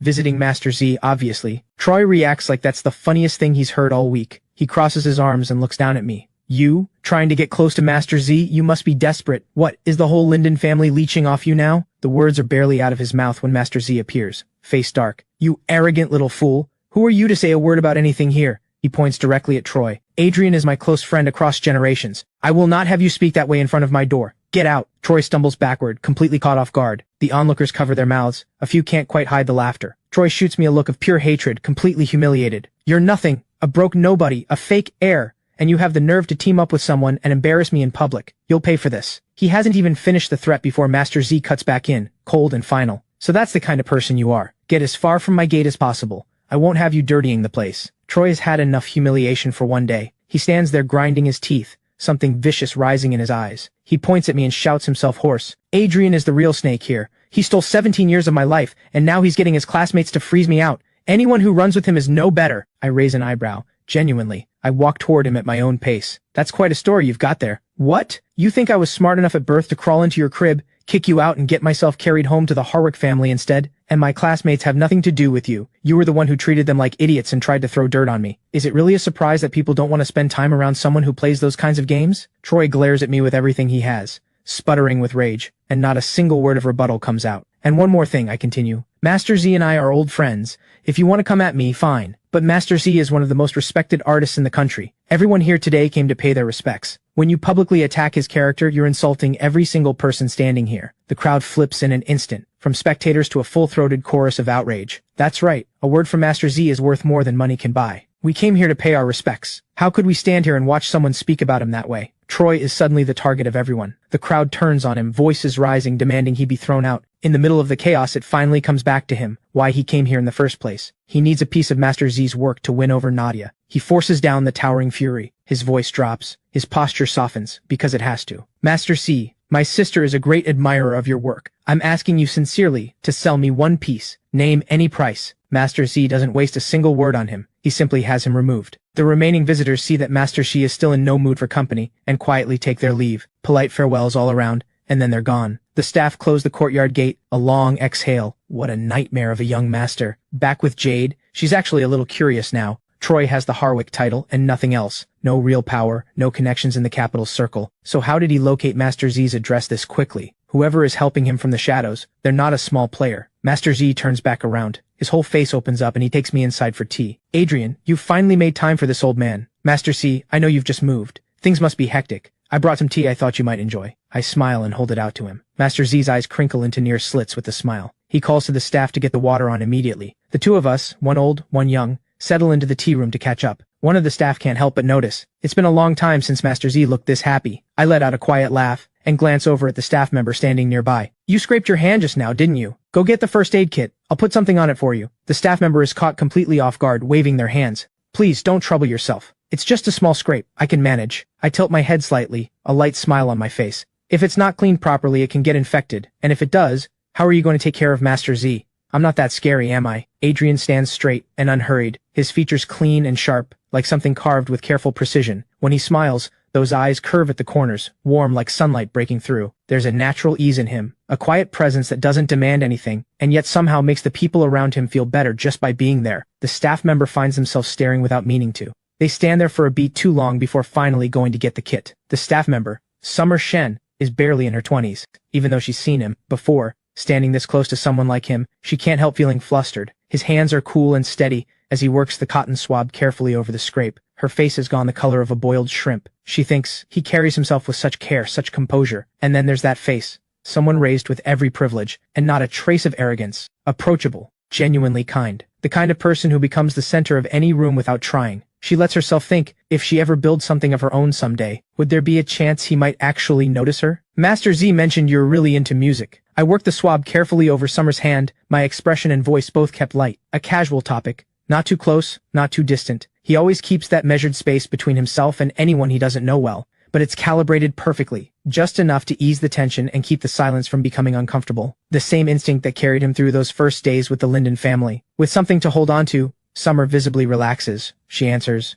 Summer visibly relaxes and answers. I do love it, genuinely, but I'm probably just a little short on raw talent. I've written a few original songs of my own. I've taken them to record labels multiple times for auditions, and still haven't made it through. Just having the nerve to try already takes real courage. Nothing worth having happens overnight. I secure the bandage and tuck the supplies neatly back into the kit. When I look up, there's a soft curve to my lips. When I was first learning how business worked, I put money into plenty of money-losing ventures. I've still got one sitting in my hands right now. Life is long. As long as you keep believing without giving up, you'll get there. Summer stares at me, her eyes bright and full of something. She believes it too, that her day will come. I get up and drape my jacket over my arm. Alright, Master Z probably needs to rest for a bit. I have things to handle at the office. I'll come back when I have more time. Summer walks me to the door respectfully. The LIU Group has officially signed its partnership agreement with Roaming Technology. Not only has the entire LIU Group swung into motion integrating the new chip into product development, Roaming itself has a full backlog of internal matters that need handling. Most of it had been left to Celine to manage. 2 days ago I saw the dark circles under her eyes.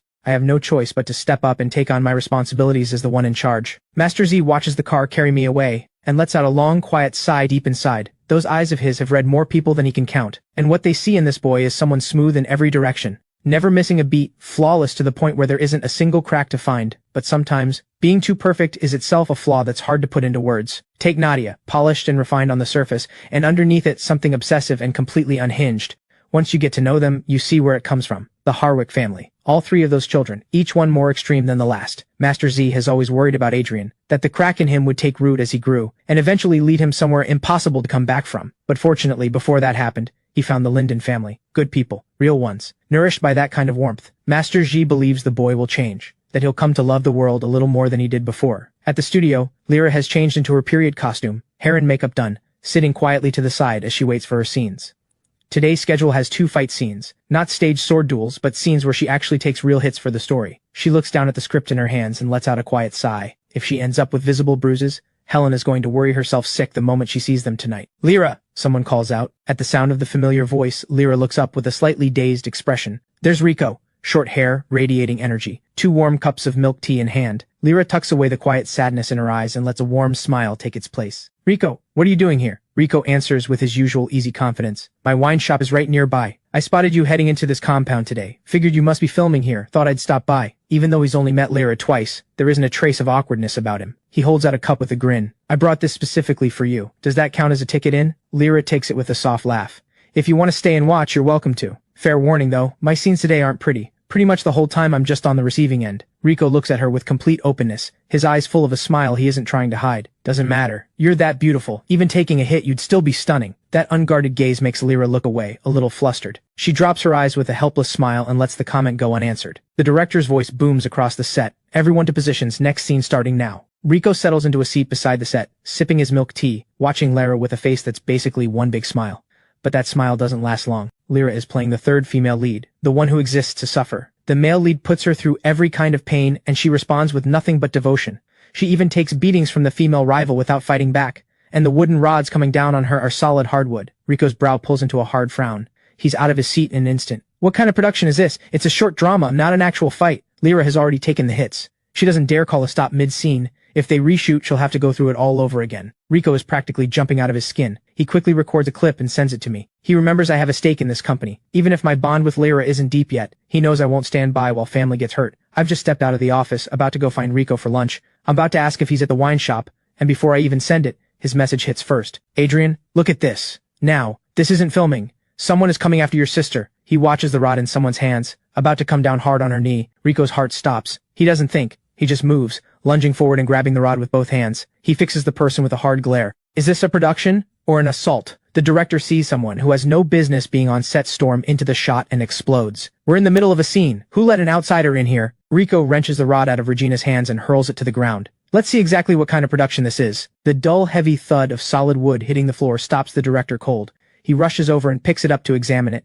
Then he whips around and roars at the crew. What is the props team doing? Why is there a solid hardwood rod on this set? The crew freezes. Not one of them makes a sound. Regina gives a careless shrug. Director, isn't authenticity the whole point of acting? This may be a short drama, but serious money has gone into it. Aren't you counting on this project to build your reputation so you can move up to bigger productions? The director presses his lips together. He can't find a single thing to say back, and it isn't because he cares that much about his reputation. It's that Regina has connections he can't touch. Third-generation money, a daddy's girl with a pretty face who's using short dramas as a launchpad before going for the big screen. This is a small operation. Cross Regina, and they won't just lose their shot at bigger productions, they'll be finished in the short drama world entirely. Sensing the shift in the air, the male lead Dorian comes over. His eyes are faintly red. Maybe he hasn't fully come out of character yet, but the look he gives Regina is full of grievance. You slapped Lyra last week. This week you switched to solid rods. You are clearly targeting her, Regina scoffs. So what if I am? The look she gives him is layered with something.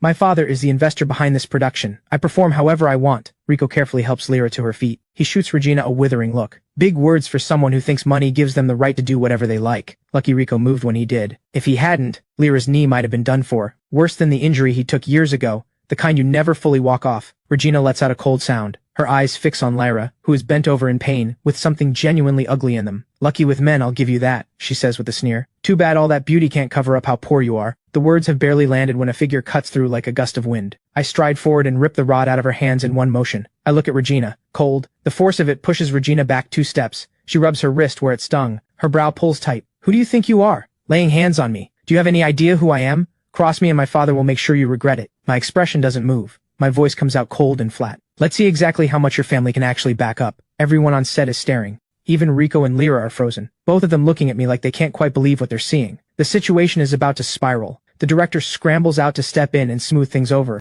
Regina isn't someone he can afford to cross. If the funding gets pulled, the people above him will come straight for him. The smart play when you run into someone like this is to know when to quit while you're ahead. He'd assumed Lyra was just a part-timer, someone who wouldn't dare pick a fight with an investor-backed cast member. But before Lyra can say a word, I go first. My voice is cold enough to make people flinch. My sister has been deliberately targeted on this set. If I don't get answers, your career as a director is finished. He has no idea who I am, but the weight of my presence has him sweating. He thinks, which Titan did I accidentally offend this time? He pastes on an awkward apologetic smile and lowers his voice to something conciliatory. Sir, please, don't get upset. This young lady is the daughter of Mr. Fang from Morning Wind magazine. Her family is backing this production. We're caught in the middle here. How about we get Lyra to a hospital first? All medical costs will be covered by the production. Morning Wind magazine. I raise an eyebrow slightly and glance at Rico with a look that asks the question. Rico shakes his head, just as blank as I am. He fires off a message to the group chat. Anyone know a Mr. Fang from Morning Wind magazine? Replies come back fast. A few have vaguely heard of it, but nobody thought twice about it. Others haven't heard of it at all. Good. Nobody knows them, which means they don't register. Rico shakes his head at me again. I pull out my phone and call Mr. Chen directly. He picks up almost immediately. I don't have the patience for pleasantries. My sister is being targeted by the production's backer. Send me Mr. Fang's number. Now. Before he can say anything else, I hang up. I meet the director's stunned look. Let me introduce myself properly. I'm Adrian, lead shareholder of Yunlan Pictures, and Lyra is my sister. The director's eyes go wide, then his legs give out. He sits down hard on the floor. This young man? This is the owner everyone talks about? Before filming started, he'd caught a rumor. The lead shareholder of Yunlan's sister had joined the cast, but nobody that matched fit anywhere in the crew list. He figured it was just backstage gossip. It never occurred to him that the owner had the last name Linden. Regina still hasn't grasped the gravity of this. She keeps her chin up and her tone challenging. So what if you own a share of Yunlan Pictures? This production is funded by my family. In this production, my family calls the shots.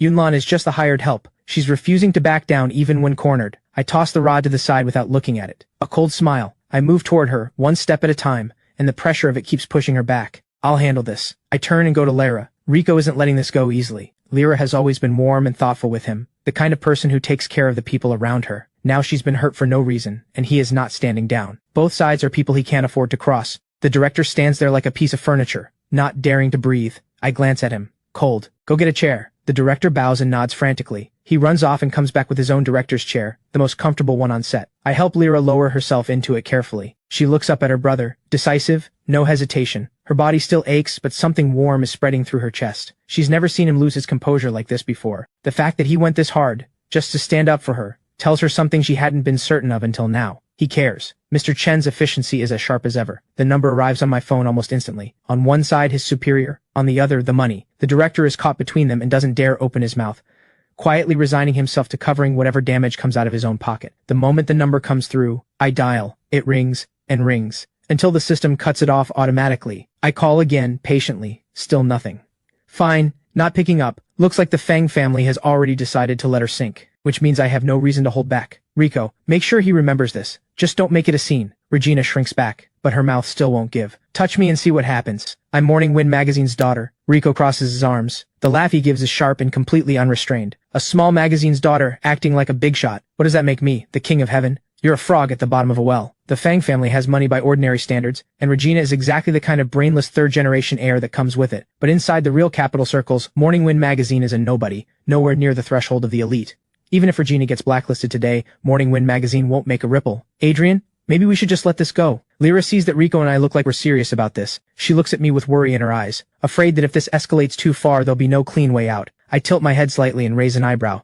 The weight in my voice leaves no room for doubt. Regina, come and apologize to my sister right now, and today is over. I was never planning to get physical. Rico gets it. We're law-abiding business people. We were just making a point. Regina has been spoiled from the day she was born. She has never once had to swallow her pride like this. A public apology, that kind of humiliation, is something she absolutely refuses to accept. Go ahead and blacklist me then. You two don't know what you're walking into. Wait until my father gets here. Even Dorian can see it now. These two men are not what they appear. He genuinely cannot understand how Regina is still refusing to back down even when it's this obvious. But none of it is his problem. He couldn't care less what happens to Regina. If she gets thrown off set, she brought it on herself. Dorian comes over with a first aid kit. He crouches gently beside Lyra, his eyes full of urgency and concern. Where does it hurt? Let me at least do something for it. Lyra declines with a polite smile. I glance at Regina, still fuming, then at Dorian, playing the eager gentleman. The picture assembles itself in my head. I have zero interest in this kind of melodramatic love triangle. What I know is that my sister has been hurt, and that is not something I let go of easily. Since Regina won't apologize properly, I have more than enough ways to make her. Mr. Fang won't pick up, then I'll make him call me back in tears. I pull out my phone, reach out to a few people, and say exactly what needs to be said. Nothing more. Less than a minute after I hang up, Mr. Fang's number appears on my screen. I put it on speaker without ceremony. Mr. Fang's voice comes through, all flattery and nerves. Mr. Linden, my deepest apologies. I was in a meeting and only just saw your missed call. The moment Regina hears her father's voice, that tone, she goes completely still. She stares at me like she can't compute what she's hearing. How is this possible? Her father, who has always been the authority in every room, talking to a young man like that. I answer with something between a smile and something colder. No trouble at all. If you'd waited any longer to pick up though, you might not have had many meetings left to attend. Regina immediately raises her voice. Dad, this person is bullying me. She's convinced that no matter who this person is, her father will take her side. What she gets instead is her father's voice, explosive, shaking the phone speaker nearly to its limit, in a tone that doesn't leave room for a single question. You reckless, ungrateful girl, I have spoiled you beyond all reason. Apologize to Mr. Linden. Right now, Regina can't believe what she's hearing. Not only is her father not standing up for her, he hasn't even asked if she's okay. He's only focused on making her bow. This man who has never once raised his voice at her, who bought her every designer bag she ever pointed at, is screaming at her for a stranger. When no response comes, Mr. Fang forces down his fury and delivers his warning through gritted teeth. If you want to keep living the life you have, you will apologize. Right now. And you will keep apologizing until Mr. Linden accepts it. Even Regina understands now. The words couldn't be clearer. This young man standing in front of her has the power to end everything her family has. If she walks away today without his forgiveness, the Fang family might not survive the week. The humiliation is almost suffocating. But the moment she pictures a life without money and privilege, swallowing her pride suddenly doesn't seem like such a big deal. She takes a breath, walks to Lyra, drops her head, and wears the expression of someone holding something back. I'm sorry, what I did was wrong, please. Be the bigger person and forgive me. The words come out barely louder than a whisper. Lyra hears every word perfectly, but she's not the kind of person who wants to push someone to the absolute edge. She's about to say it's fine, and then my hand lands on her shoulder. I'm clearly not satisfied. My voice is exactly what it always is, clear and cold. Where did all that attitude go? Suddenly you've gone quiet. My hearing isn't great. I didn't catch that. Regina's face flushes deep red. She grinds her back teeth for a long moment, then decides she doesn't care about her dignity anymore. She raises her voice and says it again, loud and clear. I'm sorry, I know I was wrong. Please forgive me. The faintest curve touches my lips. And what exactly were you wrong about? She squeezes her fists and answers. I shouldn't have switched out the props without permission and kept filming. I was deliberately making things difficult for you. I'm asking you to forgive my recklessness. That's what I was waiting for. I bend down and lean close to Lyra's ear. Does that feel like enough? A small smile settles on Lyra's lips. She gives a gentle nod.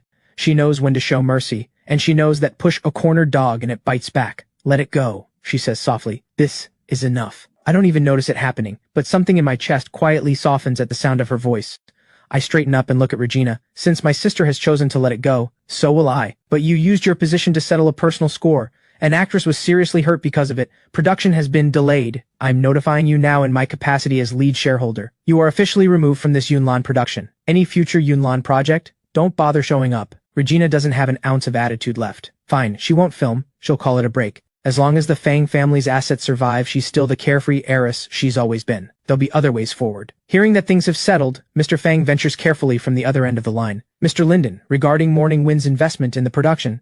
Since my sister has decided not to pursue this further, I answer, my tone flat. I have no reason to cut off your livelihood either. The call ends. Regina makes her exit from the set. Head low, all the swagger gone. With the mess cleared, I finally have a moment to check on my sister. Go change out of the costume first. I want to check whether anything's been hit deep. The director, ever the reader of rooms, quickly calls over 2 female assistants to help. He gets one ice-cold look from me. Everyone back away from my sister. That one sentence freezes every person on set. Not one of them steps closer. Rico dusts himself off and jogs over to help. The 2 of us flank Lyra on either side and walk her toward the makeup room. Dorian follows behind with the first aid kit. Once Lyra is settled in the chair, Dorian sets down the kit and, reading the room, steps outside with Rico. I lock the makeup room door, help Lyra out of the layered period costume, just the outer robe. Lyra doesn't make it awkward. She cooperates and shrugs it off. Seeing the increasingly dark expression on my face, Lyra reaches up and squeezes my cheek. You already cleared them all out. Why are you still making that face? You're surprisingly unbothered, I say flatly. How are you smiling right now? You knew Regina was out to get you. Why didn't you say something to the director sooner? You're here for a part-time gig. Is it really worth putting yourself through this? I genuinely wonder sometimes. All of this, for a few hundred in background actor pay. You suffered through all of that without saying a word, absolutely clueless. Lyra is honest about it. She came in as an investor-backed cast member. The whole set treated her like royalty.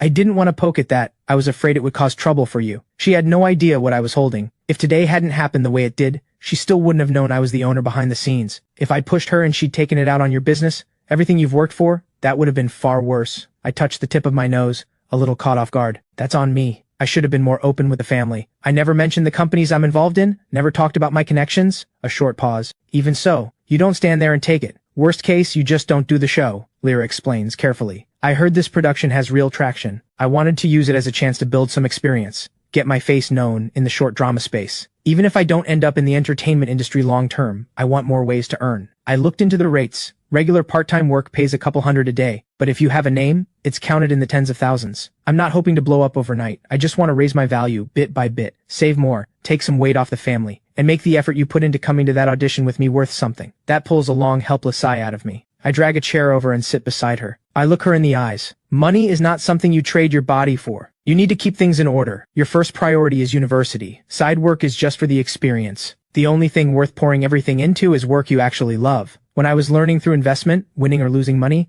I didn't care, which is why I never interfere with the smaller ventures. But the core company is different. That's the foundation I've carefully built, the one that's had real people and real effort poured into it. That is where my real ambition lives. You can't let petty short-term gains trip you up. Narrow thinking keeps you locked in a small circle, and once you're in it, moving up becomes nearly impossible. Lyra sits with the words for a moment, chewing them over carefully. A soft smile touches the corner of her lips. Duly noted, lesson received. I've caused you so much trouble today, and you came all this way just to back me up. Something flickers in my eyes. My lips press together, a little uneasy. I can't even sort out what I was feeling. All I know is that the moment Rico's message came through, something in me wouldn't settle, and I came. When I heard what she'd said, those ugly words, my mind went hot. I almost reached out. That's not who I used to be, but watching someone go after my sister, I couldn't hold it down. A smile spreads across Lyra's face. Her brother, tough on the outside, soft on the inside, is, in her eyes, the most endearing thing she's seen. She understands. He's been through a lot. This kind of straightforward family love,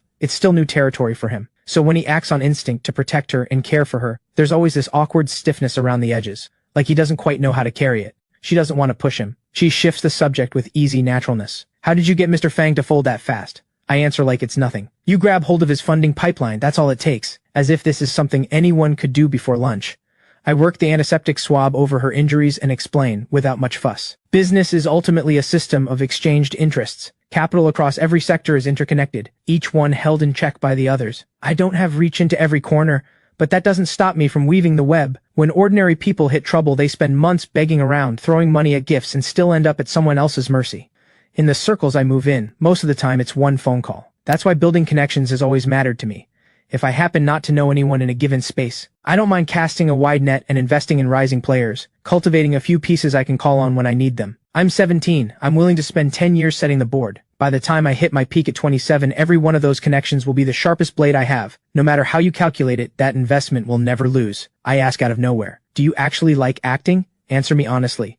The entire script is just different ways of making your character suffer, and then you've got Regina using it as cover for a personal vendetta. You'd have to be out of your mind to actually enjoy this. A laugh escapes me before I can stop it. Outside the makeup room door, Rico leans against the wall, working through the tapioca pearls in his cup. He listens to the exchange between the two of them inside, and the grin on his face refuses to go away. God, watching Adrian lose his cool back there was something. Dorian, beside him, looks deeply troubled, and completely unable to figure out what Rico finds so enjoyable about any of this. Lyra went through all of that, and this guy is taking it all in stride with his milk tea. The makeup room door opens a crack, and Dorian moves toward it before it's even fully open. His eyes are faintly red, his expression all wounded conscience. I'm so sorry. Today is my fault. I didn't handle it, and you ended up suffering for no reason at all. Lyra blinks at him, faintly puzzled. I roll my eyes without bothering to hide it. This male lead, has the drama gotten to his head? He's started to believe he's the romantic hero. Dorian bows his head, guilt all over his face.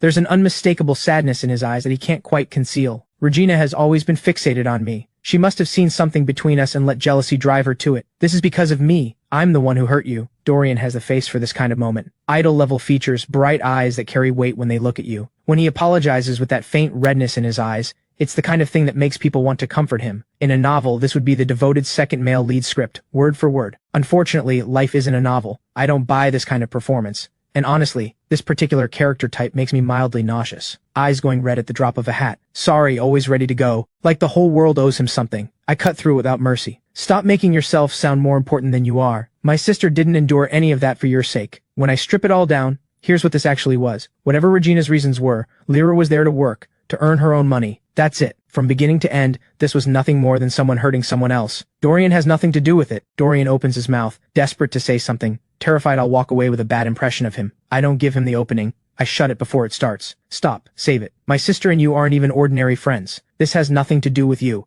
I genuinely don't understand why you're inserting yourself into this. My sister won't be coming back to this set anyway. If all you need is absolution to feel better, fine. On my sister's behalf, you're forgiven. Now please stop bothering us. Dorian stands there completely stunned. A storm of emotions hits him all at once. His hands twist together. He can't get a single word past the blockage in his throat. Everything he wanted to say, I've sealed it off completely. He doesn't have bad intentions, really. He just genuinely feels bad about his conscience. After all, if Regina hadn't had it out for him, Lyra wouldn't have gone through any of this for nothing. Unlike my sharp edges, Lyra's temperament is consistently soft and gentle. Seeing how badly Dorian is floundering, she speaks up, gently, without any edge. My brother is direct. Please don't take it personally. None of this is your fault. Go on. Get back to what you need to do. Even knowing Dorian means well. Rico has had enough of the performance. He pushes his milk tea into Lyra's hands. Come on, let's go to the wine shop and sit for a bit. I've already had lunch arranged. The three of us share a look and turn to go, leaving Dorian standing there completely lost. The director spots Lyra coming out in her regular clothes, and immediately rushes over with a face full of smiles. Lyra, is there anywhere that's still bothering you?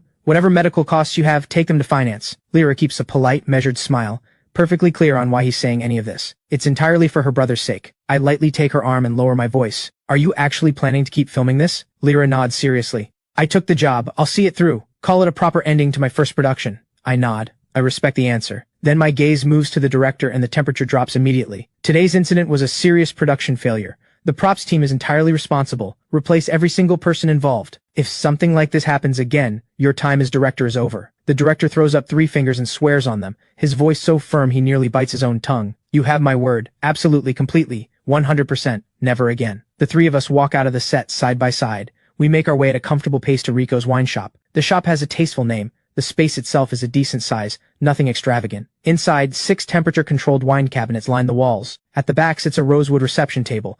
The table is already loaded with food, the colors and presentation. I recognize it, Capital Grand Hotel's signature dishes. Rico ushers Lyra to a seat with warm enthusiasm. He props his chin in both hands and beams at her. Lyra, what would you like to drink? I've got fresh pressed grape juice, chilled watermelon juice, rich mango juice, fresh orange juice, and sweet sugarcane juice. Lyra blinks at the list, a smile tugging at her lips. This place has such elegant decor. Why does the menu sound like the fruit stall downstairs? Rico grins until his eyes disappear. Whatever you want, I'll make it happen. All natural, all freshly pressed. If it weren't for Lyra's injuries, and the fact that this is her first time here, he would absolutely be opening a bottle of something far more expensive to mark the occasion. Since Lyra doesn't follow the business world, Rico and I silently agree to keep the conversation around the shop itself. The meal is warm, easy, and genuinely enjoyable. Lyra looks around with curiosity. Is the business doing well? Rico swallows and explains. Honestly, it runs on support from friends in the circle, but I've got a few solid sourcing connections. When someone wants something specific, they come to me. When you strip it down, this business is all about who you know. Whenever someone in the circle is hosting a banquet, an engagement, or needs gifts for a holiday, they come to him and take a few cases home. The demand for wine in elite circles is enormous. The shop's revenue is quite respectable. At least better than Adrian's little hot pot restaurant experiment. Lyra's curiosity flickers. What's the most expensive bottle you have? Rico tilts his head and thinks about it carefully. The most expensive one currently on display is $390,000. If someone needs something even further up the scale, they put down a deposit and I go source it from abroad. Tens of millions going into a single bottle. That's not unusual. Lyra's eyes go wide. Even during the Linden family's best years, she never encountered wine at that price, let alone the kind worth tens of millions. I laugh softly. Don't let the number scare you. We actually just drink whatever's been sitting around. The million-yuan bottles are investments. No matter how wealthy someone is, nobody cracks something like that open just to have with dinner. Lyra sits with that for a few seconds. Then she catches herself and laughs at her own reaction. After a satisfying meal, I help Lyra up and say our goodbyes. Lyra, tonight I'm taking B to see Master Z. There'll be a few business contacts there too. I don't want to put you in an uncomfortable situation. Let me take you home to rest first. Of course, go ahead. Lyra is someone who always knows where the line is. Master Z is her brother's close friend across generations, and also the mentor who first opened B's eyes to art. But for someone of Master Z's standing, you don't just show up. You ask first, make sure it's welcome, then confirm the visit. The car stops smoothly outside the complex. I carefully help Lyra up the stairs. Don't say a word to Mom and Dad about the injuries, Lyra says. I don't want them worrying over nothing. I nod. Understood. Then be careful when you shower tonight. Keep those wounds away from the water. I'll redress them when I'm back tonight. Lyra gives my shoulder an affectionate pat, the warmth radiating off her quietly. I watch her for a brief moment, caught off guard by it. Then I let out a quiet, soundless sigh inside. No wonder Rico spends every waking hour staring at her. He can't help himself. After leaving Lyra, I stop by the mall on the way and pick out a few quality gifts. Then I drive to Master Z's. He's in the living room quietly enjoying his tea. I set everything I brought down on the rosewood table. Master Z chuckles at the sight of it. Well now, you actually brought things, all for this old man, I presume? I settle into the leather sofa and accept the warm cup of tea Summer hands me. Can't exactly show up empty-handed and expect a meal. I picked out some good quality cordyceps and fish maw. Have the housekeeper make you soup with these regularly. And since tomorrow is the Mid-Autumn Festival, I brought a box of mooncakes to go with it. At the mention of good mooncakes, Master Z's eyes light up. He leans in immediately. Is it the double yolk lotus paste? My favorite? I look at him flatly. Your blood sugar still hasn't come down. You really should be cutting back on the sweet, high-sugar ones. That said, I bought exactly the ones he wanted. Master Z cheerfully opens the box and produces the pastries inside. Every single one of them hand-selected to match what he loves. These aren't for unlimited consumption. Summer is watching. 2 pieces a day. That's it. Master Z pouts a little and concedes with mild indignation. Yes, I know. Young as you are, you run a very tight operation, always forcing me to drink those bitter concoctions. They haven't been chatting long. When Celine arrives, a little breathless, arms full of beautifully wrapped boxes. Master Z, it's been too long. Celine greets him with an easy, familiar smile. Master Z puts on the air of a put-upon elder and gives a theatrical huff. Well, Director Liu actually remembered this old man still exists. Celine laughs at that. I'm here to make it up to you. In person. Master Z takes the gifts. Heavier than he expected. A tailored premium suit, a pair of handcrafted leather shoes with soft soles, wild ginseng, dried deer antler. Why does everything smell like medicine? Celine laughs outright. Drink more tonic soup. It's good for you. B has her wide, round eyes fixed on Celine, absolutely unwilling to look anywhere else. This lady is so beautiful. Even more beautiful than the stars she's seen on TV. She edges over to me and drops her voice to a whisper. Who is she? Master Z's sharp ears catch it before anyone else can respond. That is your brother's future wife. Call her sister-in-law. Celine's composed face goes red. I shoot Master Z a glare, visibly done with him. Then I turn to B with complete seriousness. Don't listen to him. This is a close friend I've known since we were little. Just call her Celine. B nods, polite and attentive. She stands up from her chair properly and greets her. Hi Celine, I'm B, Adrian's little sister. Celine crouches down to eye level and holds out a small gift bag. Hi B, this is a little something I brought for you. B glances at me with a question in her eyes. I give the smallest nod. She accepts it with both hands, her voice bright and sweet. Thank you, Celine. Celine reaches out and gently touches her hair. You're welcome. Next time, bring me one of your drawings as a gift in return. Master Z ties on his apron with obvious delight and disappears into the kitchen. Summer follows to help with the washing and cutting. B settles quietly on the sofa, turning through the art book she brought with both hands. Celine settles naturally into the seat beside me. Right now, she's like a small, exhausted cat. She lets her head fall gently onto my shoulder. I reach back and take her hand. It's a little cold. Tomorrow, hospital first to see your parents, or straight to the airport for Country K. Her eyes stay closed. The fatigue in her voice is unmistakable. Hospital in the morning to see Mom and Dad. Book the afternoon flight out. This isn't performance. She's genuinely hollow from overwork. Her voice carrying a rawness she can't hide these past few days she's been in the office around the clock, just to clear enough space to be here for the Mid-Autumn Festival. All of it just to spend the holiday with the people she cares about. She mentions she's going to Country K to visit family, and that something has come up in Yunling that needs handling. This trip will likely keep her away for over a month. I lower my eyes, say nothing. I turn something over in my fingers and answer quietly. Work comes first. I'll keep an eye on the hospital for you. She follows up without a pause. There may be things that need your attention too. The new product is still in development. We just signed the contract. This is exactly the kind of moment when things can go wrong. Understood, I say. Have Xiao reach out whenever I'm needed. With the work arrangements settled, Celine sits up. Something important surfaces in her expression. That thing you brought up before. There's been some movement. I pause, then it clicks. She means Troy's unexplained appearance at the Harwick family's door. I saw the paternity report Troy brought with him. I know which medical facility issued it, so this isn't completely blind searching. Celine had people look into it. She pulled the surveillance footage from the hospital. It confirmed that Troy personally delivered the sample and personally collected the results. But when Xiao was at the hospital, she ran into someone working for Nadia. Nadia and Jade are apparently suspicious of Troy's real intentions as well. I touch my chin, thinking, Troy couldn't have obtained a sample from Victor on his own, so there's definitely someone helping him. But that's what makes this strange. If whoever is behind this genuinely wanted to help Troy, why not just hand him the results directly? Why make him personally take the sample in? Why let him show up on surveillance footage? That leaves tracks, obvious ones. If Troy is genuinely the Harwick family's biological son, his return is entirely justified. Whoever helped him did something enormous. They could easily use that to get close to the Harwick family. So why stay hidden? Celine takes a sip of her tea. The earlier suspicion was that what happened back then wasn't a simple mix-up at birth, that someone did it on purpose. But I had people check the hospital where you were born. Something that happened over a decade ago. There's nothing left to find. A strong unease moves through me. My instinct says this goes much further than anyone has seen yet. Because infants born in the standard ward and infants born in the private very important person ward, they're not kept on the same floor. Not ever. Whoever arranged the switch went to extraordinary lengths. They moved me, someone who should have been in a standard ward, into the top floor private suite. What was the point? What real benefit could anyone get from swapping two newborns? This is too complex. I feel like my head is about to give out. Untangling this is harder than any investment analysis I've ever done. I let it go. Since Nadia and Jade are looking into it too, the truth will surface eventually. Things I can't figure out, I don't spend energy on. Brain cells are better conserved for figuring out how to make money. Money is the only thing that's truly yours. Celine can't hold back a laugh. You don't need to worry about this. I'll be by your side every step of the way. I put on a look of exaggerated indignation. Someone is about to disappear for over a month. Who exactly is being there for whom? Celine reaches over and hooks her arm around my shoulder. She gives my ear a gentle squeeze. The warmth in her eyes is the kind that doesn't dissolve. It really is hard on you. I'll bring back something worth it when I come home. And if you miss me, call anytime. I give her a flat look. Who has time to think about you? Don't flatter yourself. Celine laughs quietly. Still the same, saying one thing and meaning another.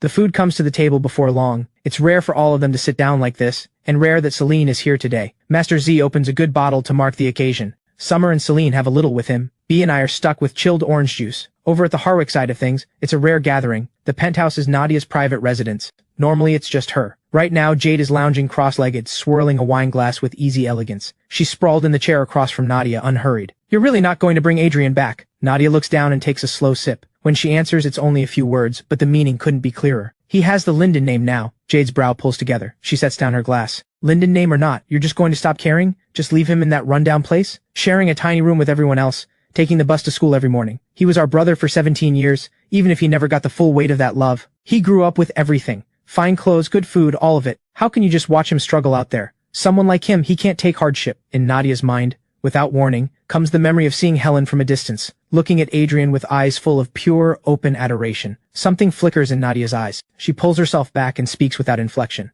He has at least 3 properties under his name, liquid assets over 5 million. Staying with the Linden family is his own choice. If he didn't want to be there, he has everything he needs to live completely on his own. Since he chose to stay, whatever his reasons, at the very least he's decided those people are worth being around. He knows he won't allow himself to be mistreated. If he did, he wouldn't need anyone to talk him into leaving. He would have already cut ties and gone his own way. Jade drags a hand through her hair, restless. Then she closes her eyes, worn out. A sigh. Fine, I'm too tired to care. He's grown his own wings, it's not our place anymore. Celine drives B and me home. Just thinking about the way Summer looked at me. She feels it already. A sourness she can't quite talk herself out of. When she speaks, the jealousy is right there in her voice. Could you maybe stop radiating at people? My sense of threat is very real right now. I blink at that, then burst out laughing. That jealousy comes completely out of nowhere. I barely know Summer. The only reason I paid her any attention is business. She keeps her eyes on the road. Are you thinking about helping her? First, I need to hear what she's actually written. After that, I'll decide whether it's worth doing anything. I have zero personal interest in Summer. Listening to her work is about measuring her value, assessing whether she's worth investing in. I know most of the people who matter in the capital circle. My holdings already span almost every sector. But for what I'm actually trying to build, it's not enough yet. I want to move into the entertainment industry. Summer is my first candidate to evaluate. Celine lets out a quiet, helpless sigh, and finds she still can't quite settle. Adrian, I've always been waiting for you. Will you wait for me too? A wide, unhurried curve pulls at my lips. I'm never waiting for anyone. I move forward, constantly, without stopping. Nothing stops me. The only thing that gives you the right to speak in any room is having money and power firmly in your hands. That's the truth I learned inside the Harwick family.